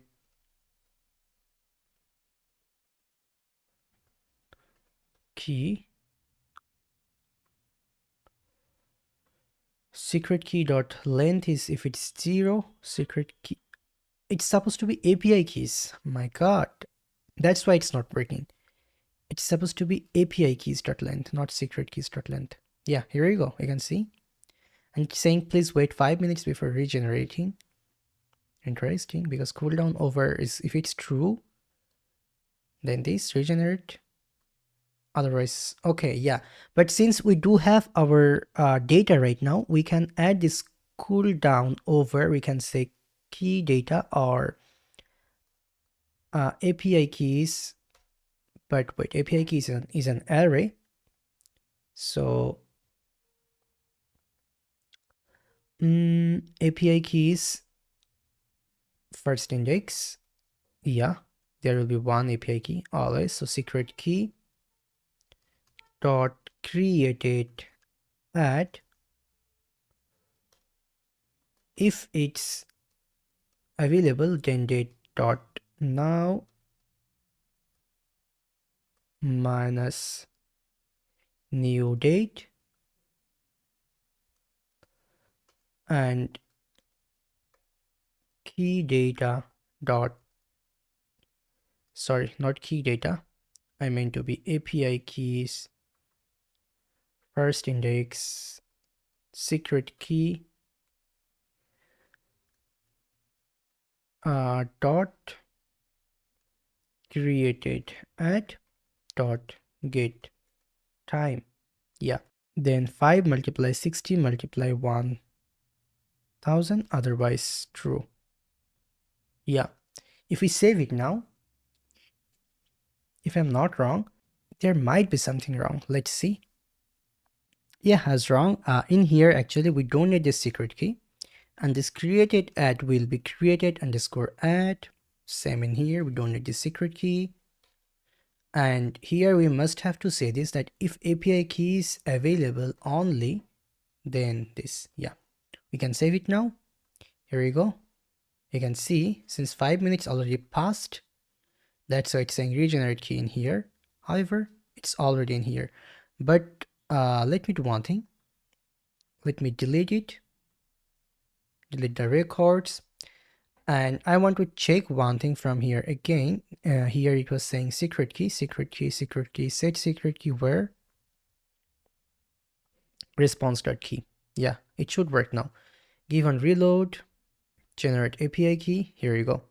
We can copy the API key. We can paste that in here, and this is our Vidmox API key. You can see VMX underscore the API key ID, UID, and the secret key.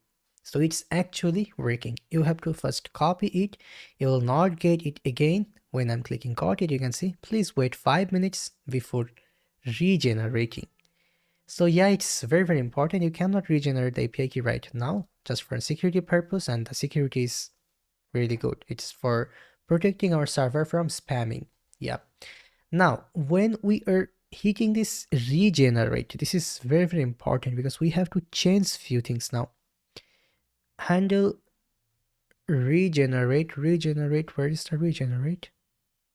So we are saying basically handle generate secret key, but no, we have to say handle regenerate secret key. Yeah, because for regenerating the secret key, we have a new API. We have different API, that's why. Different API endpoint. So handle regenerate secret key, which is going to be exactly similar like this one with some changes. Yeah. So let's come back here and let's come back to our backend module. Services, and from services, not services, from controller, this is the regenerate API key where we have to pass the ID and regenerate. Okay, so API keys, the API keys ID. All right, so it's going to be the on callback where we have to pass the key ID. Key ID is going to be something like Why it's static here? Okay, no worries.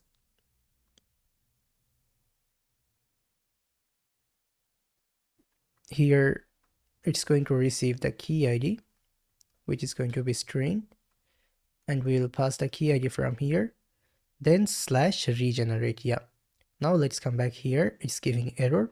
Very good, normal. Because here, let's cut it, add on fragment, and let's say if API keys dot, no API keys dot, we say the API keys dot map API key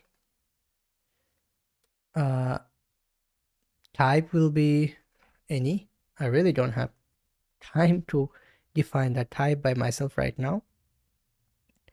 I know what is the key ID. So key ID is going to be API key dot ID. Last used, we have to add another endpoint for this last used, and here we can say API key dot ID. Yeah, and not ID, it's going to be actually prefix. Cool, you can see it's right now dynamic actually, and this is the value. Last use not used yet. Regenerate API key. This will call regenerate with this key ID, and response.key API keys. Okay, let's come back here now. It's actually calling regenerate API key. For regenerating an API key, if we hit regenerate API key, it will regenerate the API existing one, revoke it, and again generate it, right? It means we have to update the existing API key. Yeah, that's it. And when we are updating it, we have to not delete, but 1 minute, we have to delete that API key from here. So await reduce delete VMX API key version and this key ID, we have to delete it from cache. Yeah, we have to do it actually at the end after this DV update, then cache update, and then send the key again. Yeah, cool. If we give on reload, I think 5 minutes already passed. We can regenerate the key, and when I'm hitting regenerate, here you go, you can see the API key is right now different. It's definitely different. Last one was FBE. Now you can see it's different, but one collection. Yeah, great. And for security reason, you cannot generate any new API key now. No, you can. Seriously, how? Alright guys, I found the problem. The problem is actually in backend. The problem is that when we're updating the API key, we're not updating the created ad. Since the created ad is the old one, that's why it's not dynamic. So what we can do, just go to API key service.ts, add this created ad and new date. Where in this regenerate API key module, created ad and new date. Now after saving this, if you come back here, if you give one reload, if you hit regenerate API key, copy it, you can see it's different. If I hit got it, now you can see it's saying please wait 5 minutes before regenerating. Even if I give reload, it will say the same thing. So it's actually working right now, and the revoking is actually also working. You can see with this approach on, user can only create one API key, which is highly like secure for us, for our applications, because user will be able to not do any spamming right now. Very good security approach. But I know there are some pros and cons for this. The pros are definitely from our side, and cons are if any user suddenly want to create two API keys, which is definitely not natural sometimes, right? You are creating an API key for development, you don't need to create it again within next 5 minutes, right? So that's why the security layer, just for protecting our applications from spammers. Yeah, I hope you're understanding. Now, then I know you were right now going to ask me, then why did we add this delete API key? We're not deleting it, right? Kinda true. We're not deleting it. We're not implementing the revoke API key. Fine, but we're doing that in here. When we are regenerating it, we're automatically, you can see, revoking it. We're deleting that from cache. So it's logically the same thing. Now get API key last used. We need this actually. So for getting the last used, API key last used, yeah, we have to pass the ID. Very good. Come back here. We don't need this res right now. We can copy this. We can paste it in here again, and we can say API keys. Sorry, not like this. There is a problem. The problem is that for on API key, we can get the last used date, right? Let's do one thing. Let's make on function instead of that. So we can say constant get last use. It can be async function, but it will receive the API key ID, which is going to be string API key ID, or what was that? Yeah, key ID, exactly. So let's come back here, say key ID. We can add here a try catch statement. And here, get last used. We can say const res await, and this, yeah. So fetch API key slash this key ID, nothing else, token. We need that token. Just add that in here. Yeah. And inside this right now, we can say constant response equals to await res.json. Yeah. And we will have our API key last used date now. Response, if it's catch any error, then console log the error. Any.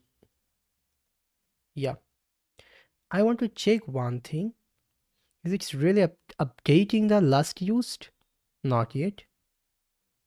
Because we haven't used it yet. That's why. Yeah. But let's try to use it somehow. And let's see actually. Like realistically it's working or not. So get last used now. This is important. Very, very important and a little bit different. When you're clicking developer access, then we can send a request for this, okay?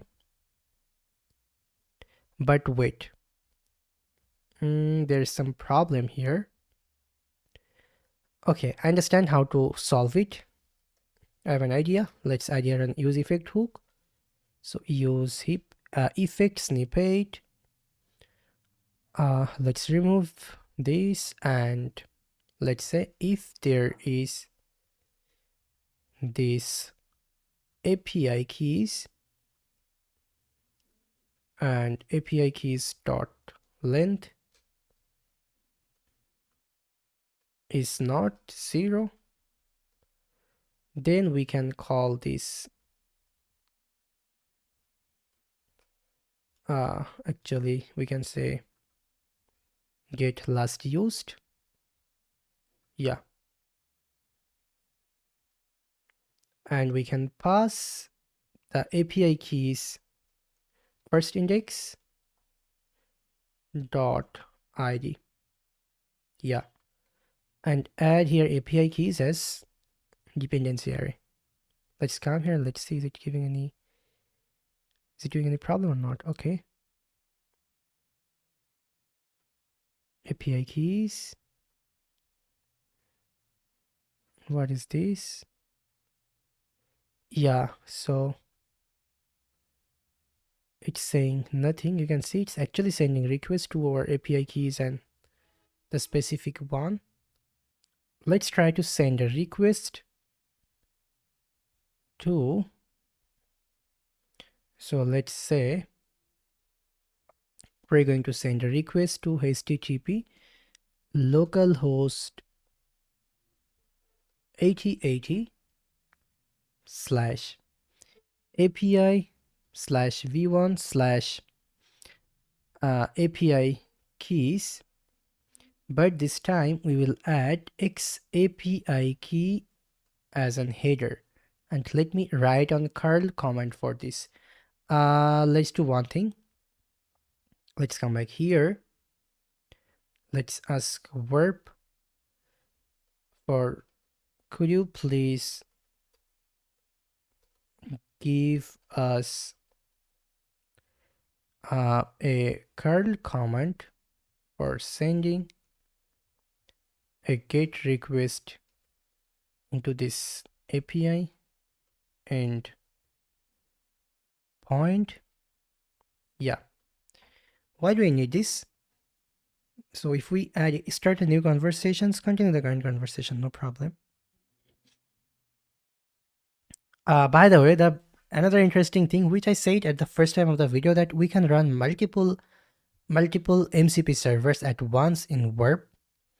Here you go. You can see it's giving us the curl command. We need the curl command. Let's start our server again. Let's come back in VS Code, clear everything. And in this your API key, we have to add our API key. So let's do one thing. Let's regenerate it because I'm not sure the last one is correct or not. So regenerate, got it. And let's come here, add it in here. And here you go. Internal server error.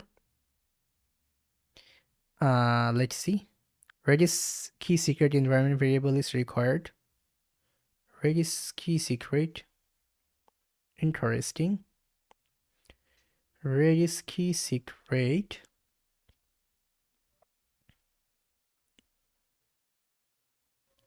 Redis key secret. Okay, got it. No, it's already in here. What's wrong?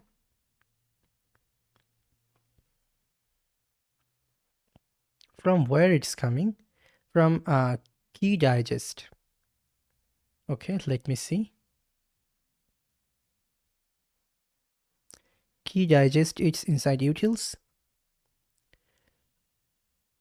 Redis key secret. And the error is Redis key secret environment variable is required, if I'm not wrong, right? Yeah.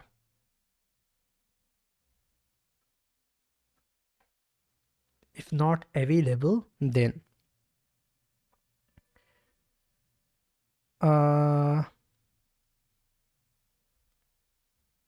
let's add it in here and let's see if the same error again coming or not.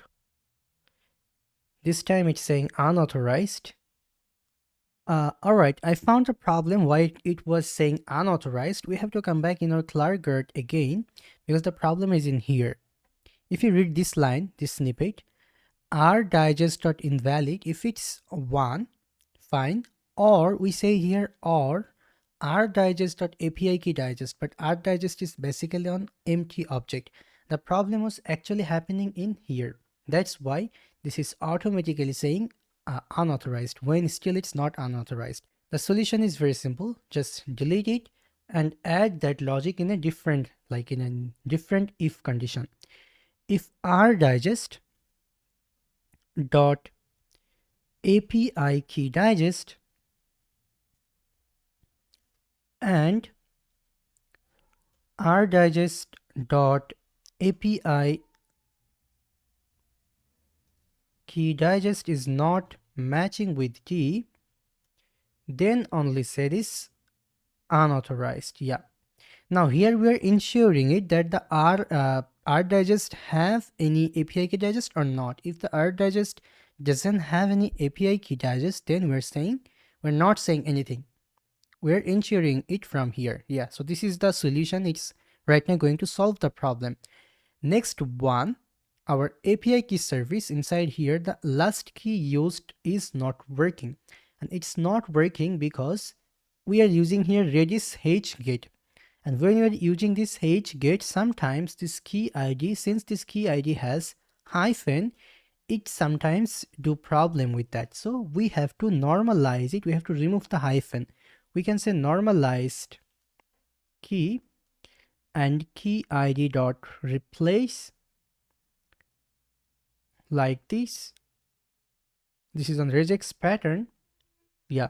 So we are saying normalize the key and saying here the normalized key. This time we will get actually the last used date. But one thing I want to add in here, because it's right now looking a little bit unprofessional. So let's add here a like field name. For an example, last used add, then we can add it in here. Same thing we can do in here too. That return last used add, then record dot last used add or null like this. Yeah. So we can save it.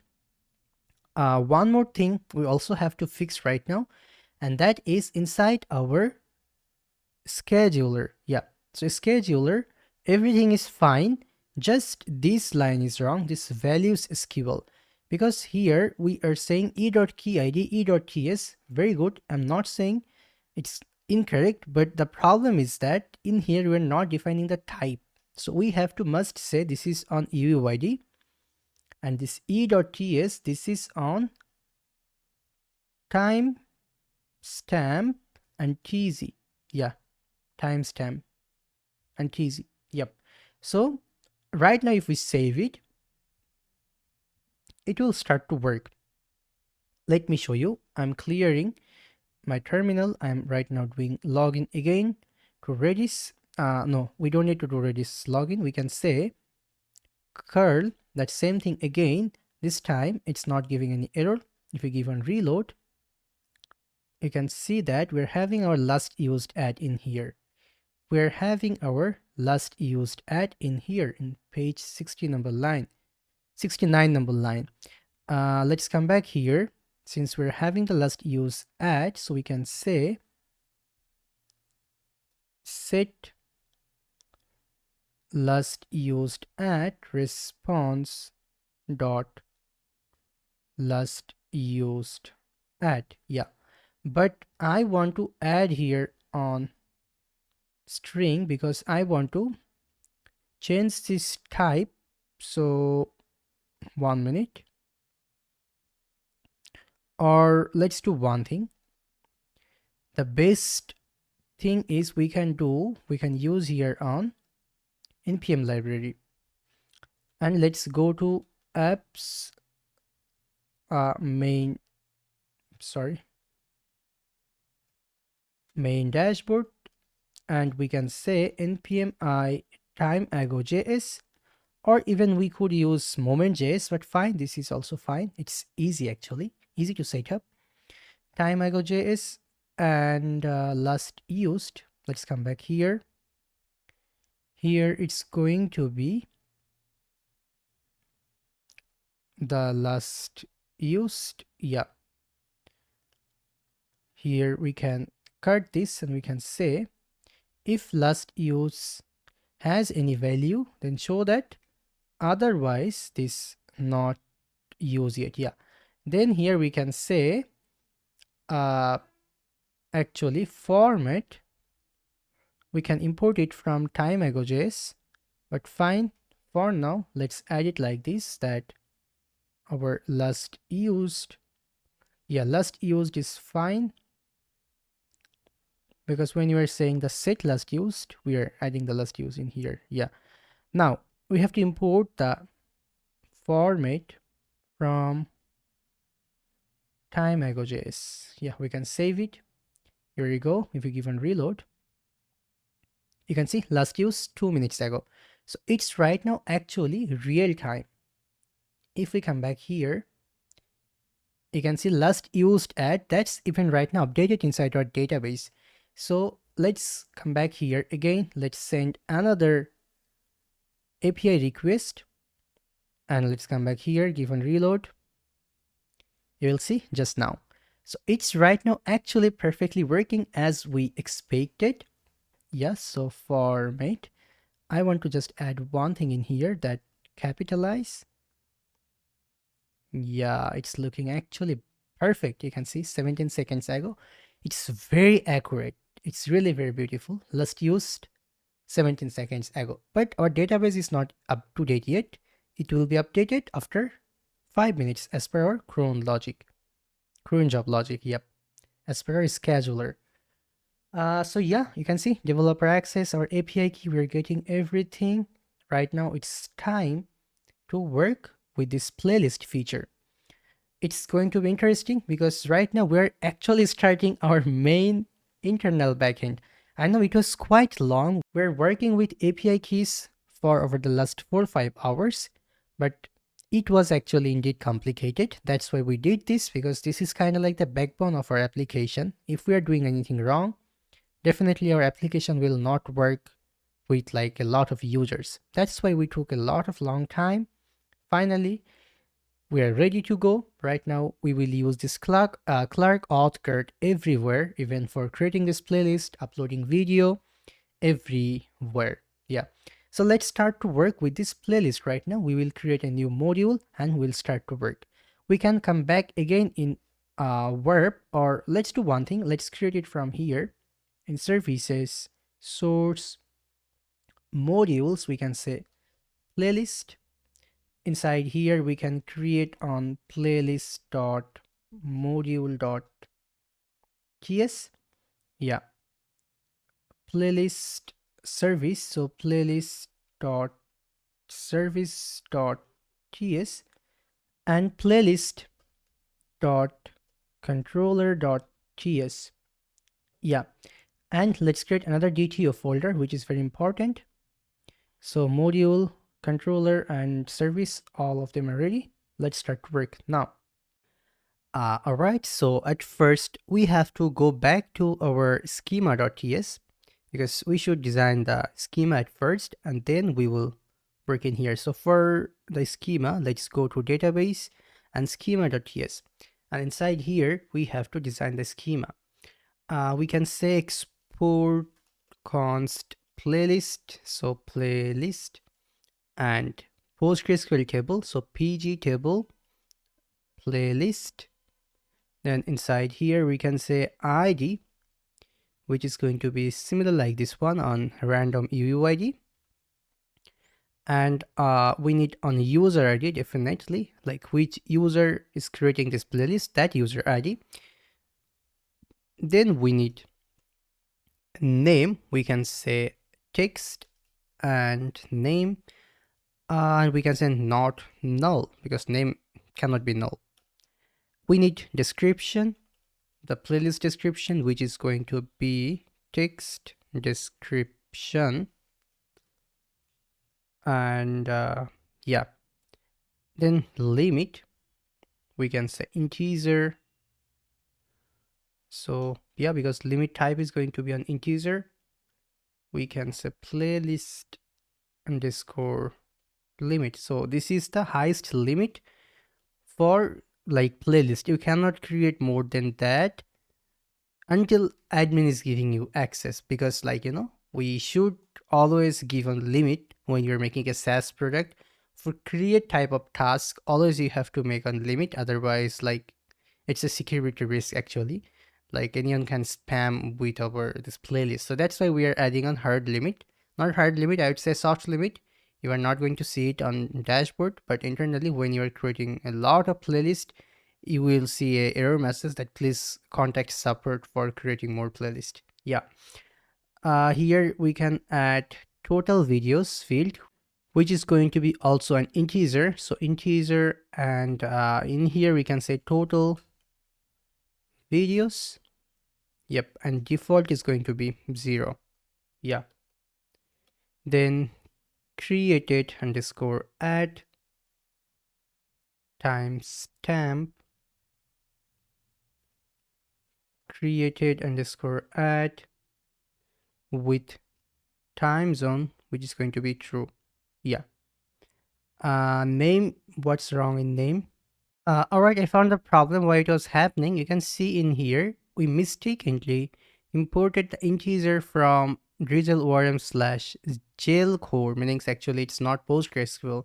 So we have to import the integer from must be drizzles hyphen orm slash PostgreSQL core, and then this earning will begin. There's no type error anymore right now. Yeah. Cool. Now we can come back to our verb code again and let's push this to database. So npm run db generate, npm run db push. Cool. We can clear our terminal and we can start it again. Let's come back here and give on reload. Here you go. You can see playlist is in here. ID, user ID, name, description, playlist limit, and total videos and created ad. Yep. Perfect. Now we have to come back to our DTO folder in here and we have to create our DTO right now. So what is a DTO actually is? If you previously worked with NestJS, then you know what is DTO, but if you haven't worked yet, if you are working first time with NestJS, so DTO means data transfer object. It's basically a design pattern used to transfer data between different parts of an application. For an example, you can say, let's like with easy language, let me explain it. DTO is basically like on form validation, but you are not writing the form validations like, you don't have to use the Zod or that type of form validation library when you are working with DTO. And that's the benefit of using NestJS. So yeah, that's it. With this DTO, it will actually it will be a type safe, like anyone cannot pass any weird type of data except your DTO type. Yeah. So let's create here a new file by giving name create playlist.dto.ts, and inside here we can export class create playlist DTO, and we can say API property operational, not operational, optional meanings this is optional. No, this is not optional. Sorry, it should not be optional. It must need to be actually string, age string, which we can import from our class validator library. Yeah, so we can say import string age string from class validator. Yeah, let's call this decorator. Then let's add here name, which type is going to be string. Yeah, and is not empty. We make sure that we are adding it because it's required. Name is required. Yep. Next one, it can be optional, so we can say add date API property optional, and we have to import it from nestjs/swagger. Then it's going to be optional, so we can say is optional. We can use this is optional decorator. Then we can say age string. This is also a decorator. It's also need to be string. We can say description, which is going to be string. Yeah, we can save it. Yeah, so create playlist DTO is actually ready because we just need these two fields, and rest of them actually don't have any other fields. Rest of them are like limit. This is a default value. Total value is also default. User ID, that's also like we are attaching it from our middleware, so we don't need that. Yeah, we just need name description. Yep. Now for updating the playlist, user will be able to update only the name. So we can say update playlist.dto.ts. User will be able to update this name and description. Yeah, that's it. We can come back here. We can paste it. Instead of create playlist DTO, we can say update playlist DTO. Yeah, we can save it, and it's actually going to be completely same because When you're updating, you can also update the name and description. Yeah, cool. What next? The next one is, let's come back to our playback service and let's create here our playback service. So we can say injectable. Let's inject it, inject this service. Then we can export class playlist service. And inside here, let's add the constructor. We can inject here the drizzle db. So drizzle db and private read only db any and something like this. Wait, sorry, it's going to be inject, not injectable. I'm sorry. Yeah, that's why it is giving error. It was a mistake of mine. Now for creating a playlist, this is very easy, but we also have to ensure it that the user like not creating more than the limit. So we can say await this dot db dot select, because we have to check the current limit right now. So we can add here count. We can import this count from actually drizzle orm and limit the maximum limit, same from drizzle orm. It's going to be playlist dot limit. Yeah, playlist dot limit. 1 minute. It should be dot dot slash dot dot slash. Exactly. Now where is we have to add this where. So after this playlist dot limit, here we have to add the from playlist where our playlist dot user underscore id is matching with the user id. Yeah, that's it. This is our select logic. Now we can say const effective, or yeah, effective limit the results, or result, actually not results, result limit or on default playlist limit. So it's going to be another const config variable. So default playlist limit. Let's do one thing. Let's come back to our these configs in here. Let's say export default playlist limit, which is going to be actually 10. And let's add here on const. Yeah, you can save it. We can import it in here. That's source slash configs. Yeah, it's small, fine. Now we can say if the result dot count more, or sorry, less or same as the effective limit, less equals to effective limit, then throw new error, that bad request exception, sorry, that maximum playlist reached, please contact support for adding more playlist. Yeah, so effective limit, it's basically by default 10, but when there is limit, so we already do have limit definitely when we're creating a collection. I mean, when we're adding a new collection for each user, definitely there is a result.limit which is 10.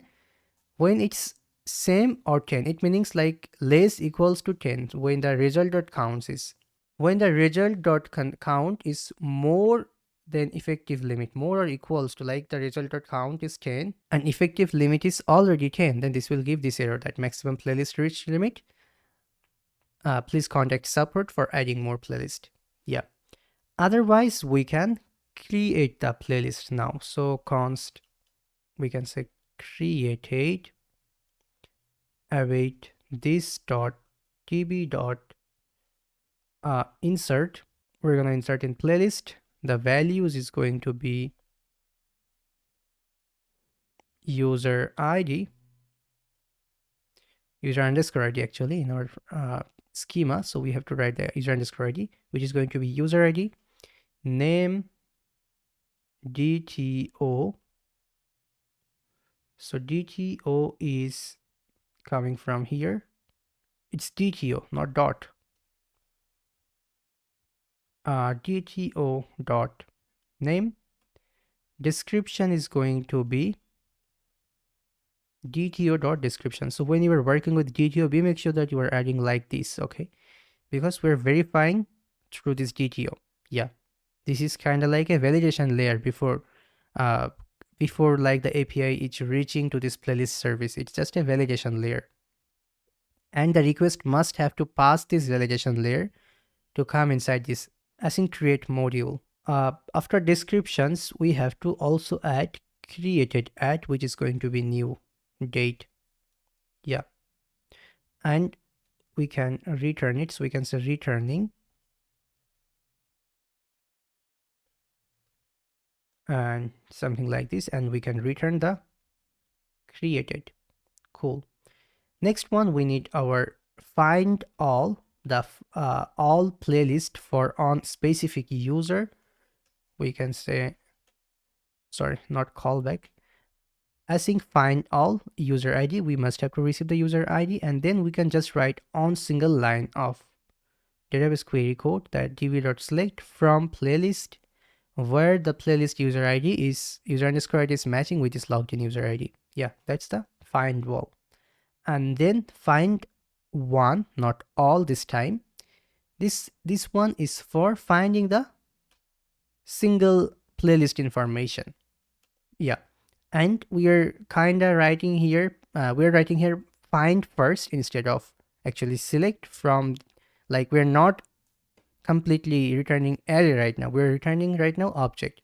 So const record await db.query.playlist.find first where p.id is matching with this ID. ID is this one, the playlist ID, and definitely the user ID also needs to be same, the logged in user ID, similar like the logged in user ID. So we are checking it in here. If no record, playlist not found. Otherwise, next one is this one, that async update, and this is for updating the playlist. So we are updating the playlist with the new informations that playlist user playlist informations, the new informations with this DTO. Inside DTO we have the name and descriptions, and that are the only things which user will be able to update. So that's why we are just setting here the full DTO. We're updating the playlist table, and must be playlist ID must need to match with this ID, and playlist user ID must need to match with the logged in user ID. If it's not available, means no, updated means playlist not found, because then this where part is not matching, then only no updated is available. It means playlist not found. Next one, playlist delete. This is going to be also small, something like this. We're saying const deleted and await db dot this dot db dot delete. We're deleting the playlist where playlist ID is matching with that this ID, and user ID is same with a logged in user ID. Same thing we're writing almost everywhere, and then we're returning it. But this one is db dot delete. Yeah, because we're deleting it from our database. And if it's not available, means something is wrong in here, then playlist not found. And finally, we're returning the deleted object. Yeah, which one we are deleting, that one. Now we can go back to our playback controller. Sorry, not playback, playlist controller. Inside here, we have to add our controller decorator from NestJS common.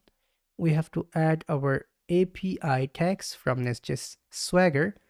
We can say playlists actually.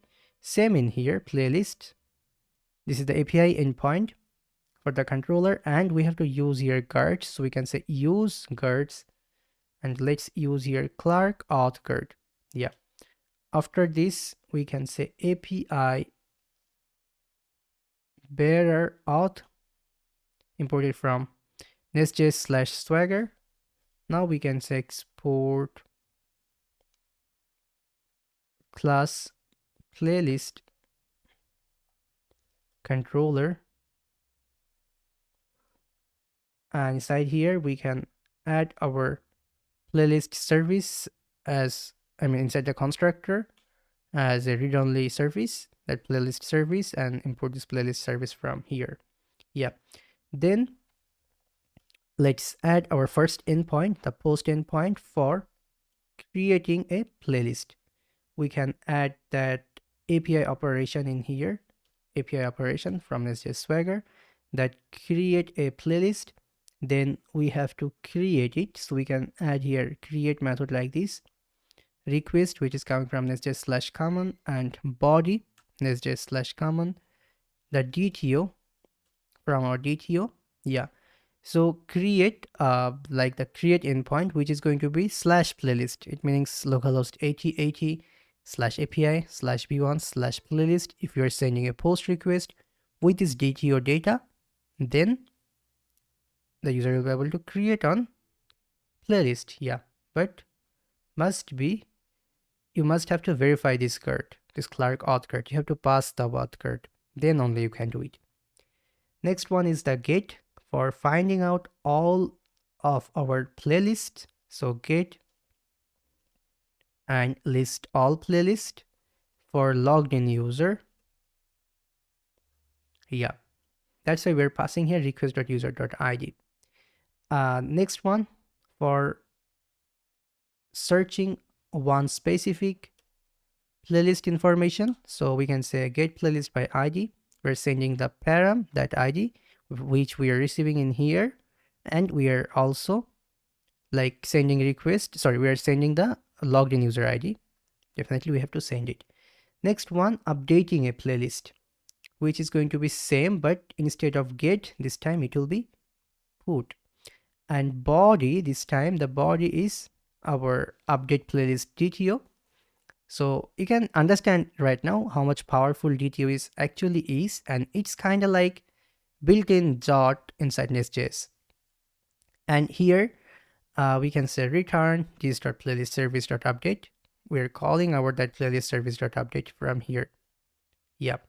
Next one is for deleting the playlist. So delete and delete a playlist. We are passing the ID and the logged in user ID. That's it. Done. Our controller and our service, both of them are done right now. Alright, what next now? The next thing is we have to come back to our playlist module right now, and inside here, let's use our module decorator from NestJS/common. Inside here, we can say controllers, and we can add our playlist controller and providers, which is going to be playlist service. Yeah. Now we can actually finish it, so we can say export class playlist module. Yeah, now we can save it. Now since module creation done, everything done, we have to come back to our app module, and we have to use the module in here. We can say playlist module, and we can save it, and we can come back here. Here we go, everything is still okay. Then let's come back here. We have to make it dynamic right now, but before making it dynamic, one thing I want to do, since we have completed a new module, let's push it. So let's come back here. Let's clear everything, and let's say git checkout -b, and we can say playlist be a playlist chapter, and we can say git add git commit edit playlist chapter. Yeah, we can push it to our playlist chapter, and here we go, done. We can clear our terminal, we can run it again, Let's come back to GitHub, our repository. So it's basically in here. Let's go to Becodemy repositories.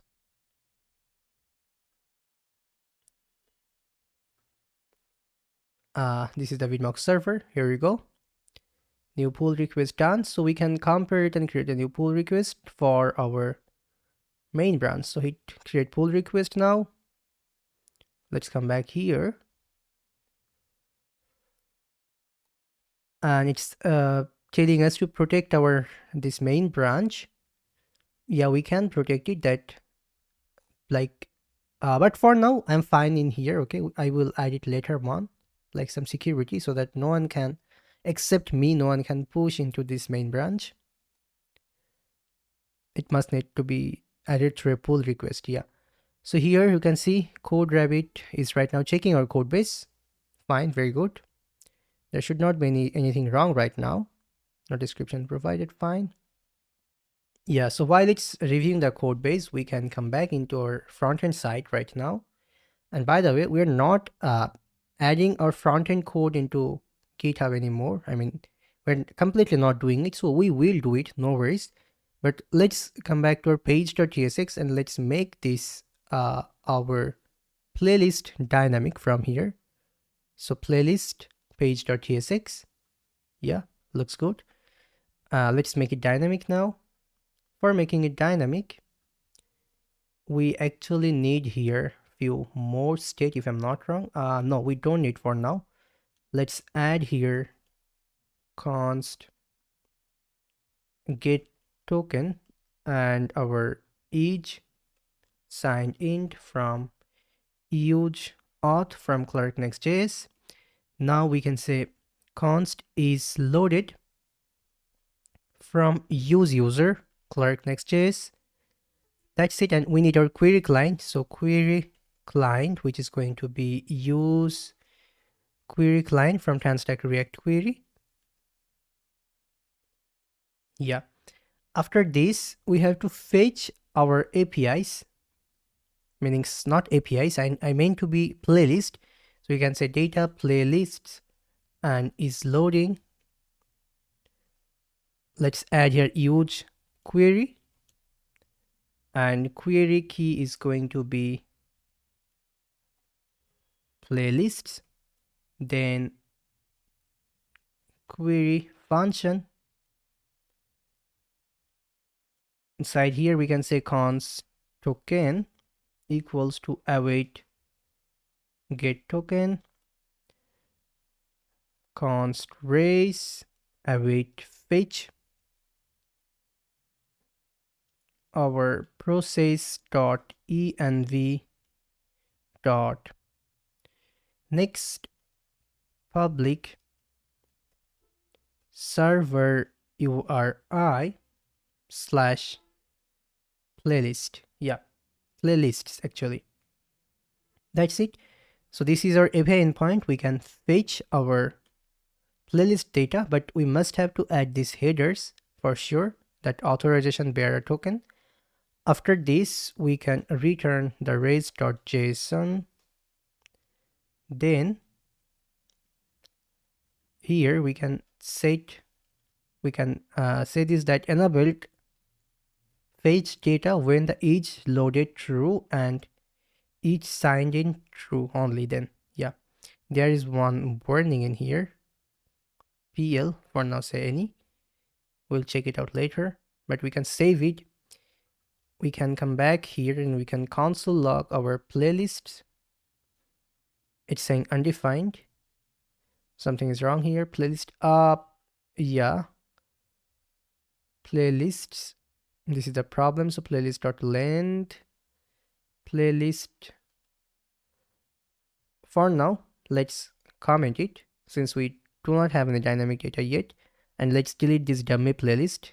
We don't need it anymore.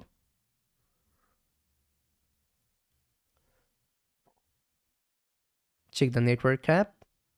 Here we go. Playlist API response is empty array.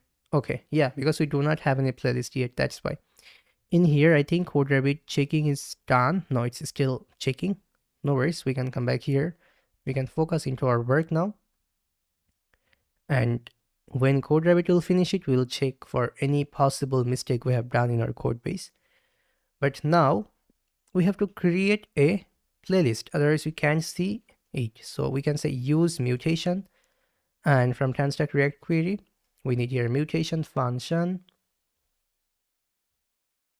sync function, data, and yeah, we need name and description, where name is not optional and description is optional. Yeah, here we can say const token equals to await get token, and const race equals to await page, and that process dot env env dot, actually our next public server URI, so let me copy this big name, slash playlists. And yeah, this is the same URL, just the endpoint is going to be different. For an example, the method is going to be post, and headers, you have to we have to pass here the authorization token, that bearer token, and most importantly content type, which is going to be application JSON, since we're passing here data right now. Body, we have to pass the JSON data. Yeah, this data which we're receiving in this mutation function.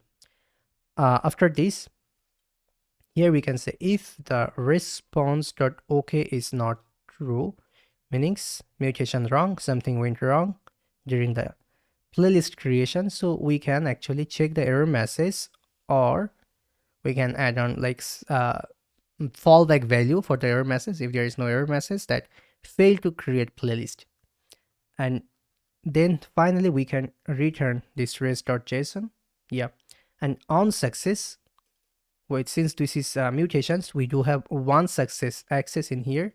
So one success means after creating the API, sorry, not API, after creating the playlist, we can invalidate this playlist query key. Okay, this one, because we have to update, we have to refetch the playlist data since we already created something new in here. That's why. Then we have to add here some more state. We have to invalidate. For an example, we have to set the playlist name to empty string, description to empty string. We have to close the model. So that's why we are changing the set show model to false right now. Yeah. We need kind of like similar thing again, but this is for update mutation. By the way, why it's saying undefined like this and error? Is there have any loop? No, it's fine. Actually, it's probably the extension's mistake. Yeah. Let's come back here, and since we have copied the create playlist mutation, let's paste it in here. Change this name to update mutation. Yeah. And here in this data, it will receive a new field, which is ID. ID means our playlist ID. Yeah. ID is string, name is string, and description string. Here after playlist, we have to pass the data dot ID. Yeah. And this time method is going to be put. Yeah. Otherwise in here, we can actually specify the name, and we have to send the data dot name and description. So data dot description. Yeah. And otherwise everything is probably going to be same. Let me see. Yeah, this is fine. One success, fine, but we don't need this as we're not adding any state.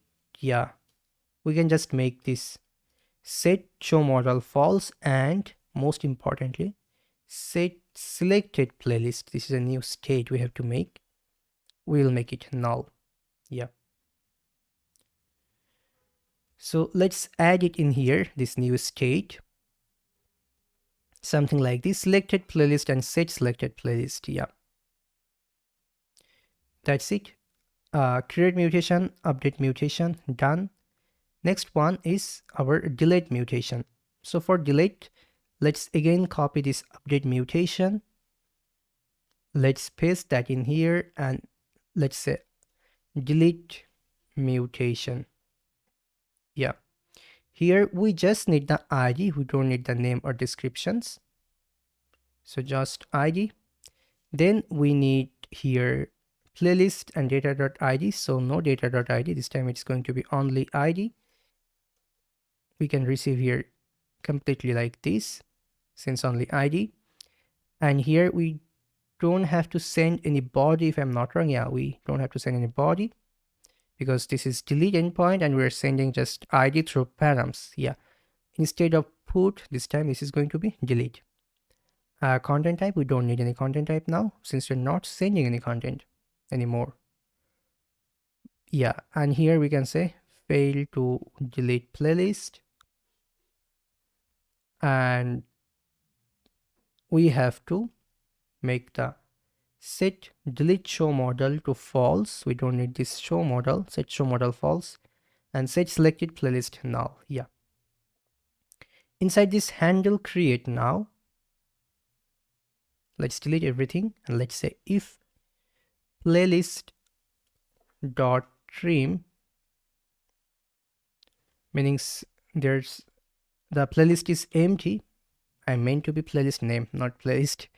The playlist name is empty, then return the function. Yeah, it must need to have a value. Then create mutation dot mutate. We're calling our create mutation now and we're passing the name, which is this playlist name and description. Cool. Handle save edit. Let's delete it and let's say if the edit name, so it's basically a new state, the edit name and edit description for updating the edit states.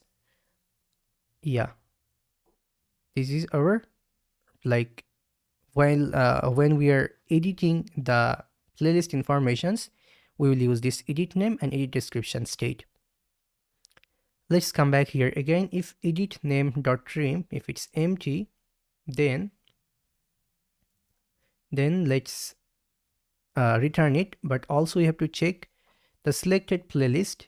There must be a selected playlist, otherwise return the function. Yeah, if everything fine, then we can say update mutation dot mutate. We have to pass the ID, the selected playlist dot ID, name, which is going to be the edit name, and description, simple edit description.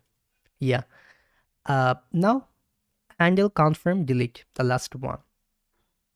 If there is no selected playlist, return it. Otherwise, delete mutation dot mutate and pass the selected playlist dot id. Cool. That's it. We need actually some more function if I'm not wrong. Yeah. For an example, open edit model. We need this because we have to do so many things here. Here we're gonna receive the PL, meaning playlist, let's say any, and set selected playlist. Let's pass the PL. Set edit name, which is going to be PL dot name. Set edit description, PL dot description or empty string. Yeah. Set edit show model, which is going to be true. We need another function for deleting the model. So open delete model, not deleting the model, for opening the delete model. Here we have to say set selected playlist PL, fine. We don't need this edit anymore. We just have to make it, we have to call the set delete show model and we have to make it true. And very important, when the user data is loading, meaning is loaded is false, then must be returned null. Otherwise, the sidebar is showing like, not when we are loading it. So right now you can see the full content is loading at once. Yeah. Yeah, everything fine. Now what next? The next thing is we have to make these few things dynamic. It's very easy. Let's come back here, and in this tree body, let's uncomment it now. The dangerous part, let's cut the code, okay? And let's say if is loading is true, and then let's add here on tr, meaning table row, on table d, where we can say loading with some class name. By the way, let's say on call span that for class name text center py12 text gray 400. Yeah. Otherwise, we can add our playlist, but wait, playlists. I know why it's speaking like this. We have to remove the second bracket. Yeah. So then playlist.map plne pl.id. It's fine. Pl name fine. Total videos fine. But created ad is going to be like this, and actually like this format. Let me do one thing. Format from time ago.js, and then let's pass this pl dot created ad. Yeah. Button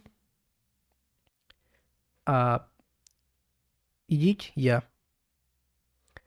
Title is edit, everything good, but one click. Instead of this, right now we have to call our actually open edit model, and we have to pass the pl, the playlist. Yeah, we can copy it. We can do the same thing for here, that delete, but instead of open edit model, let's open the delete model. Done. If playlist length is 0 and must be the is loading needs to be false in here. Yep, makes sense. Now show model, if it's true, then everything here looks good, but in here, yeah, this is also fine. But here, after this text area, after this div, let's add here the create mutations is error. If there is any error message, then let's show that error message in here into red text. So text rate 500 we can say, and text size XH, and create mutation dot error as error dot message. Yeah, done. Then in this footer, cancel is not going to just close the model now. It's going to do so many things now. For an example, at first it will close the model, but secondly it will call the create mutation and then reset it. Yeah. For handle create, it's fine, but we should add here a disabled button. I mean disabled when the create mutation is pending. Done. And if it's pending, create mutation is pending, then we can say creating, and otherwise this create playlist. We can save it now. By the way, I think code rabbit checking done. Yeah, here we go. So actions comments post at 11. What's wrong in here? Enforce uniqueness for stored API key value digest. Value not null. By default it's going to be different. I mean by default it's going to be unique, so we can resolve this. Why it's saying invalid Potential issue. Failed API key verification currently causes temporarily key locked for valid clients. Where is this? Not for valid clients. If it's invalid, then.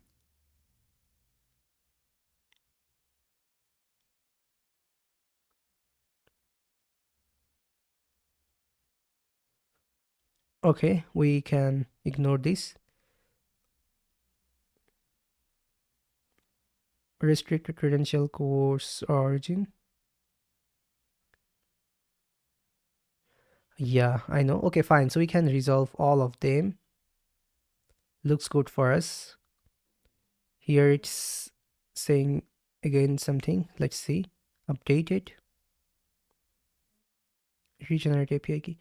It's still talking about our API keys, but we haven't, we didn't do anything regarding API key, but since API key is done, we can say find everything. We can merge it.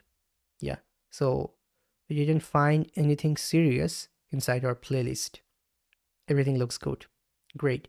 And if you come back to playlist chapter, you will see the all codes we write in that playlist chapter. Yeah. Great. Let's come back here now. And we can hit this create playlist and we can say, let's say English. In this playlist, we'll store English videos. Let's say, just for an example, let's hit create. Here we go. It's actually creating. If we come back to our database, yep, great. English is here. Playlist limit 10. Total videos 0. Let's edit this playlist name. Let's say Bangla, my language, my mother tongue. So save changes. Something's wrong. No. Okay, let me see one thing. Edit playlist. Okay, no problem. Let's see what's wrong in here. Yeah, there is something wrong in edit playlist. I can see it now. Here, the default value, let's do one thing. Let's delete it. Let's say value, not default value, which is going to be edit name. One change, the basic form validation. E means event. So set edit name e dot surrogate dot value. Yeah, we can copy this. We can add that same thing in here in this text area. Edit description, set edit description. Yep. Now in this footer, by the way, the error message, let's do one thing. Let's copy this. Let's come back here after this div. Let's add it in here. And we can say update mutation, that is error, and update mutation error. In footer, let's cut this. Let's call our update mutation dot reset here as like the create playlist model. Everything is kind of same. And disabled, we can say update mutation dot is pending. When it's true, then disabled. And same thing here. When it's pending, then saving, otherwise save changes. Yeah. For delete model, let me check again in here. For delete model, we need to show the delete messages, which is here. If it's caught any error during the like playlist deleting time, we will show that error message in here. Footer or this part in here for the one click, same. Let's say delete show model false and delete mutation dot reset. Here we just need to add that disabled, that delete mutation dot is pending, and here when it's pending then deleting, otherwise confirm delete. Here you go. This time you can see the value in here. We can say Bangla and we can hit save changes. Yeah, it's updating it. It's updating but not closing the model. Very good, no worries. Let's check our update mutation. And yeah, so set edit model.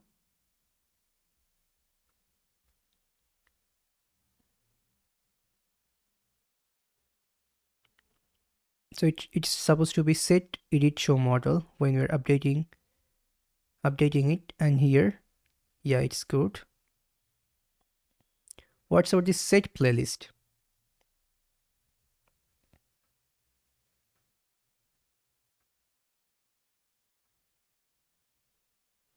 We don't need this playlist. Where are we using it actually?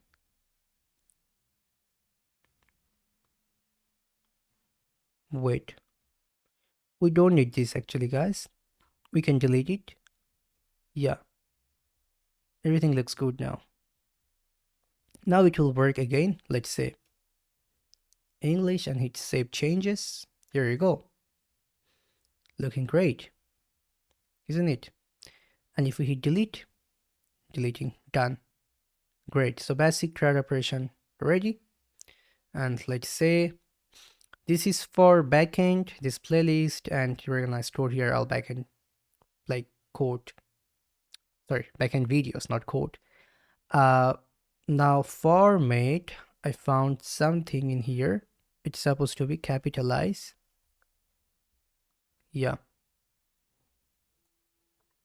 Done. Looks good. What next? Our playlist creation is actually ready and it's dynamic completely. Next one is videos. My videos, no, it's about upload video. Now inside upload video, we have one of the most toughest thing inside our full applications. We can say like we have three primary guard inside our application, three primary guards. First one, the authenticated one, we have to verify the authentication token or the API key within a very short time. We already completed it. Next one, I mean this one, which one we have to make now. This is another very complicated and another challenging task because we have to right now make another guard for verifying the upload eligibility for the user. And this is completely depends on user plan. If the user is in free plan, then the user will be able to only upload 5 GB of videos, right? 5 GB? Yeah, 5 GB videos. But here is the catch. It's 5 GB doesn't mean you can upload 5 GB file. Because when you're uploading, let's say 1 GB file, and you're selecting suppose 4 resolutions or 2 resolutions, it will already have, actually not 4 resolutions, 2 resolutions. You can only select 720p when you are in free plan. In that case, like 720p meaning suppose you're uploading a 1 GB file and the file source is 1080p, then you have to, we will like take 1.7 GB, and this is completely a predictable size. We cannot predict the exact size. We can do it by using a mathematical operation, but the size will be not 100% accurate, but we have to do it. Why we have to do it? We have to do it because of our guard. We need it inside the guard, like for like just for validations. It cannot be less. If it's more little bit, then it's fine, no problem. I meant like suppose you are uploading a single 1 GB file, and for like on 720p resolutions of transcoding file, it's probably taking, let's say, 500 MB, just for an example. And our mathematics operation should say more than 500 MB, not less than 500 MB. We need it just for the guard purpose. And after uploading the video inside our cloud provider, which is 1 minute cloud, then we can get back the metadata from our cloud provider, the exact size for the videos, and we can definitely add that accurately inside our database then. So yeah, everything we will do. This upload video is critical. It's not easy. We have to do another system design. But for now, I'm just showing you how you can easily upload file or upload video or like thumbnail image, anything to our cloud provider.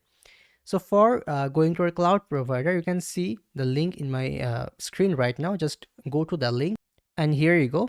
You can see it's taking me to dashboard.oneminutecloud.com. For you, probably it will not work like this. Let me do sign out, then you can see it. For you, probably it's taking you to oneminutecloud.com. From here, you can see this is our 1 minute cloud, and this product is actually developed by me. It has storage buckets, media comfort, CDN, logs, 1 minute deploy, and so many things which are even coming soon. And this is built for builders. I just want to explain one interesting thing in here.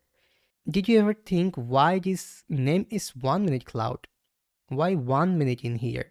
It's 1 minute because you can set up this cloud products under 1 minute. Under 1 minute meanings, you can set up this storage bucket under 1 minute inside your applications. It will start to work within 1 minute. Yeah, that's why it's 1 minute cloud. Same for media convert, same for 1 minute CDN, same for even this 1 minute deploy, which I will launch very soon. And same for Redis. So everything, the all products inside our this ecosystem is built for developers, but with very easy setup options. Like you can set up it under 1 minute.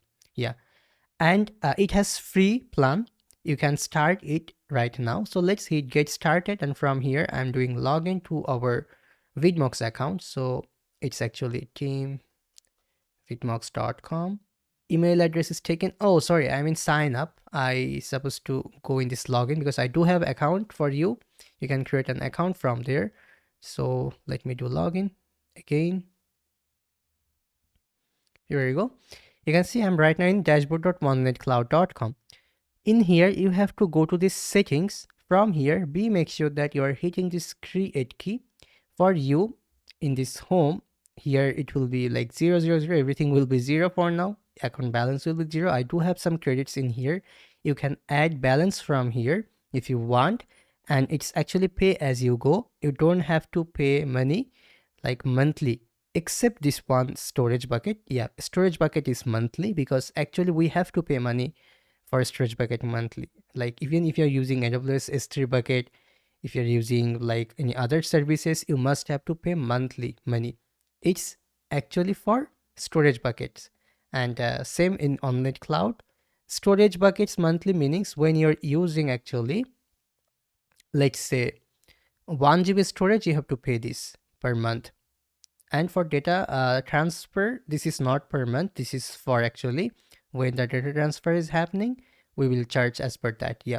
But when you are in free plan, you will get 5 GB storage and 10 GB or 5 GB, I forgot it, data transfer. And actually 15 or 20 storage buckets you can create. Now let me come back in the settings from here. Let me hit create key. Here we can say Vidmox and YT. I'm hitting create key. Here you go. This is our secret key. Let's hit done.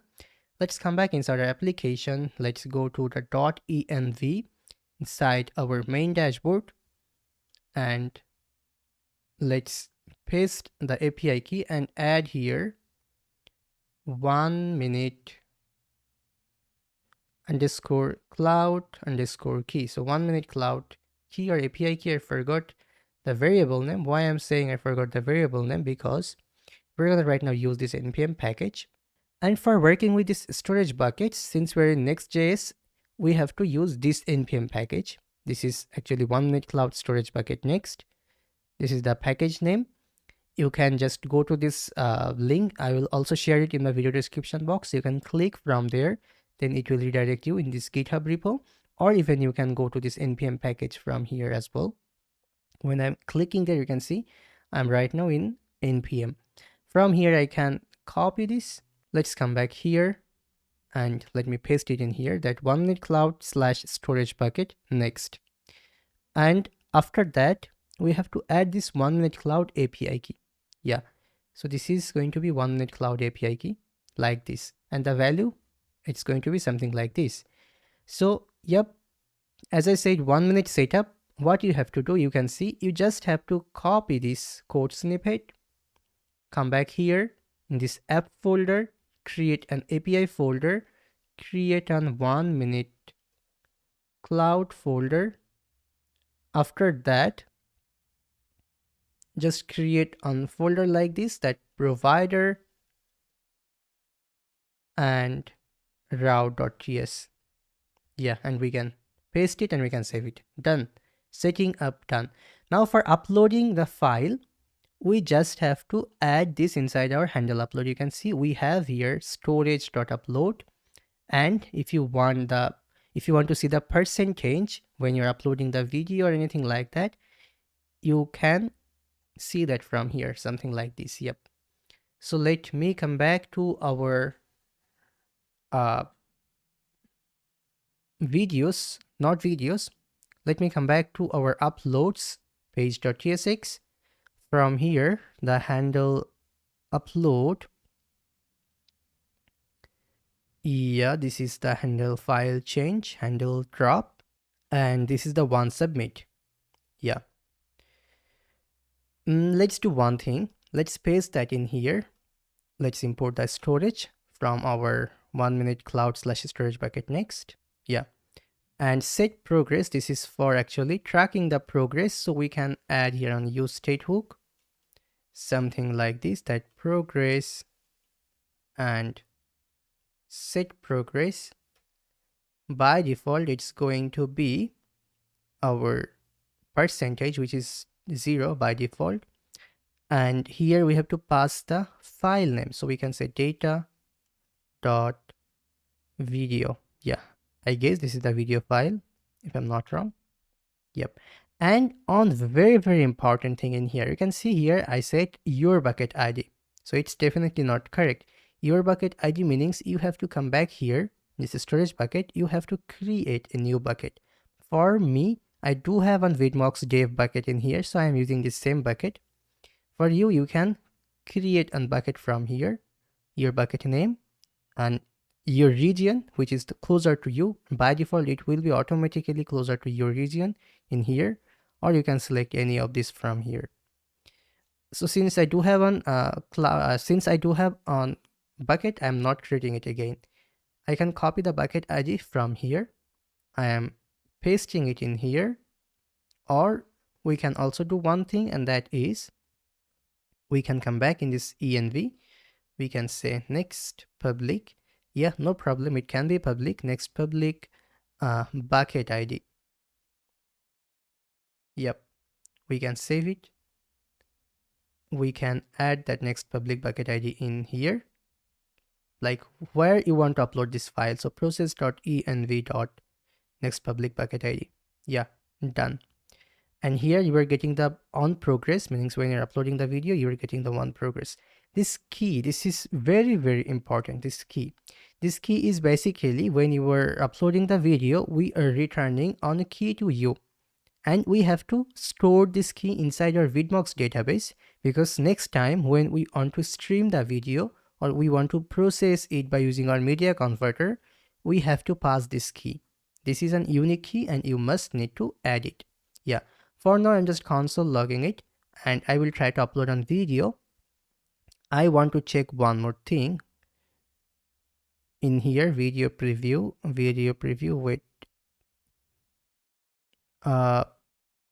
I'm not sure is there have any percentage here for watching the video.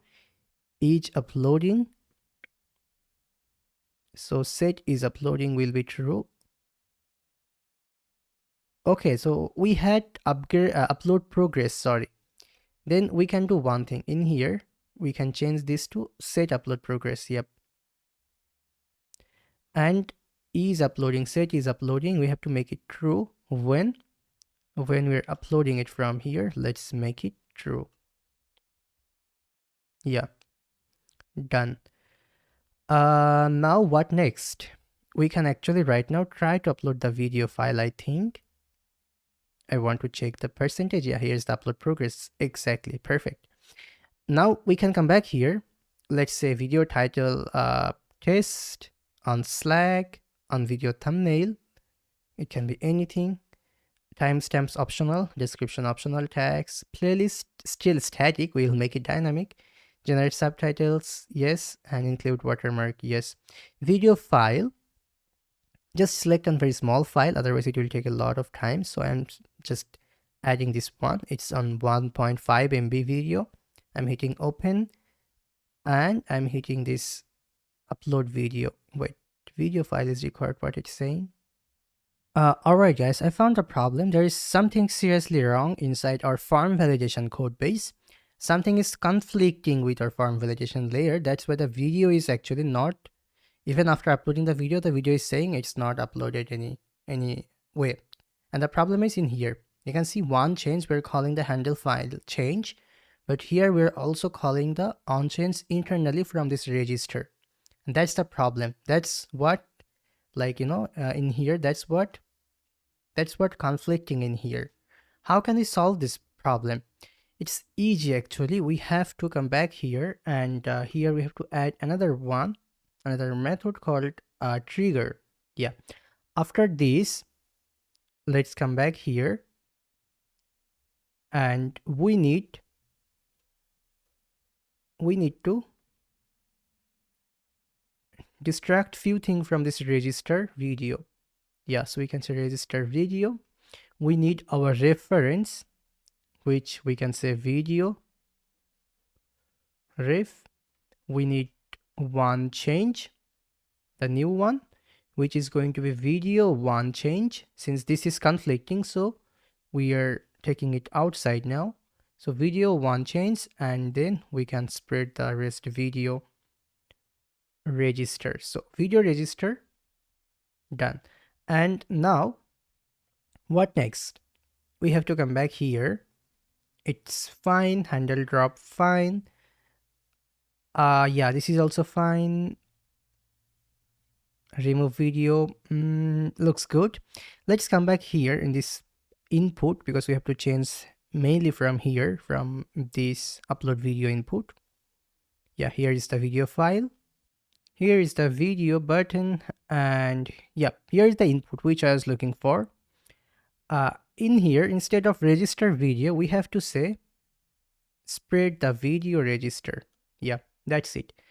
And in this reference, we have to say video reference, and we have to pass the e inside here, and file input rep.current e. This is fine. In one change, we have to change here. We have to say async e, and we have to await the video one change. By the way, it should be one change, not one chain. Yeah, let's come back here again and change it to one change. We have to pass the e inside here. Then we can call the handle file change, and we have to pass e inside here again, the event. Then we have to call the trigger, and we have to trigger the video from here. Yeah, it looks good. That's it. I think this was the solution. Yeah, this time, if I'm not wrong, if we come back here, and if we hit here again, if you try to upload the video, it's still saying video file is required. Let me see one thing from here. Video file is required. It's happening because in this handle file change function, when we're updating the file, we're doing here some mistakes. We don't need this set value right now, since we're already doing it from this reference. Yeah, that's why we don't need to do that again from here. Yeah, if we remove it, I think right now it should work. Yeah, let's come back here, give on reload again, and upload a video from here. Let's say this one. Here you go. You can see nothing is here, meaning it's actually fine. Yep, now we can hit, we can write here test, we can write on, we can generate on basic Slack. Let's say this is thumbnail, and all of them are empty. Fine. Now let's hit upload video. Here you go. 0% complete. It's calculating. Let's see why. Is there anything wrong? Something is wrong. Uploading video. Please do not close the window. Alright guys, I found a problem why it's happening. Actually, it's returning an array in this data.video. So we have to call the first video, because definitely there is not going to be multiple video at once. There is only one video, so we can call the first index from here. Now let's come back here and hit upload video again. I believe this time it should work. Let's see if there any error is here or not. There's no error. Yeah, here you go. You can see 100% complete and uploading done. If we come back here, if we give on reload, Yeah, here you go. You can see the video is in here in 1 minute cloud. We can play it from here. We can copy the link or we can download it. Yeah, great. But it's not closing the model, and this calculating time is also not showing the real time. Okay, let's fix it. No problem. Let's come back here. You can see the keys even in here. We need this key for working with this platform. I mean, for working with Vidmox, we definitely need this key. And this is completely our internal key. We will not going to show it to our user. Yeah. We can come back here and we can check the model, why it's not working, especially the time. So the estimated time, okay, because set estimated time is not set anywhere. That's why. All right, for implementing this, we have to actually create here another use ref, something like upload start ref. Yeah, and you have to use your use ref, which type is going to be number and value is going to be 0. Yeah. After this, we need on function called format time. Yeah. And seconds, which is going to be number. It's going to return on string. Inside here, we can say if seconds less than 60, then return our math dot round on round figure with that seconds remaining. With actually here remaining. Yeah. Then otherwise const m equals to math dot floor and seconds divided by 60 for second. Sorry, this is m, meaning millisecond if I'm not wrong, and second, not millisecond, that's minute. Math dot round seconds percentage 60. Yeah, we can return the minute and seconds remaining. Yeah, that's it. And now we can come back here. The main work is actually in here. After this set uploading true, we have to say upload start ref dot current and date dot now. Yeah. After this, inside this key, after this one progress, actually in here, let's do one thing. Let's come here and let's say if the p dot percent is more than 0, then we need the elapsed time. So elapsed, wrong spelling, date dot now.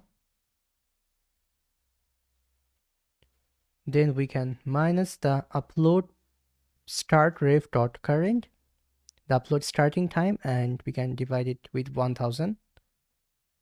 Then speed, the upload speed, which depends on p dot percent minus, not minus, divided by elapsed and const remaining, which is going to be 100 minus p dot percent divided by speed. Yeah. Then we can set the estimated time, that format time, and we can pass the remaining inside here. Yep.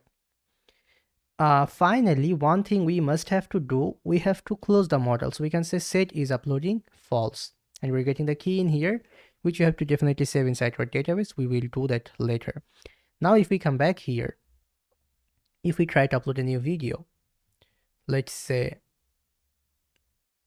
another test video, or not test, let me upload a beautiful video of Lapland. So I'm selecting any thumbnail because the thumbnail is not getting uploaded anyhow. Playlist, anything, and from here let me search the Lapland video. Here you go. It's 114 MB, quite big, 7-minute video. I'm uploading it to show you the upload percentage and everything clearly. I think it's still not showing it. No, it's here. You can see 5% complete, 2 minutes 7 seconds remaining. Okay, it's perfectly working. 9% complete, 1 minute 54 seconds remaining. Yeah, it's working. It's looking very beautiful. I'm not gonna lie, you can see.